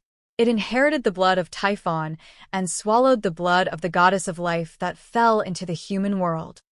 Your third mission is to destroy it and turn this evil demon into an insignificant embellishment in your legendary life." The invisible airflow rolled up the branches and petals on the ground, forming a picture scroll in the air. Hercules immediately saw the demon mentioned by the gods, the nine-headed snake Hydra. He had heard of the other party's name. It was a demon that ravaged the water system in the south of the continent. It has the strongest toxin in the world, which can even make the immortal gods miserable. The gods are afraid of it, but this is not Hydra's unscrupulous reliance. Its real strength lies in its immortal life. Hydra has 9 heads, 8 of which can be chopped off, but only the core one is immortal. And as long as that one is still there, the other 8 can continue to regenerate under the powerful body of the demon. The god of war once tried to go to fight, but the gods in the human world were no match at all. Without divine power to rely on, he could not do anything to this powerful monster. "Hydra demon, I will kill it." Hercules' eyes moved slightly the south of the continent. Hercules remembered that Silver Moon City should be in the southeast of the continent. "I don't know if I have a chance to go there to take a look. I think the new acquaintance Ander will have a way." Very good, Hercules. I have witnessed your courage, and the gods will watch you. Smiling and approving, Zephyros thought about it again. Although he didn't blame himself for not being able to find anyone before, it was entirely because the enemy was too cunning and the weather and location of this place were not good, but he had to learn from his mistakes. If something similar happened again in the future, he still had to be prepared in advance. So the god of the west wind took out a feather from his body and gave it the blessing of the wind, to help you complete your mission and to reward your courage. Hercules, I give it to you. It can make the invisible wind favor you and obey your call. The journey is long. I think it can help you. I am on Mount Olympus, waiting for your success. Returning to Olympus is naturally fake, but watching Hercules accept his gift, Zephyros feels that this time it should be safe. With the mark he left, no matter where the other party runs, he can lock the other party's position along this connection to prevent the same thing from happening again. All credit goes to the original author. If you are the author and wish for this video to be removed or modified, please reach out at fableversodio@gmail.com. Greek Mythology, the Spiritual Dominator. Chapter 430, 1 Dionysus. Autumn is coming to an end, and the weather is getting colder. There are places in the north of the world where light snow has fallen, and the wild animals have hidden themselves. However, the wind in the world obviously cannot reach the palace in the sky, and the coldness on the ground cannot affect the beautiful scenery of the hometown of the gods. On Mount Olympus, the king of gods drank a glass of fine wine and looked down at the world from the top of the mountain. Not long ago, when the invisible west wind blew, Zeus learned about Zephyrus' recent situation from it. The close ministers of the king of gods described their work results during this period in the letter and greatly praised the strength of Zeus' bloodline. For thousands of years, demigods have been born in the world. Although most of them are the first generation of gods and humans, their own abilities are not very strong, and they often have no commendable achievements. But no matter what, the Son of God is the Son of God, and the talent shown by Hercules is also unique among them. And in comparison, he still has a lot of room for improvement. Even with the eyesight of the god of the west wind, he is far from seeing his limit. So Zephyros wrote all these in the letter to the god king, expressing his respect for the god king and the queen of heaven. This is the talent that the Son of God, the first person who has the blood of the god king and is fed by the queen of heaven, should have. It is difficult to find a second person in heaven and earth. Yes, they didn't disappoint me. Nodding slightly, Zeus was still very satisfied with this. It must be said that it was just like every time before. Although he knew that there was a reason for the flattery of the god of west wind, the god king was still very happy after reading the letter. After all, flattery must be given to the right medicine, and the most well-known thing about Zeus is nothing more than his love history and his profuse offspring. On this point, Zephyros undoubtedly grasped it very well. There was a little incident in the first mission, but he was able to leave the hands of the Athenians safely without using force, which is already very good. And now it seems that there is no problem in the process of killing the demons. In this case, it is time to give him some real burden. There is still a lot of content in the letter, and Zephyros explained the third mission in it. Killing the Hydra is still a good choice. But later, Zeus had other ideas of his own. This is just the beginning. Unlike your brother Perseus, he does not need the help of artifacts to kill demons. How about it, my child, listening to your brother's achievements? What do you feel? He lit the paper casually and watched the letter turn into dust. The king of gods did not look back, but looked at the sea in the west of the earth. The former Mount Odysseus supported the sky, and now the fulcrum between heaven and earth is divided into two. Olympus in the east, and the giant god supporting the sky in the west. Standing on the top of the mountain, Zeus could even vaguely see the gods who had not surrendered for thousands of years. He was still glaring at the sacred mountain, glaring at the so-called traitors. The legacy of the old times was really too long ago, and Zeus' patience was finally running out. No one is indispensable, and Atlas is no exception. Although he is powerful and suitable, he is not indispensable to support the sky. As for Hercules, I am of course happy for his achievements, father. It's a pity that I am far inferior to him and can't serve you like him." The voice was young and energetic, and the king of gods' thoughts were interrupted. Behind Zeus, a handsome black-haired young man seemed to say, with some regret. However, despite this, his tone was very relaxed, as if the sufferings of this world were nothing to him. "Haha, Dionysus, my child, you have always been so happy." Shaking his head with a smile, Zeus was also a little helpless. "I don't know if the other party situation has anything to do with me. Maybe this is also a kind of fate of the God King? But no matter whether it is or not, Zeus did not let the news leak out. Haha, what does it matter if you are happy or not, my dear father? The life of a god is short, so you should enjoy it while you can. Hey, as you can see, since I can't change my fate, I might as well enjoy it." Picking up a bottle of wine from the table, the young man behind Zeus took a few gulps. I don't know if it's a natural influence. Dionysus has always had a great interest in wine since he can remember. He once thought about wandering around the earth and tasting the fine wines from all over the world. He also imagined participating in banquets in various countries and giving them joy and freedom. After all, he is a god. This is a right he should have, and no one is qualified to deprive him until that day. Zeus told him that the real gods not only have immortality, but they also have authority as the source of divine power. However, Dionysus is different. He does not have his own divine power. Yes, Dionysus. He is the second god in the world without authority, and he doesn't even have his own territory like the regional gods. This god of carnival and drama in the original trajectory, the embodiment of brewing and wine, has no authority, just like Hecate in the past. This kind of thing has only happened twice in the history of the gods, and Zeus was shocked when he found this. Some people say it is a curse, and some people say it is a good omen. After all, objectively speaking, the birth of the magic network has positive significance for the world. Tisk, if there's a choice, then I would like to be a Dionysus. In this way, I can brew the world's unique wine, and then ripple in the sobriety and psychedelic. But it's okay now. It would be better if you don't stop me from going to the human world. As if he didn't care whether he was a real god, Dionysus acted very comfortable. In contrast, Zeus in front of him seemed more and more entangled. For the king of gods, especially for Zeus, who truly condensed the symbol of a royal power at this moment and continued to spread it, problems like Dionysus are not unsolvable. He actually has many ways to give him a false priesthood and then let Dionysus absorb faith through it, but Zeus has never done so. As for the reasons, there are two. One is not easy to say, and the other he has already told his son. Child, your situation is not an isolated case. As early as the last era, there was a person like you, but now she is the famous goddess of the magic network. Even the gods have to rely on her power to spread faith and distribute divine arts. Otherwise, if they come one by one, they may die of exhaustion and not be able to complete it. You can also be like her. You will have a chance. Haha, that's what you said.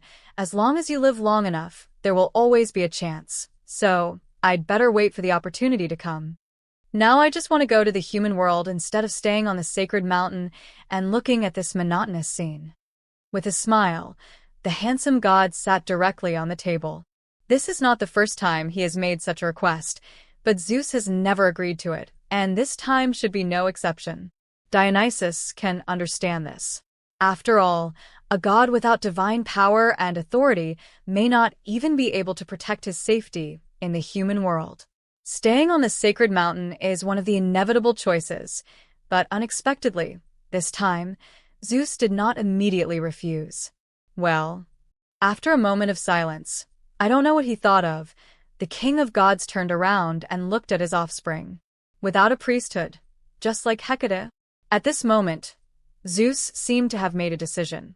Dionysus, do you really want to go to the human world? Of course, it's much more interesting than the sacred mountain. Such a formal address made Dionysus subconsciously a little serious. But this was only a little bit, and the freedom of nature soon made him smile indulgently. He didn't know why Zeus had a different reaction, but since he asked, Dionysus nodded in agreement. Really? If that's the case, then go. I won't stop you anymore, and I will even give you more." Speaking calmly, Zeus turned around and met Dionysus' incredible eyes. "Is it strange? Since this is what you asked, I will give you this opportunity. Not only that, I will give you more. You want freedom and enjoyment, there is no problem. As the son of the king of gods, this is what you deserve. But at the same time, as the offspring of Zeus, you should also shoulder your own responsibilities like Perseus and Hercules. If everything goes well, then we will be fine. I will become the only god king who rules the world, and you will be the god who assists me. But if something unexpected happens in the middle, although it is not what I want, someone must pay something. Before thinking about victory, think about failure first. Although the plan with Erebus seems reasonable, although the current war in the world is also going in the direction that Zeus expects. But no one can guarantee that he will not fail, not even the god king. Moreover, the curse left by Cronus has been kept in mind by Zeus until now.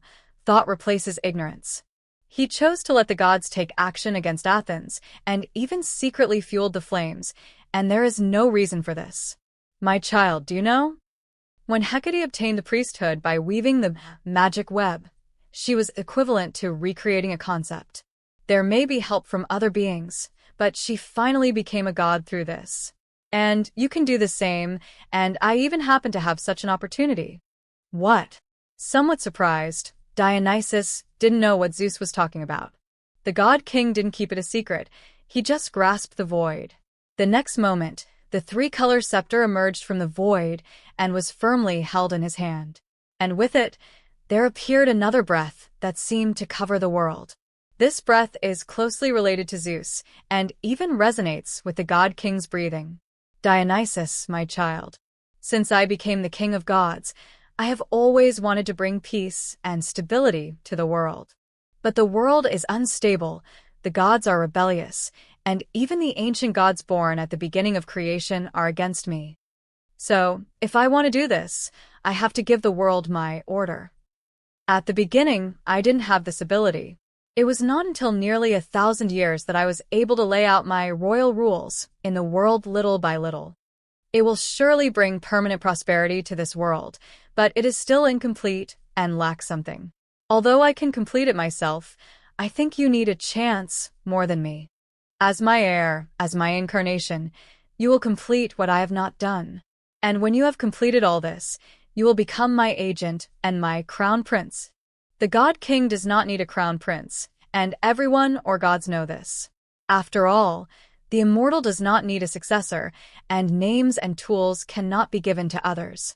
But Dionysus also knew that if things were really as Zeus said, and he, a person without a divine position, helped him to improve the order of the royal power, and then managed it on his behalf as his divine position, then he could really become the crown prince. There are many things that the god king can do that he can do. When Zeus is not around, he can also exercise power on his behalf. Just as the authority of the gods comes from the world, his authority comes from Zeus. And the most important thing is that because everything he has actually comes from his father, the suspicion between the god king and his son will not actually exist. As long as he has a thought, he can also lose what he has. Therefore, no matter what kind of power he holds, Zeus will never doubt him. It sounds perfect if everything is as Zeus said. Just like the god of the west wind, although most of his power and authority are entrusted to the god king, he only has the authority of the west wind, but this does not affect his power and status. It sounds good. I seem to have taken a big advantage. It was still a cynical smile, but Zeus saw a trace of desire in Dionysus's eyes. But desire is right. For a god without authority, it is wrong not to desire, even if the other party's personality is so casual. So just smiled, and then the tone became gentle. Dionysus, you are my heir, so you should be as noble as your brothers. If the world doesn't give it to you, I can also give it to you. This is a gift from me as a father to you. Of course, you have to work hard on your own. Then what should I do? I couldn't wait to ask, and in the face of Dionysus's inquiry, Zeus responded with a smile. It's very simple. Since you want to go to the human world, then go. Find your brother, the one I just told you about. His name is Hercules, the best demigod in the human world today. You can do something together. As for what to do, I will let Zephyrus inform you. You will do something big together and leave your name in this world." Without any doubt, Dionysus agreed. Even if it was not a benefit that he had the opportunity to get, he could not think of a reason to refuse the opportunity to go to the human world. Seeing that Dionysus agreed so decisively, Zeus did not know whether he really had no doubts, but he did not think it would be a problem. After all, this was just a guarantee for the worst outcome, and it would probably never be used. As long as there were no accidents, this was really just a benefit.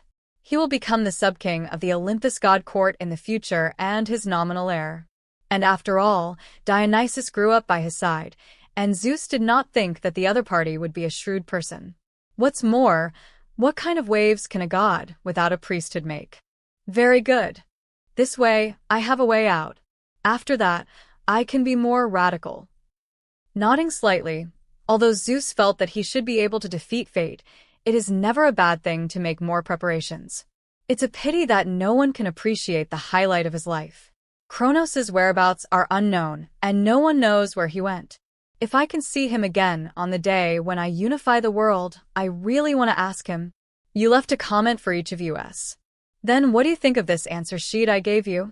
Regardless of strength, as long as it comes to the achievements of being the king of gods, Zeus asked himself that no one can compare. If Uranus had not been born early enough, he would not have been able to take over the father's power. And his father was just following the rules, but in fact he was defeated by fate. Only he was different. He established the court of gods, improved the order of the world, and even the laws of the world recognized his merits. No matter how many people in the world criticize his morality, no one can deny his achievements. History is written by the victors. So is Typhon, and so am I. With a calm expression, Zeus does not care about others' misunderstanding of him. As long as he is still the king of gods, then thousands of years later, everything in this world will only become an embellishment of his success. All credit goes to the original author.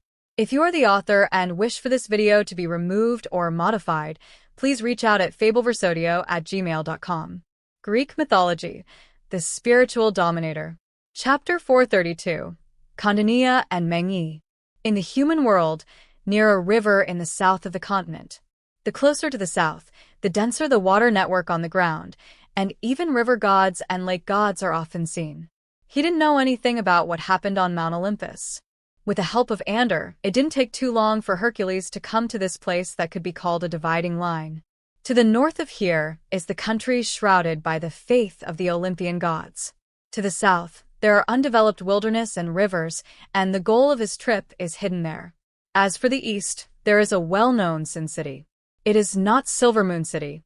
In fact, few people under the rule of Olympus have really seen the wizards of Silvermoon City, but this Sin City is different. It is the city with the farthest radiation in the sphere of influence of Silvermoon City, and it is also the city closest to Olympus. If Silvermoon City is far away, then this is the enemy at hand. In fact, in the past years, there has never been a lack of brutal fighting under this city. Kondania, you should have heard of it. There was a pocket on the clothes on his chest, and the puppet showed its head in front of Hercules. He looked around and talked casually. Indistinctly, Ander could still see some shadows of the Bronze Age here. Obviously, the former survivors inherited the old culture very well. Whether it was architecture or art, you could see the traces left by the ancestors. Kondania, I did hear a little about it. Looking at the big city in the distance, Hercules was amazed. Although it was just a border city, the prosperity here was no less than that of the royal city of Thebes. I heard that this is where most wizards in the world once studied. As for Silvermoon City, it is said that few spellcasters who went there to study came back. Even the great alchemist and wizard Hermes of Athens once studied here when he was young. If it weren't for Kondania, he might not have achieved what he is today. C3 to 173. The city is located on both sides of the river. Hercules can clearly see the scene over there. The river flows from southwest to northeast, dividing the entire city into two. The northwest part generally receives merchants from various countries on the continent, while the southeast part is under the jurisdiction of officials sent by Silvermoon City. This division was originally intended to reduce the conflicts caused by different beliefs and systems, but ironically, when night fell, Hercules, who stood here and watched from afar, felt that he saw primitiveness and backwardness. A river separates the two sides. One side has flickering lights, while the other side is as bright as day. Because there is a tower suspended there, and at the top of the tower, a light ball that is enough to illuminate half of the city is lit. That's the artificial sun. A bard who believed in me once came here. It is said that this is a creation created by the people of Silvermoon City using the remains of the ancient sun god. It has a very strong curse property, but these spellcasters somehow exempted it. But to be honest, the reason why Silvermoon City put it here is somewhat provocative. Because it is said that each artificial sun can actually make a demigod on Earth, as long as he can withstand the curse of the ancient god. So, has anyone succeeded? Hercules asked. No. That's what I want to say. The puppet's mouth opened and closed, and it was unknown what it relied on to make sounds. Looking at the bright sun, Ander continued to narrate. They put the artificial sun here to mock the believers of the Olympian gods. After all, they can use witchcraft, but no one in the continent can use it. Nodding silently, Hercules felt that he had learned something again. These were not in his past education, even though he had been taught by scholars. But it is also true that scholars from the continental countries will not tell these bad histories. Perhaps only an evil god like Ander can talk about these things without hindrance. Oh, by the way, as far as I know, the establishment of Condonia City actually has an interesting history of city building. It involves a very old-fashioned love story, which has been compiled into scripts by many poets and sung everywhere. Hee, that's why I learned about it. It seems that he is in a good mood, or perhaps it is because he has rarely had the opportunity to communicate with others on an equal footing for thousands of years. As Hercules rushed to the city, Ander continued to preach with great interest. The city of Condonia, its name is actually a combination of Connie and Deot. It is said that this was built by a man named Khaos when Silvermoon City began to expand from a simple city to a country. The first generation of great prophets worshipped by the people of Silvermoon City at that time had passed away, and they went in different directions under the guidance of different ideas. Some of them chose to stay, and some chose to leave. Some even found the buildings left over from the Golden Age and traces of their lives. This man named Khaos found the remains of this city and built this city on it. He was a powerful warrior, and one of the few who touched the edge of divinity before reaching the end of his life without relying on the power of the gods. He may have crossed it, or he may not. After all, although relying on the blood of the gods is a shackle after reaching a certain level, it is the greatest help before becoming a demigod.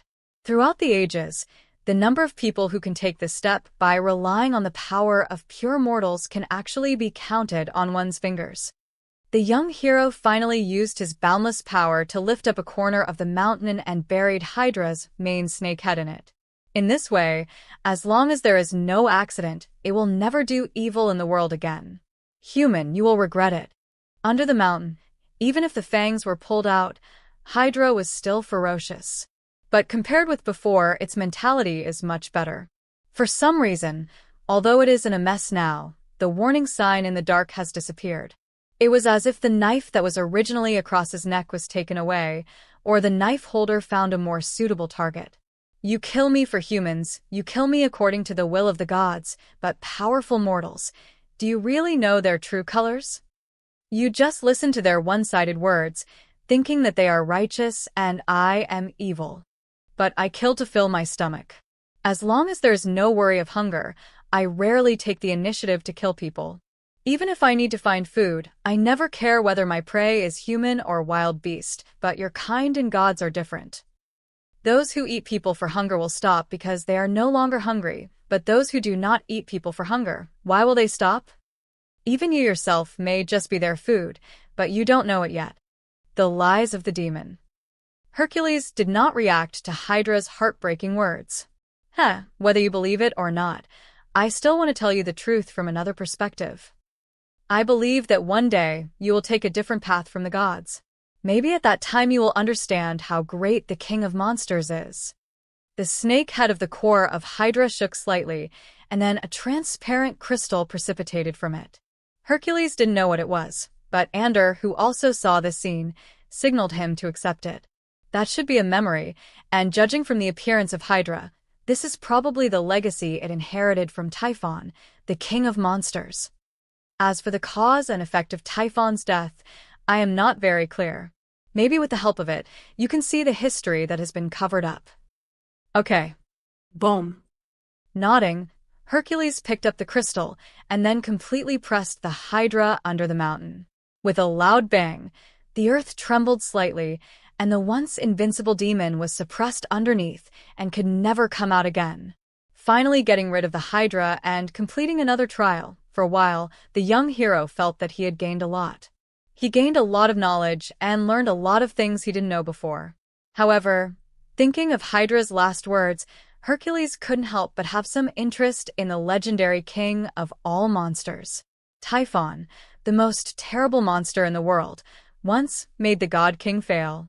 What would the memories left by such a person say? No hurry, leave here first. Putting away the crystal, Hercules was not in a hurry to check the contents inside. Although the young hero was not afraid of the poison barrier here, it did not mean that he liked it here. Moreover, although he won the previous battle, it did not mean that he was not injured at all.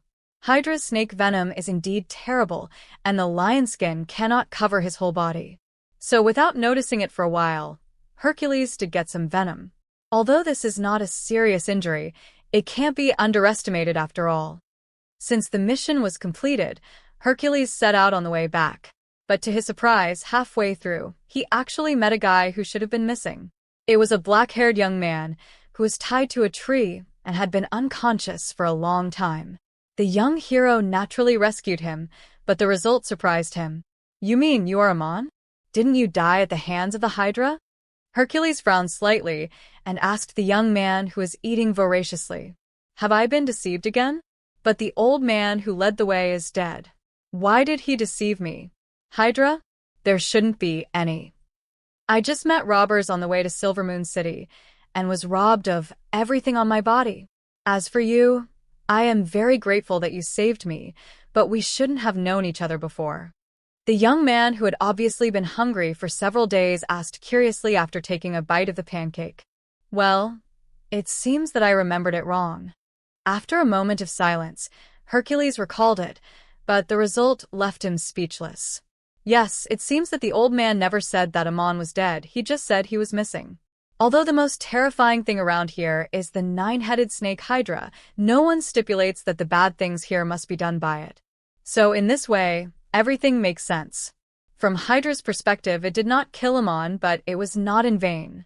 After all, Meng Yi's hatred was just an inducement. The other party has killed countless mortals in the past 1,000 years. Whether Meng Yi showed the way or not, he would eventually come to kill it. Realizing his mistake, Hercules quickly reacted. He apologized to the young man and then told him about what happened in Mon village. For a moment, the young man named Amon seemed to have been hit hard. Looking at him, Hercules seemed to see himself when he killed his parents. Both of them died because of their own mistakes, and the two of them were very similar. So, hero from Thebes, are you here to complete the trial of the gods and obtain the secret of resurrection?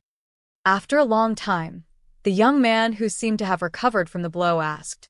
Yes, according to legend, the destination of all spirits in the world is the spirit world, and there is a way to resurrect from the dead there.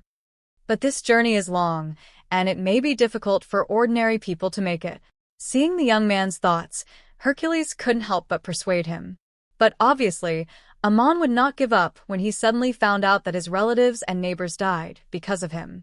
I hope to go with you, and I am not as fragile as you think. Since you have met my grandfather, you should have noticed his special place. You mean? After a moment of hesitation, Hercules immediately reacted. To say it is special, it seems to be a little bit. The poisonous fog of the Hydra is very strong. If it were an ordinary person, he would not wait to die in its hands and would have lost his life in the fog in the swamp. But the old man named Meng, he was not afraid at all and could walk in it as if it were flat ground. That is the secret of our family. We know some special secrets. Although our own strength is not strong, we can help you in many places. And whether you are willing to go with me or not, I will not give up exploring the mystery of resurrection. In this case, are you still going to refuse me? The young man asked again, and this time after hesitating for a while, Hercules finally nodded and agreed. It is still a long time before going to the spirit world, and he can also see the other party's ability on the way. Ander, what do you think of this guy? There was one more person in the team, but Hercules still had some doubts about Amon's joining. After all, he didn't know much about him. Of course, he didn't know much about Ander either. For him, I can't see any problem with him. But with my many years of experience, this man named Amon always gives me a weird feeling. The puppet didn't speak, but his voice still reached Hercules' ears. Everything about him is normal, but it gives me a sense of disharmony. Unfortunately, if I can find that artifact, maybe I can find out if there is any problem behind him. Artifact? What do you mean, the mirror of splendor that I told you about before? With an unchanged expression, Hercules said in his heart, No, that is an artifact in this space of field, but it is not very useful to me. What I want to find is the legendary pen of Hypnos. The puppet's tone was a little more emotional, and when its little hand turned over, a small book appeared. It was a gift from the person who had given him the godhood. He named it Ender's Script, C3-37. As for Hypnos's pen, it is said that it was the product of a rebellion, and a being who was almost at the top of the true god was exiled because of it. C3-75. But his imaginary creation also became real because of it, and it really possessed some incredible power. If you enter the spirit world one day, maybe you can see it. Ender didn't take it seriously. He didn't think Hercules would be so lucky, but the young hero secretly remembered it. Hypnos's pen. He will look for it when he has a chance.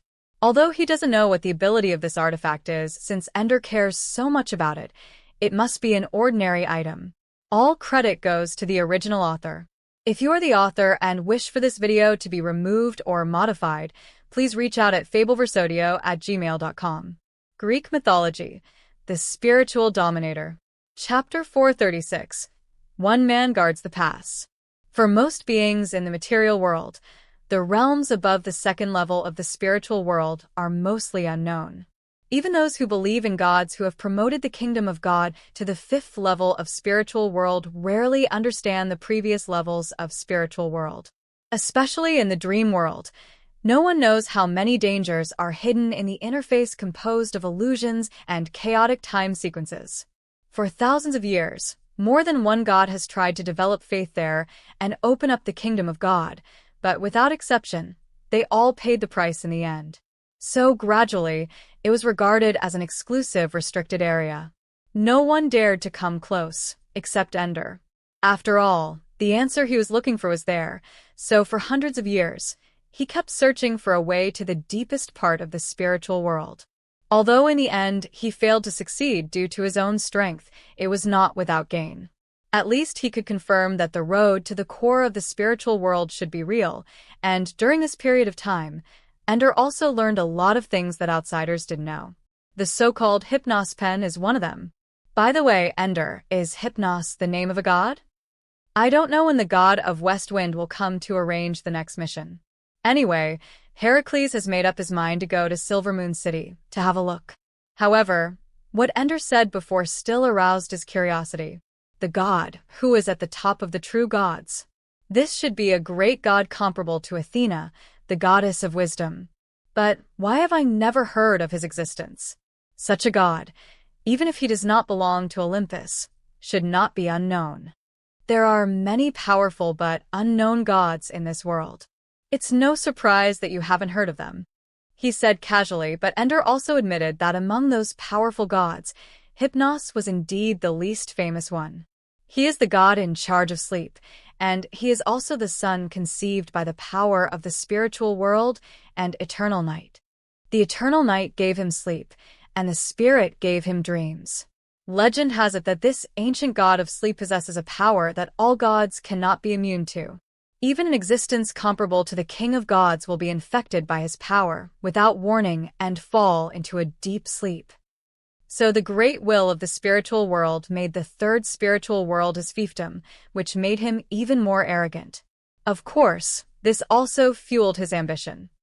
I see. Nodding slightly, Hercules could guess it even without hearing what happened next. This has been the case for all the god-kings in the past. It was nothing more than a rebellion. However, this god named Hypnos failed and only left behind an artifact to witness his glory. But the god of sleep had a vague intuition that Hercules might be able to use the help of sleep in his future trials. Although he is confident that his power is unstoppable, this is only limited to the earth. Not to mention the possibility of going to the spirit world in the future. Even in the underworld and the starry sky, the upper limit of power there is not limited to demigods. In that kind of place, no one dares to say that they are invincible. Hercules was confident, but not an arrogant lunatic. So, Ender, do you know where the relegated god of sleep has gone? Or, is there anything else in the world that contains his power? I don't know about that. Not even those beings in the spirit world know about his whereabouts. Spreading his hands, Ender said he didn't know. But after thinking for a while, he gave another answer. Of course, I don't know the true whereabouts of Hypnos, the god of sleep, but I do know something about the things that contain his power. Where? He asked subconsciously, and then realized that he was no longer alone. Hercules turned his head and glanced at the young man named Ammon, but Ammon, who noticed the movement, just smiled at him as if he didn't realize what happened. It should be the place of eternal night in the underworld. That is the realm that envelopes the underworld, and is also the original body of the original god. It is the holy land of eternal peace. Ignoring Hercules' actions, Ender's voice gradually became serious. The Mother of Night has always lived here, and the legendary god of sleep was born here. In those ancient days, Hypnos walked out of here and never went back. But where he was born, his power will definitely remain. So that's it, the land of eternal night. Understanding a little more, Hercules nodded secretly. However, seeing his reaction, Ender immediately reminded him, "Don't think too much. Even though I tell you, it doesn't mean you can go. The land of eternal night is not like any other place. It is a restricted area for all humans and gods in the world. Even the king of gods on Mount Olympus does not dare to set foot there easily. You may look strong, but you are nothing there. Unless you find the right path, you will have no chance there." "The right path, what is that?" Hercules asked, and Ender responded casually. "The right path, I'm not particularly sure. But nothing is absolute, not even in the realm of the original gods. It is rumored that there is the only correct path in the land of eternal night, that is, the legendary Nyx Trail. Following this path, you can avoid 90% of the threats there. In addition, any person or god who breaks into the land of eternal night can be tantamount to facing death." Suf. To the west of the Igario Mountains, there is a wide wilderness. The wind rustled, blowing flags and fallen leaves. The cold wind of early winter was blowing on the faces of the soldiers. It must be said that this was not a good time to send troops. However, the age of mythology is always different, and many rules of later generations cannot be applied here. So as long as logistics can be ensured, the morale in this camp is pretty good. Especially not long ago, the main force of Mycenae finally arrived here, and the leader was none other than the famous hero Agamemnon, Gamalthamumunu, meaning unswerving. The king, who was in his prime, punished the forward officer and ordered him to be the one who drove the dead in future sieges. Only if he survived 3 times could he be pardoned. Then he organized the military affairs, planned the future positions of the kingdoms when they arrived, and invited Odysseus and the generals of Argos to the banquet. At the banquet, Agamemnon generously admitted his mistake of improper employment, but also angrily criticized the despicability of the Athenians.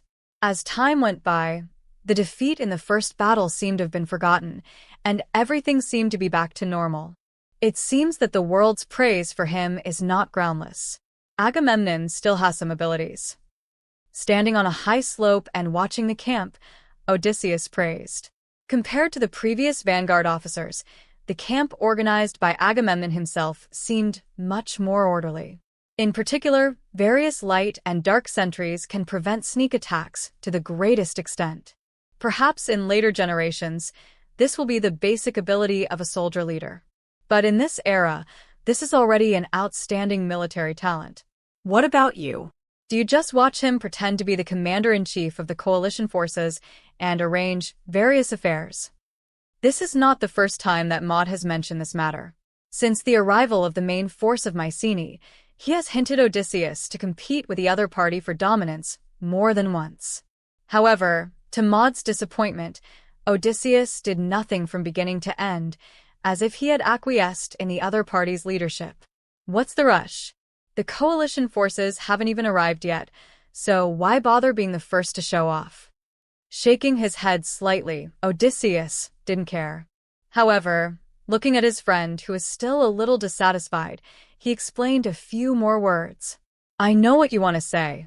If I acquiesce, it will weaken my reputation, and it will be difficult to win it later. But Maud, I don't think the Athenians' method stopped there. Allied forces. Even if they all arrive, can we really unite together? There was some inexplicable emotion in his tone. Odysseus knew that Maud could not understand, but he did not continue. It wasn't that he didn't want to explain, but he saw the camp below suddenly in chaos. The soldiers walked out of the camp, looking like they were facing a formidable enemy. In the tent at the center, Agamemnon also walked out wearing armor. Looking at the posture, it looked like they were about to face a big battle. What's going on? Somewhat strange, more unexplained. After all, this place is condescending, and Odysseus can be sure that there will be absolutely no signs of foreign enemy attack nearby. There were no enemies, but an army was gathered, so what happened to cause such a commotion? Odysseus, look. Maud spoke suddenly, and Odysseus looked for his voice. Thousands of cubits away from the camp, a figure seemed to be approaching. The visitor was holding a spear and was without heavy armor, but for some reason, Odysseus felt like he was facing a formidable enemy at this moment. That was a warning from the spirit. This strange existence was definitely a powerful demigod rarely seen in the world. At least in terms of personal force, even if there is no confrontation, Odysseus can be sure that he is no match. Who is he? Odysseus asked. Such a person was unknown and was intercepted outside the coalition camp. What was he here for, and was he a helper invited by the Athenians? All kinds of speculations came to mind, but before Maud, who was also confused at the side, could respond, Odysseus heard the loud voice of the visitor that could be heard for hundreds of miles. He didn't seem to pay any attention to the hundreds of thousands of troops, nor did he care about the so-called dignity of the countries. He just stood there, inviting fight to anyone who might respond to him. Allied forces of all countries? Ridiculous. With a sneer, looking at the camp that was in chaos due to his arrival, the young hero shouted loudly. Are you planning to attack Athens? Come trattino? Achilles is here. Who dares to fight with me? All credit goes to the original author. If you are the author and wish for this video to be removed or modified, please reach out at fableversodio@gmail.com. Greek Mythology, the Spiritual Dominator. Chapter 437. Indestructible. The resounding voice echoed in the endless camps, and Achilles was in front of tens of thousands of Mycenae's elite. However, even though more and more soldiers came to hear the voice, the hero with spears did not take them seriously at all. If Achilles was more or less humble in Silvermoon City, he respected the martial arts of his mentor, the archery of the goddess of hunting, and the knowledgeable wizards. Then when he left Silvermoon City, this little humility was only arrogance. I, Achilles, am invincible in the world. Who dares to fight me? Who is coming? How dare you say such arrogant words? As soon as Achilles' voice fell, a loud shout came from afar. There were more than just their kings in the Mycenae army. The first to react at this moment was a general with extraordinary strength. The men and horses were all wearing iron armor, and the brave knights began to charge forward. Indistinctly, Achilles seemed to see something painted on the armor. That was a badge that symbolized the identity of the newcomer and also recorded the noble bloodline of his ancestors. However, looking at the galloping horse, Achilles had no intention of identifying it. "Who do you think you are? Is it worth it for me to identify your origin?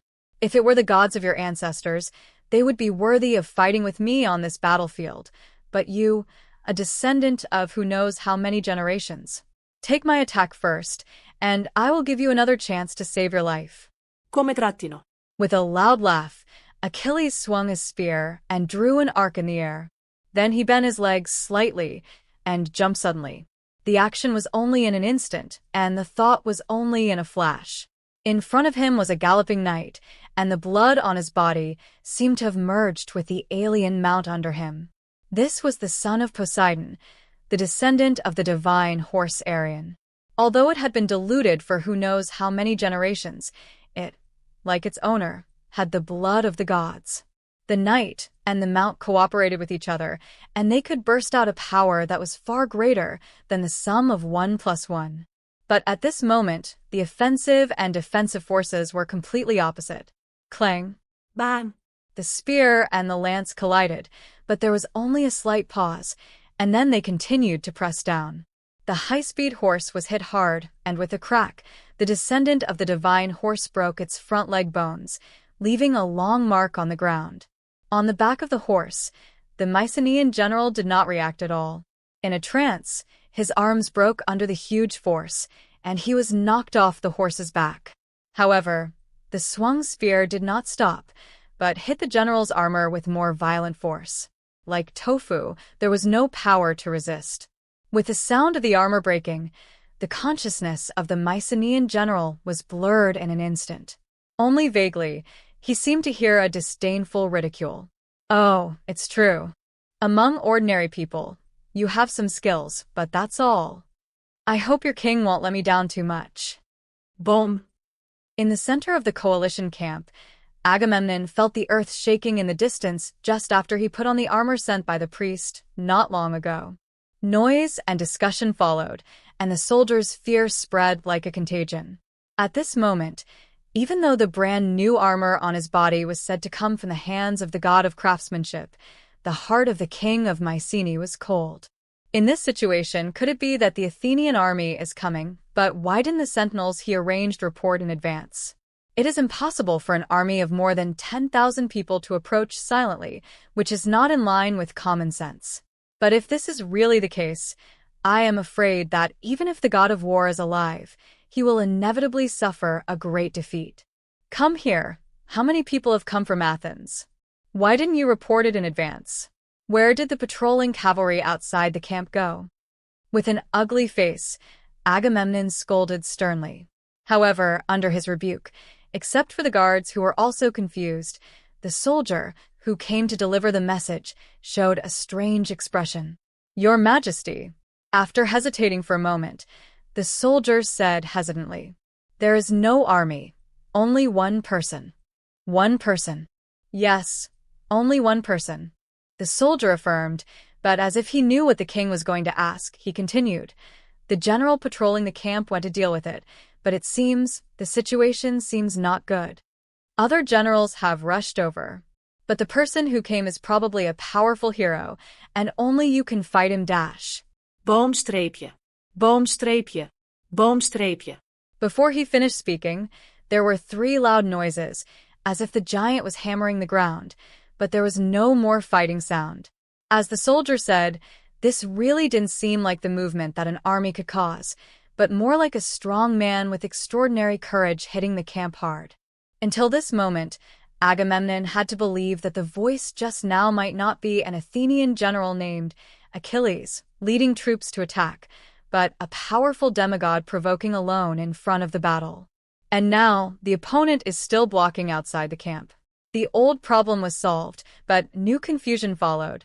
What is the opponent's basis for coming to the front of the camp alone to provoke? Now that the countries are at war, almost all the powerful kingdoms in the world have participated. For a moment, the power of order shrouded the world exceeded any time in the past. No matter how powerful the opponent is, it is impossible to fight 10,000 alone on such a battlefield. People get tired and get hurt. Injuries accumulate and people die. Therefore, Achilles' current behavior is tantamount to seeking death in the eyes of Agamemnon, which is really puzzling. You guys come with me first. If he couldn't find the answer, he had to go and see for himself. Regardless of his status as a king, as a hero, Agamemnon also wanted to meet this strange demigod. But before that, he still waved to the soldiers in the camp to move quickly. Now that you're here, don't think about leaving so easily. The achievement of capturing a demigod alive was enough to cover up the previous mistakes of the vanguard. Outside the camp, Achilles picked up the body of the fourth Mycenaean noble and stacked it with the previous three. There were more and more soldiers surrounding him, but no one dared to step forward. Everyone knows that if he breaks into the army alone, unless the person who comes is indestructible, he will probably die. But no one can judge how many people he will pull to die with him before he dies. Therefore, the fear of the soldiers seems very normal, but Achilles doesn't care about them. He just waits for the arrival of truly important people. Judging from the current reaction of this army, they should regard themselves as Athenians. But only Achilles himself knew that he actually never went to meet the new king of Athens. On the one hand, because deep down in Achilles' heart, he actually didn't think much of the former princess who got a throne for nothing. On the other hand, it was because of the arrogance hidden in his heart. Since coming all the way to the west, although the young man with an indestructible body has set out to make immortal achievements and have his name praised by all the countries in the world, he also knows very well that this cannot be done in a short time. Especially as a person who is currently unknown, few people in the world know him. If he went to Athens like this, he might be treated with courtesy, or he might be looked down upon, but no matter what, Achilles would inevitably have to show off his abilities like a performance. But I don't need such attention at all. I am Achilles, so I will naturally use my own way to become famous instead of using my power as a tool for others. At that time, there is no need to show off. As long as I show up, the king will come to welcome me to the table. Gently flick the tip of the spear to let the remaining blood fall off. Achilles looked at the camp in the distance, and he could feel that the first challenging enemy had appeared. Probably, that was the king of the Mycenaeans. Very good. In the first battle of his debut, he killed the monarch of a big country. When he dies, no matter on earth or in heaven, no matter mortals or gods, they will have to face their own existence. Who are you? Does Athens actually have a hidden card like yours? But no matter who you are, since you slaughtered my subordinates, you must pay the price for this. The voice came from the camp, and Achilles could hear the doubts and hidden murderous intent in the other person's tone. Most heroes with divine blood have extraordinary desires, and it is difficult for them to restrain their thoughts and hide their reputation. If it weren't for the fact that there were many demigods and gods in the environment where he grew up, Achilles might not be able to restrain his desire to express himself. Who I am? Oh, soon. You will never ask about this name again. Grinning, Achilles couldn't help but become more excited as a powerful enemy approached. Feeling the troops gradually surrounding him from all directions, blood surged through his veins. He stamped his right foot on the ground and then rushed forward. Come trattino. Agamemnon, take my move. Brush. The distance of several miles seemed to disappear, and in a few breaths, Achilles' figure changed from small to clear. The Mycenaean soldiers obviously did not react, and only Agamemnon and several other generals were prepared. Raising his spear to meet the attack, the Mycenaean king lived up to his past reputation. The power derived from the divine blood resonates with the same blood as the surrounding blood, and powerful power flows at the tip of the spear. Chung. Two forces that were hard to find rivals in the world intertwined in an instant. At this moment, Achilles had to stop for a moment. Yes, although you have to use external force, you are qualified to fight with me. It's a pity. I'm not here for the competition today. I'm just here to make a name for myself. The spears and spears intertwined and retreated in midair. Achilles fell to the ground and spoke something that Agamemnon could not understand. The strength of the visitor was unexpectedly strong, but he was sitting in the army while the other party was alone. As the king of Mycenae, he was still capable of fighting. As long as the army is surrounded, the opponent will be unable to escape. But now looking at what he means, he hasn't used all his strength yet? Impossible. Even when the god of war is in the human world, his power is not much stronger. Drink! With a loud shout, Achilles moved forward with his spear again, while the Mycenaean monarch stepped forward to meet him, followed closely by the generals beside him. Spears and spears clashed, but this time, Agamemnon was horrified. Because at the last moment, the tip of Achilles' spear deflected slightly and pierced his waist and abdomen. Is the other party looking for death? I attacked his heart, but he didn't attack my vitals. I was wearing the armor of the god of craftsmanship, but he was just wearing a leather coat. This was a joke. However, the confrontation between the demigods did not allow for hesitation. In just a moment, the two of them hit their opponents. In an instant, an infinite force penetrated the armor and hit Agamemnon, making his internal organs as weak as if they were displaced. However, at this moment, the king of Mycenae did not care about his injuries. He just looked at the enemy in front of him in shock. Ding. It was like intersecting with metal, unable to move forward an inch, and his weapon was useless. In front of him, looking at Agamemnon with an unbelievable face, Achilles laughed out loud.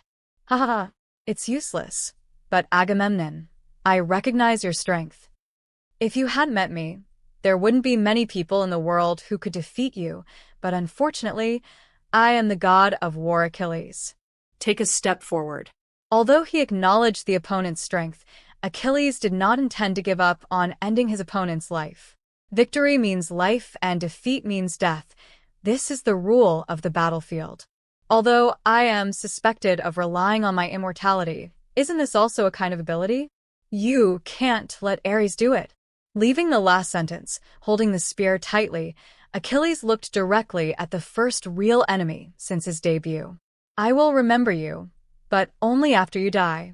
However, at the moment when he was about to kill, the young man who proclaimed himself the god of war changed his expression slightly and waved his spear, as if he was guarding against something. Ding! Swoosh! A sound of metal clashing, followed by the sound of breaking through the air. Achilles finally failed to stop the comber, and a hole appeared on his left arm sleeve. Who is it? With an ugly face, although he was not injured, Achilles still felt that he was provoked. How could he return empty-handed in his first battle since his debut? What's going on? A dozen miles away, on an unknown low peak, the blonde god also raised a question. Hera asked him to protect the safety of the hero of the coalition, and he did so. But sneak attacks are not good after all, so he only aimed at the opponent's left arm. He was ready. If his attack caused Achilles to be captured, he would find a way to let him go. This period of imprisonment was just a punishment for his arrogant self-proclaimed god of war. However, what the blonde god never expected was that his golden arrows and silver bows were ineffective here.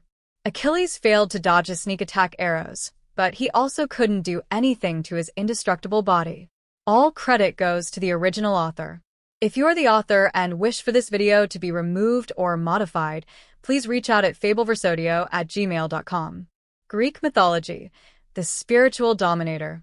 Chapter 438. The strong are respected, and I should let bite. The arrow returned in vain, but turned into invisible mist and dispersed before hitting the ground. Achilles followed the direction of the golden arrow, but seemed to see a sun.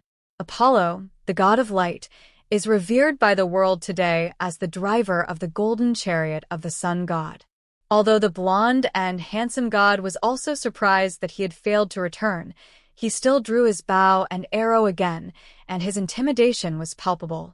Although Apollo had no objection to Achilles, and even had a normal attitude towards Athens, since he had complied with Hera's request, he would not allow Agamemnon to die in front of him. Even if he will resign from this responsibility in the future, he will do what he should do now. God.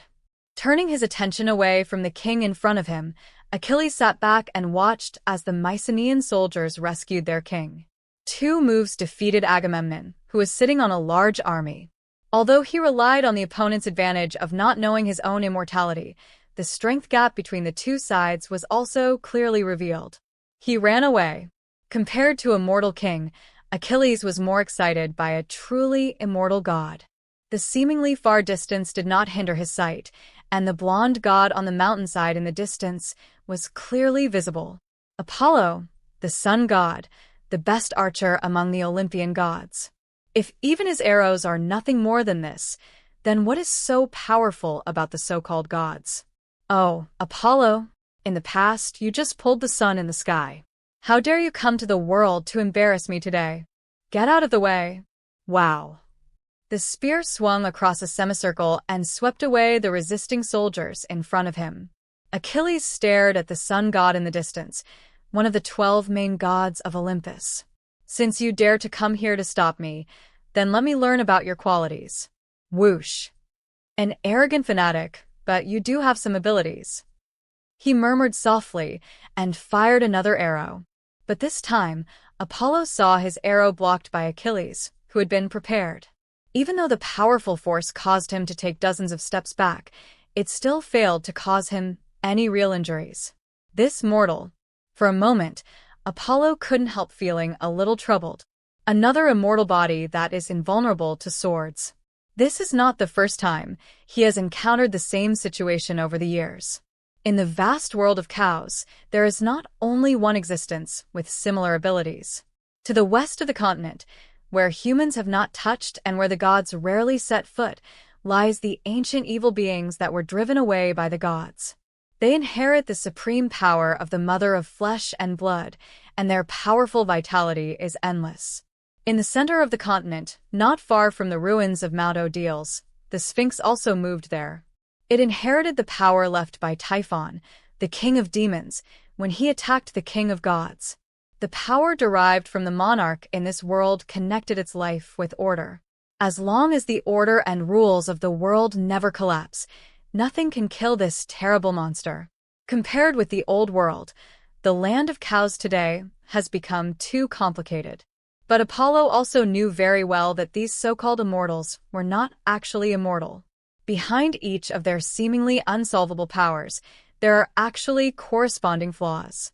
It just depends on whether they can be found. The power of ancient evil things comes from the unknown source of life, authority of the flesh mother, so if you want to restrain them, you need the same life, or the corresponding death. Although the order of the Sphinx is powerful and extraordinary, it is actually limited by its own order. Wisdom jumped out of the God King's head, and it might also be a sign of something. Therefore, any being that is stumped by the Sphinx's wisdom will inevitably die, even if it is stronger than it. But on the other hand, if its intelligence can be cracked so that it has no way out, then mortals can also cut off its head. If these are just hearsay, then the demon who once bathed in Hestia's blood was the sun god's personal experience. Apollo once went to his aunt for advice after losing the first battle. To untie the bell, the person who tied it must come from Hestia's power. I think she should have a solution. As expected, the kitchen goddess did not disappoint him. However, after listening to the answer given by the goddess, Apollo had to sigh. Maybe the reason why these so-called flaws exist is that they are waiting for the corresponding person. Apollo, I know your purpose, and I can also tell you how to restrain my divine power. As a natural goddess of guardianship and fire, to me, the power of flame and guardianship seem to be contradictory, but in fact they are two sides of me. Manifestation. Fire can drive away disasters and protect peace, so mortals call me the guardian of the house. But on the other hand, fire can also bring disasters and make my power ineffective. So if you want to break through my divine power, you only need to find another flame with the meaning of protection besides me. For example, the original holy fire spread among mortals. Use its power to temper the arrow is enough to break through the demon's body. Hestia's words were clear, and she also gave a solution. However, Apollo was embarrassed to find that he had no ability to implement it.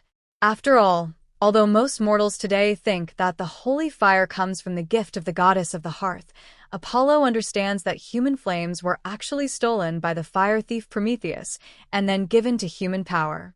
No one can affect it unless Prometheus takes it back personally, or the true owner of the flame allows it. Otherwise, even if Apollo is the main god of Olympus, he can't do anything about it, let alone use its power. Therefore, in desperation, Apollo had to give up saving his face and watched the demon wandering in the north, leaving only a specious prophecy at the end. The one who killed the Namisa giant lion must have come from human power. It's not that he can't kill this demon, but that the sun god has met the future, which is the test he left for mortal heroes. For a while, the troubles Apollo encountered were solved. Of course, in terms of the final result, his prophecy seems to have come true. After blaming himself for a moment, Ares soon realized that as the god of war, how could he be wrong? Gods may be wrong in conflicts between gods. But in conflicts between gods and humans, it must not be his fault. So Ares quickly found the culprit, that is, the entire human race. The human species is indeed born rebellious, only knowing how to enjoy the grace of the gods but not knowing how to give back, but always unsatisfied. And some rebellious remarks among humans. The whole world belongs to the gods, and you are still discussing the relationship between gods and humans? It's a joke that livestock are also qualified to discuss status with their owners. Ares, you did a good job. A loud rebuke instantly brought the god of war's thoughts back to the present. Aphrodite, who had suddenly changed her expression, seemed to have accepted the reality. She was looking at this incompetent guy with anger. Aren't you the god of war? But your reaction is not as fast as that of a mortal. Why don't you just die? Aphrodite, I don't want to do that either, but I rely more on my fighting instinct to guide myself in battle. I trust you wholeheartedly, so how could I be alert because of your approach? It's just that mortal. Enough. Aphrodite interrupted Ares' defense and said with gritted teeth, I think you are incompetent. I'll treat Theseus as an exception.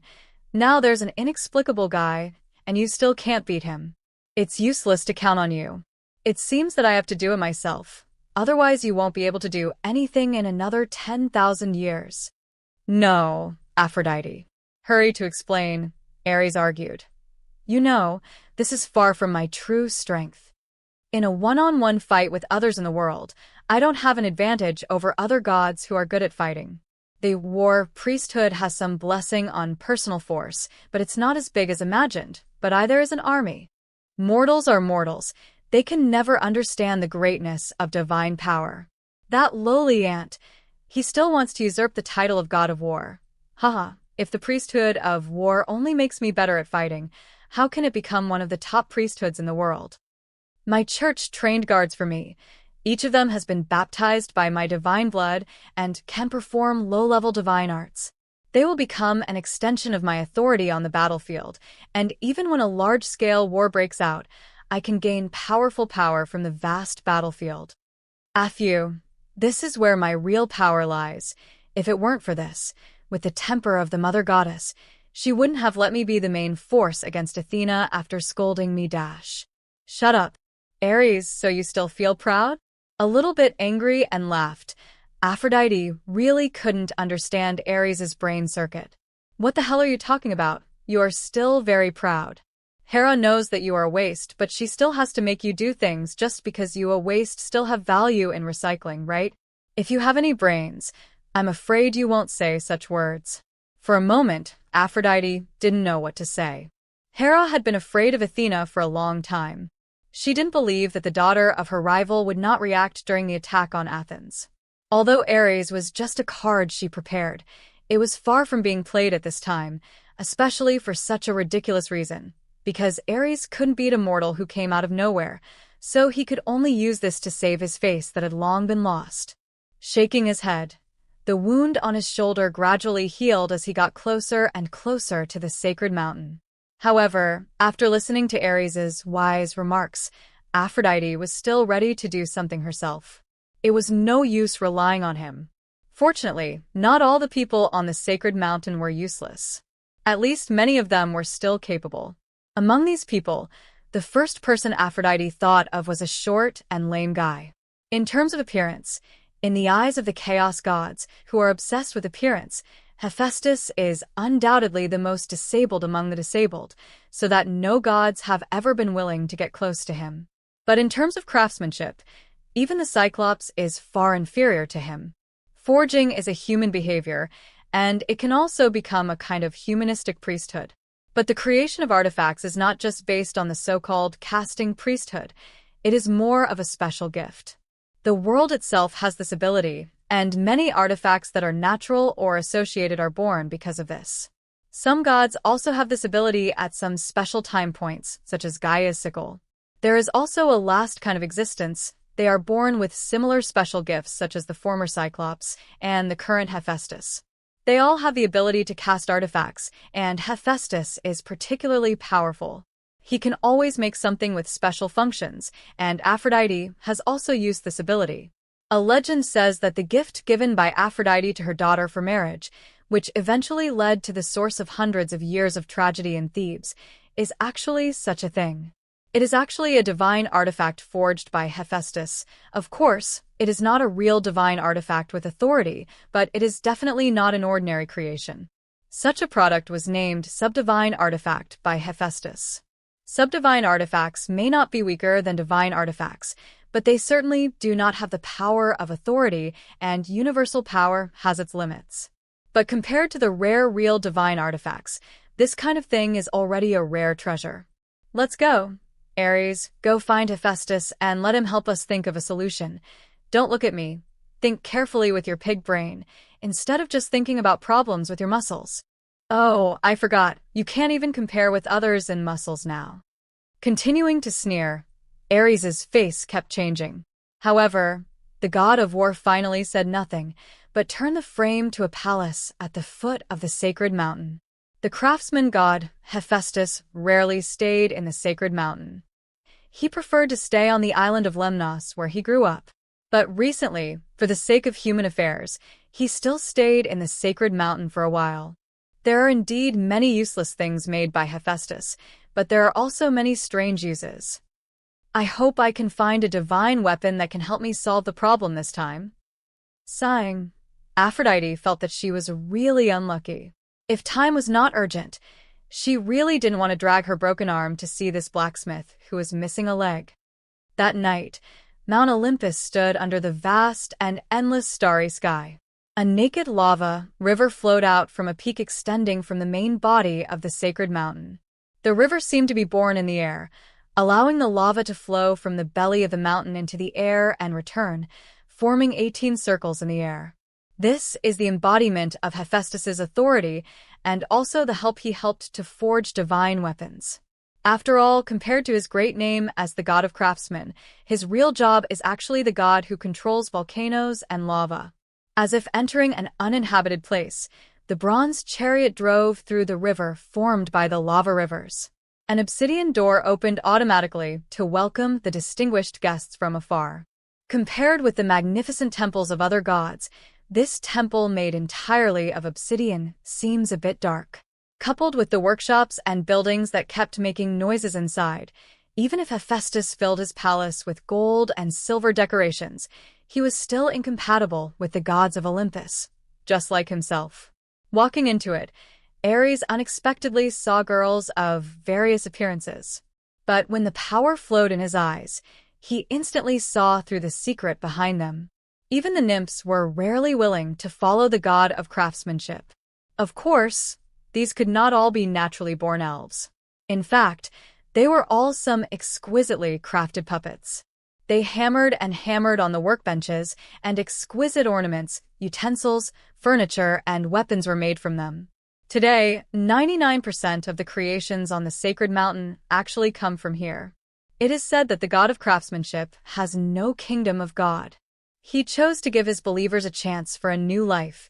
Those who are incomplete, old, and ugly can find the body they like under Hephaestus and live another life in another way. Now it seems that the rumors are not false. Ares was a little surprised because he had never been here before, but he just took a look. It's just a weird skill. No matter how good you are at it, is he still a person who forges iron and forges utensils for the gods? Okay, shut up. Speaking coldly, Aphrodite took 2 quick steps and walked all the way in. She has been here before, more than once. Soon, deep in the temple, he and Ares saw the presence of Hephaestus. So, you met a mortal with immortality? Even though he was in his own palace, Hephaestus' true body was still not exposed on the ground because he didn't know if he had foreseen the coming person. The tall golden throne made him levitate, just above Ares' height. Yes, as you can see, he gave me a sword. She did not hide her injuries, and even Aphrodite knew that although she, as the god of beauty, was not beautiful all the time, in the eyes of Hephaestus, perhaps she was the most beautiful at this moment. I understand. Sure enough, Aphrodite saw the flash of surprise in the eyes of the god of craftsmen, and it seemed that her problem was solved.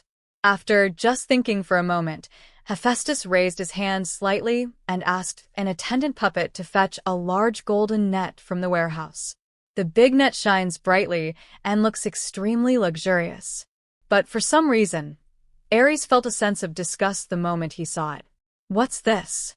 As you can see, it's a net. Speaking calmly, Hephaestus said, It's just that even if you fall into this net, you won't be able to get out for a while. I mean, even if you are on the sacred mountain, it will still be the same. Oh, how could I fall into the net? I was shocked, but Ares showed disdain. He thought he had found the reason why he disliked the big net because it could threaten him. It was such an ingenious craftsmanship.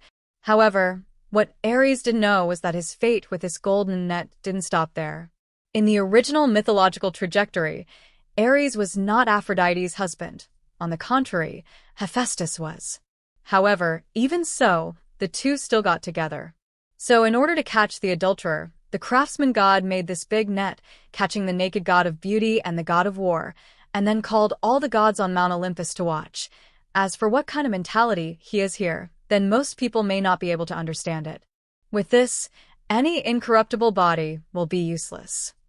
Because you don't need to kill him, you just need to trap him. The indestructible body is not an invincible force. It is not as difficult to deal with as you think. As long as you use your brain a little, there are actually many ways to solve it. Still staring at Aphrodite, Hephaestus introduced his artifact. However, just when Ares was about to step forward to take it, he withdrew his hand. What do you mean? Ares asked. Facing the question from the god of war, Hephaestus looked strange. You don't plan to take my things for nothing, do you? I do have to do something to deal with Athens. That's the queen's order, but it doesn't mean that I have to clean up the mess you left. You. Shut up. Interrupting Ares again, Aphrodite smiled, and the entire temple suddenly bloomed with flowers. So, Hephaestus, what do you want? I want you dash. He spoke calmly, and then Hephaestus continued to add under Ares's expression. I want you to be my model. I'm going to make a doll just like you. With a trace of obsession flashing in his eyes, Hephaestus said slowly, The world only knows that perfection is art, but they don't know that imperfection is also a kind of beauty. And the right imperfection is the beauty of beauty. Before, I just had this idea, but I didn't know how to express it until I saw you today, the noble god of beauty. You are truly beautiful now. Subconsciously, he straightened up. The short craftsman's eyes sparkled. I will make you a life-size doll, with only slight modifications based on the current one. Of course, I promise you that unless the sacred mountain collapses and the divine court is no longer there, I will never let it spread to the outside world. It will be the ultimate art. As for her name, I plan to name her Aphrodite, with broken arm. All credit goes to the original author. If you're the author and wish for this video to be removed or modified, please reach out at fableversodio@gmail.com. Greek Mythology, the Spiritual Dominator. Chapter 441, Ignition of Fire and Revelation. One night passed, until the next morning, after Ares's anxious waiting, Aphrodite finally walked out of the temple surrounded by molten fire. No matter how she felt after hearing Hephaestus' request, the goddess of beauty finally agreed to his conditions. The immortal Achilles was not really invincible, but the god of craftsmanship was the fastest and most suitable helper she could think of at the moment. As for a statue, just leave it anyway. The cripple didn't intend to exhibit the perfect work of art in his heart. But perhaps to cover up her own mistakes, Aphrodite made a request. She rejected the name that was closely related to her and asked Hephaestus to think of a new one. The god of craftsmanship accepted this. After all, in his heart, he actually wanted to give his perfect masterpiece a special name. So the two sides reached an agreement, and the matter was settled. Before leaving, the goddess of beauty also invited Hephaestus to come to her execution meeting later, and she wanted to deal with the arrogant mortal in full view of the public. Although the god of craftsmanship was not very interested, he did not refuse. It was just a small matter, so he just went to watch the fun. Humph. The door of the temple closed behind him, and Aphrodite, holding a golden net, ignored Ares, who was expelled from the temple in advance. Half a day ago, Ares seemed to have some opinions on the one-to-one, perfect replica and life-size statue proposed by Hephaestus. Although his opinion was not important, in order to prevent trouble, Aphrodite still let him leave the temple first.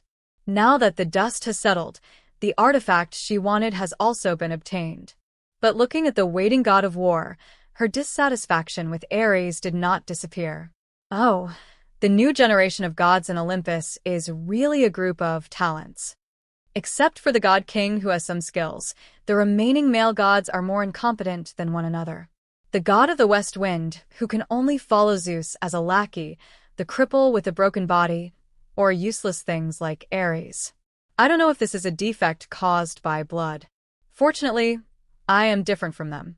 The 12 Titans and I are the first-generation descendants of the Father of Heaven, and they are just some gods of the later era. It's just a pity, alas. Thinking of this, Aphrodite couldn't help but sigh secretly. It's really unfortunate that I was not born in the Second Era. In that era, there was no such thing as gods being defeated by humans. What's more, except for the god of speech, the goddess of beauty felt that each of the 12 Titans was much stronger than Ares and his ilk. The gods of that era looked a bit like gods. Okay, Ares, you hurry up and make some preparations and set traps. When we capture that mortal, we will bring him to the sacred mountain and then cut him into pieces here and grind his bones to ashes. With a look of impatience, Aphrodite waved her hand. What immortality? I really don't believe it. Under the powerful divine power, 100,000 miles of rivers and mountains will be reduced to dust, and a kingdom will become the dust of history. What can a mere human being use to resist? Although the flesh and blood on his arm had begun to grow inch by inch, the hatred in the goddess of beauty became stronger. Achilles, it's okay for Athena to bully me. Although she doesn't want to admit it, Aphrodite still knows how powerful she is. But how can you be the same as her? Aphrodite, okay, I know. Ares, who was standing aside, wanted to say something with a slight mouth. But looking at Aphrodite, who was obviously a little bored, he decided to wait until he was caught. Unlike the goddess of beauty, Ares, who had personally fought with Achilles, had already identified the source of his immortality. It was the power from the Styx, the great power that penetrated the origin of the underworld. Styx, the eldest daughter of Oceanus, had long since broken away from the shackles of the oceanic god system and became a lord of the Hades. The power she wielded was so special and so feared by the gods. Zeus paid her respect, but no ordinary gods wanted to get close to her. Achilles, the son of a god-man, was baptized by the power of the Styx. Was he really so easy to kill? Ares was not sure, but it was probably not that simple. After all, after being separated from the earth, it was not only the power of the gods that lost its suppression, but also the power from the Styx. Perhaps when we come to the realm of God, the power of the river of hate will be truly revealed. Well, but the mother goddess should have a way. The power of the Styx is very difficult to deal with, but after thinking for a while, Ares finally felt that he was overthinking. Even if he and Aphu couldn't do it, didn't Khaos still exist? The Queen of Heaven got some of the power of the God King, which was also a witness to their marriage. In other places, this right may not be so obvious, but in the sacred mountain, it is infinitely magnified. The power of Styx can stop others, because the power of the River of Oath is too special, but it can never stop the power of the God King. So since the result is good, why should he ruin Aphu's mood? When he comes again, I will lead him to the prepared trap. With this mortal's arrogant attitude, even if he finds something wrong, he probably won't retreat. With certainty, Ares tried to save his image. As long as the result is good, even if there are some problems in the process, it will only become a good story. Humph. I hope so. Without comment, Aphrodite nodded casually and then threw the golden net to Ares. There's no need for her to lay traps or anything like that. This time she was careless. As a god of love and beauty, she actually used a sword to fight people. Something like this will never happen again. A great battle ended with the retreat of both sides. The Olympian god of war returned to the sacred mountain, but the human god of war didn't know where to go after the war. The vigorous battle with the gods seemed to be enjoyable, but when it was all over, Achilles felt a little depressed. Has he defeated God? It seems that he has won, but he has not won completely. And I have to say that these so-called gods are still somewhat capable. Let alone the god of beauty who is not good at fighting, but if the god of war who drives a car and the god who shoots arrows are together, he may not be an opponent. This is not because his immortal body is not strong enough, but because his own strength is actually very limited. Perhaps Achilles is indeed the best among human demigods, but if you throw away his immortality, he is actually far from the top. And the most important thing is that an indestructible shield often needs to be paired with an indestructible spear. Achilles didn't have it before, and even after taking Ares' bronze sword, he didn't actually have it. This is a sword of the gods, but it is not a magic sword. It was indeed sharp, but not sharp enough to give its owner the upper hand in a battle with the gods. The teacher is right. The gods are still somewhat capable, but I would be a little unwilling to go to Athens right now. Weighing the bronze sword in his hand, Achilles inserted it aside. He thought for a moment, and then had a plan in mind. A single god is actually not that scary. I didn't expect that just a whim would make him meet the titans of the old times. Chiron felt a little unreal for a while. As for what he said just now, it was not flattery. After all, although the god of speech has never had a strong power for the creatures in the world, he and his descendants are indeed the real creator family. From the Golden Age, he proposed to create life and visit the spirit world. To the Silver Age, he assisted the Earth Mother in creating life. The Bronze Age is well known to the world, and Prometheus's name is still circulating in the world. And in the fourth human generation, Iapetus has not fallen behind.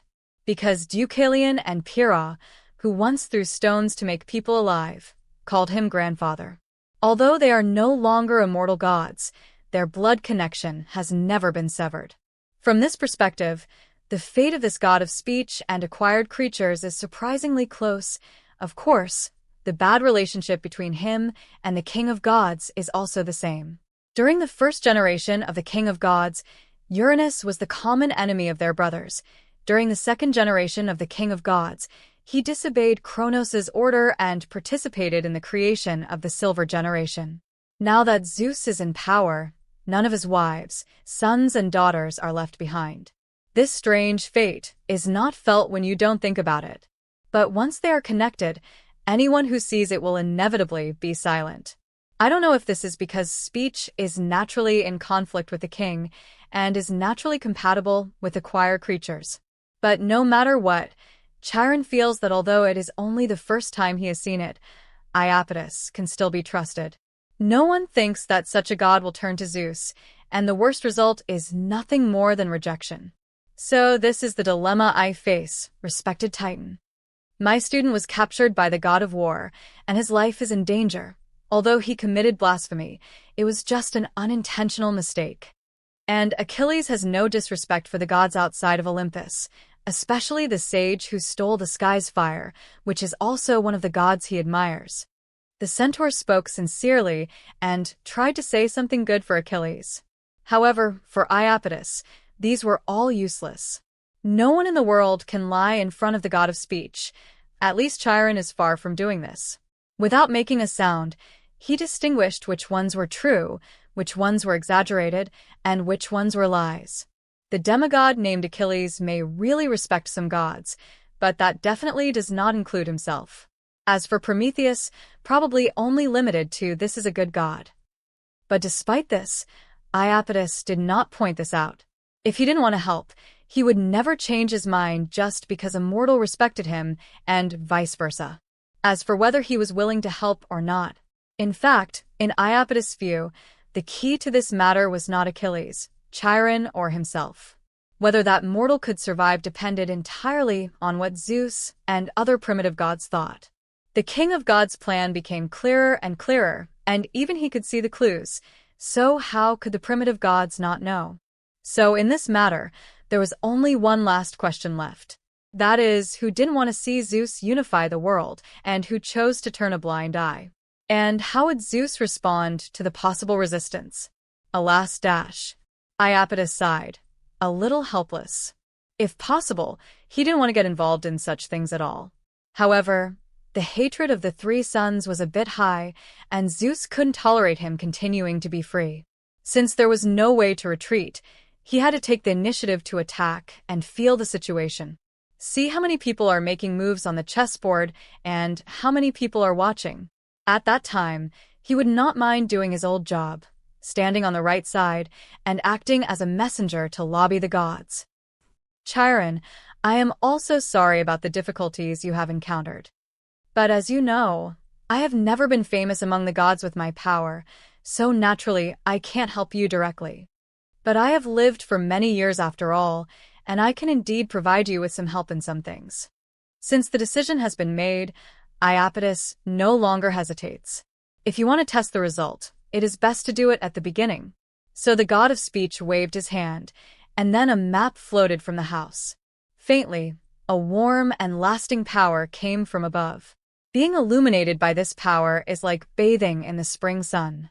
This is a secret passage on Mount Olympus that leads directly to the Temple of the Sun. It was built by the previous generation of the sun god Helios. As for why he built it, I don't know. To say that he didn't know was of course a lie. Iapetus actually knew very well. Long ago, he knew that his wife, the goddess of fame Clymene, and Helios were secretly dating.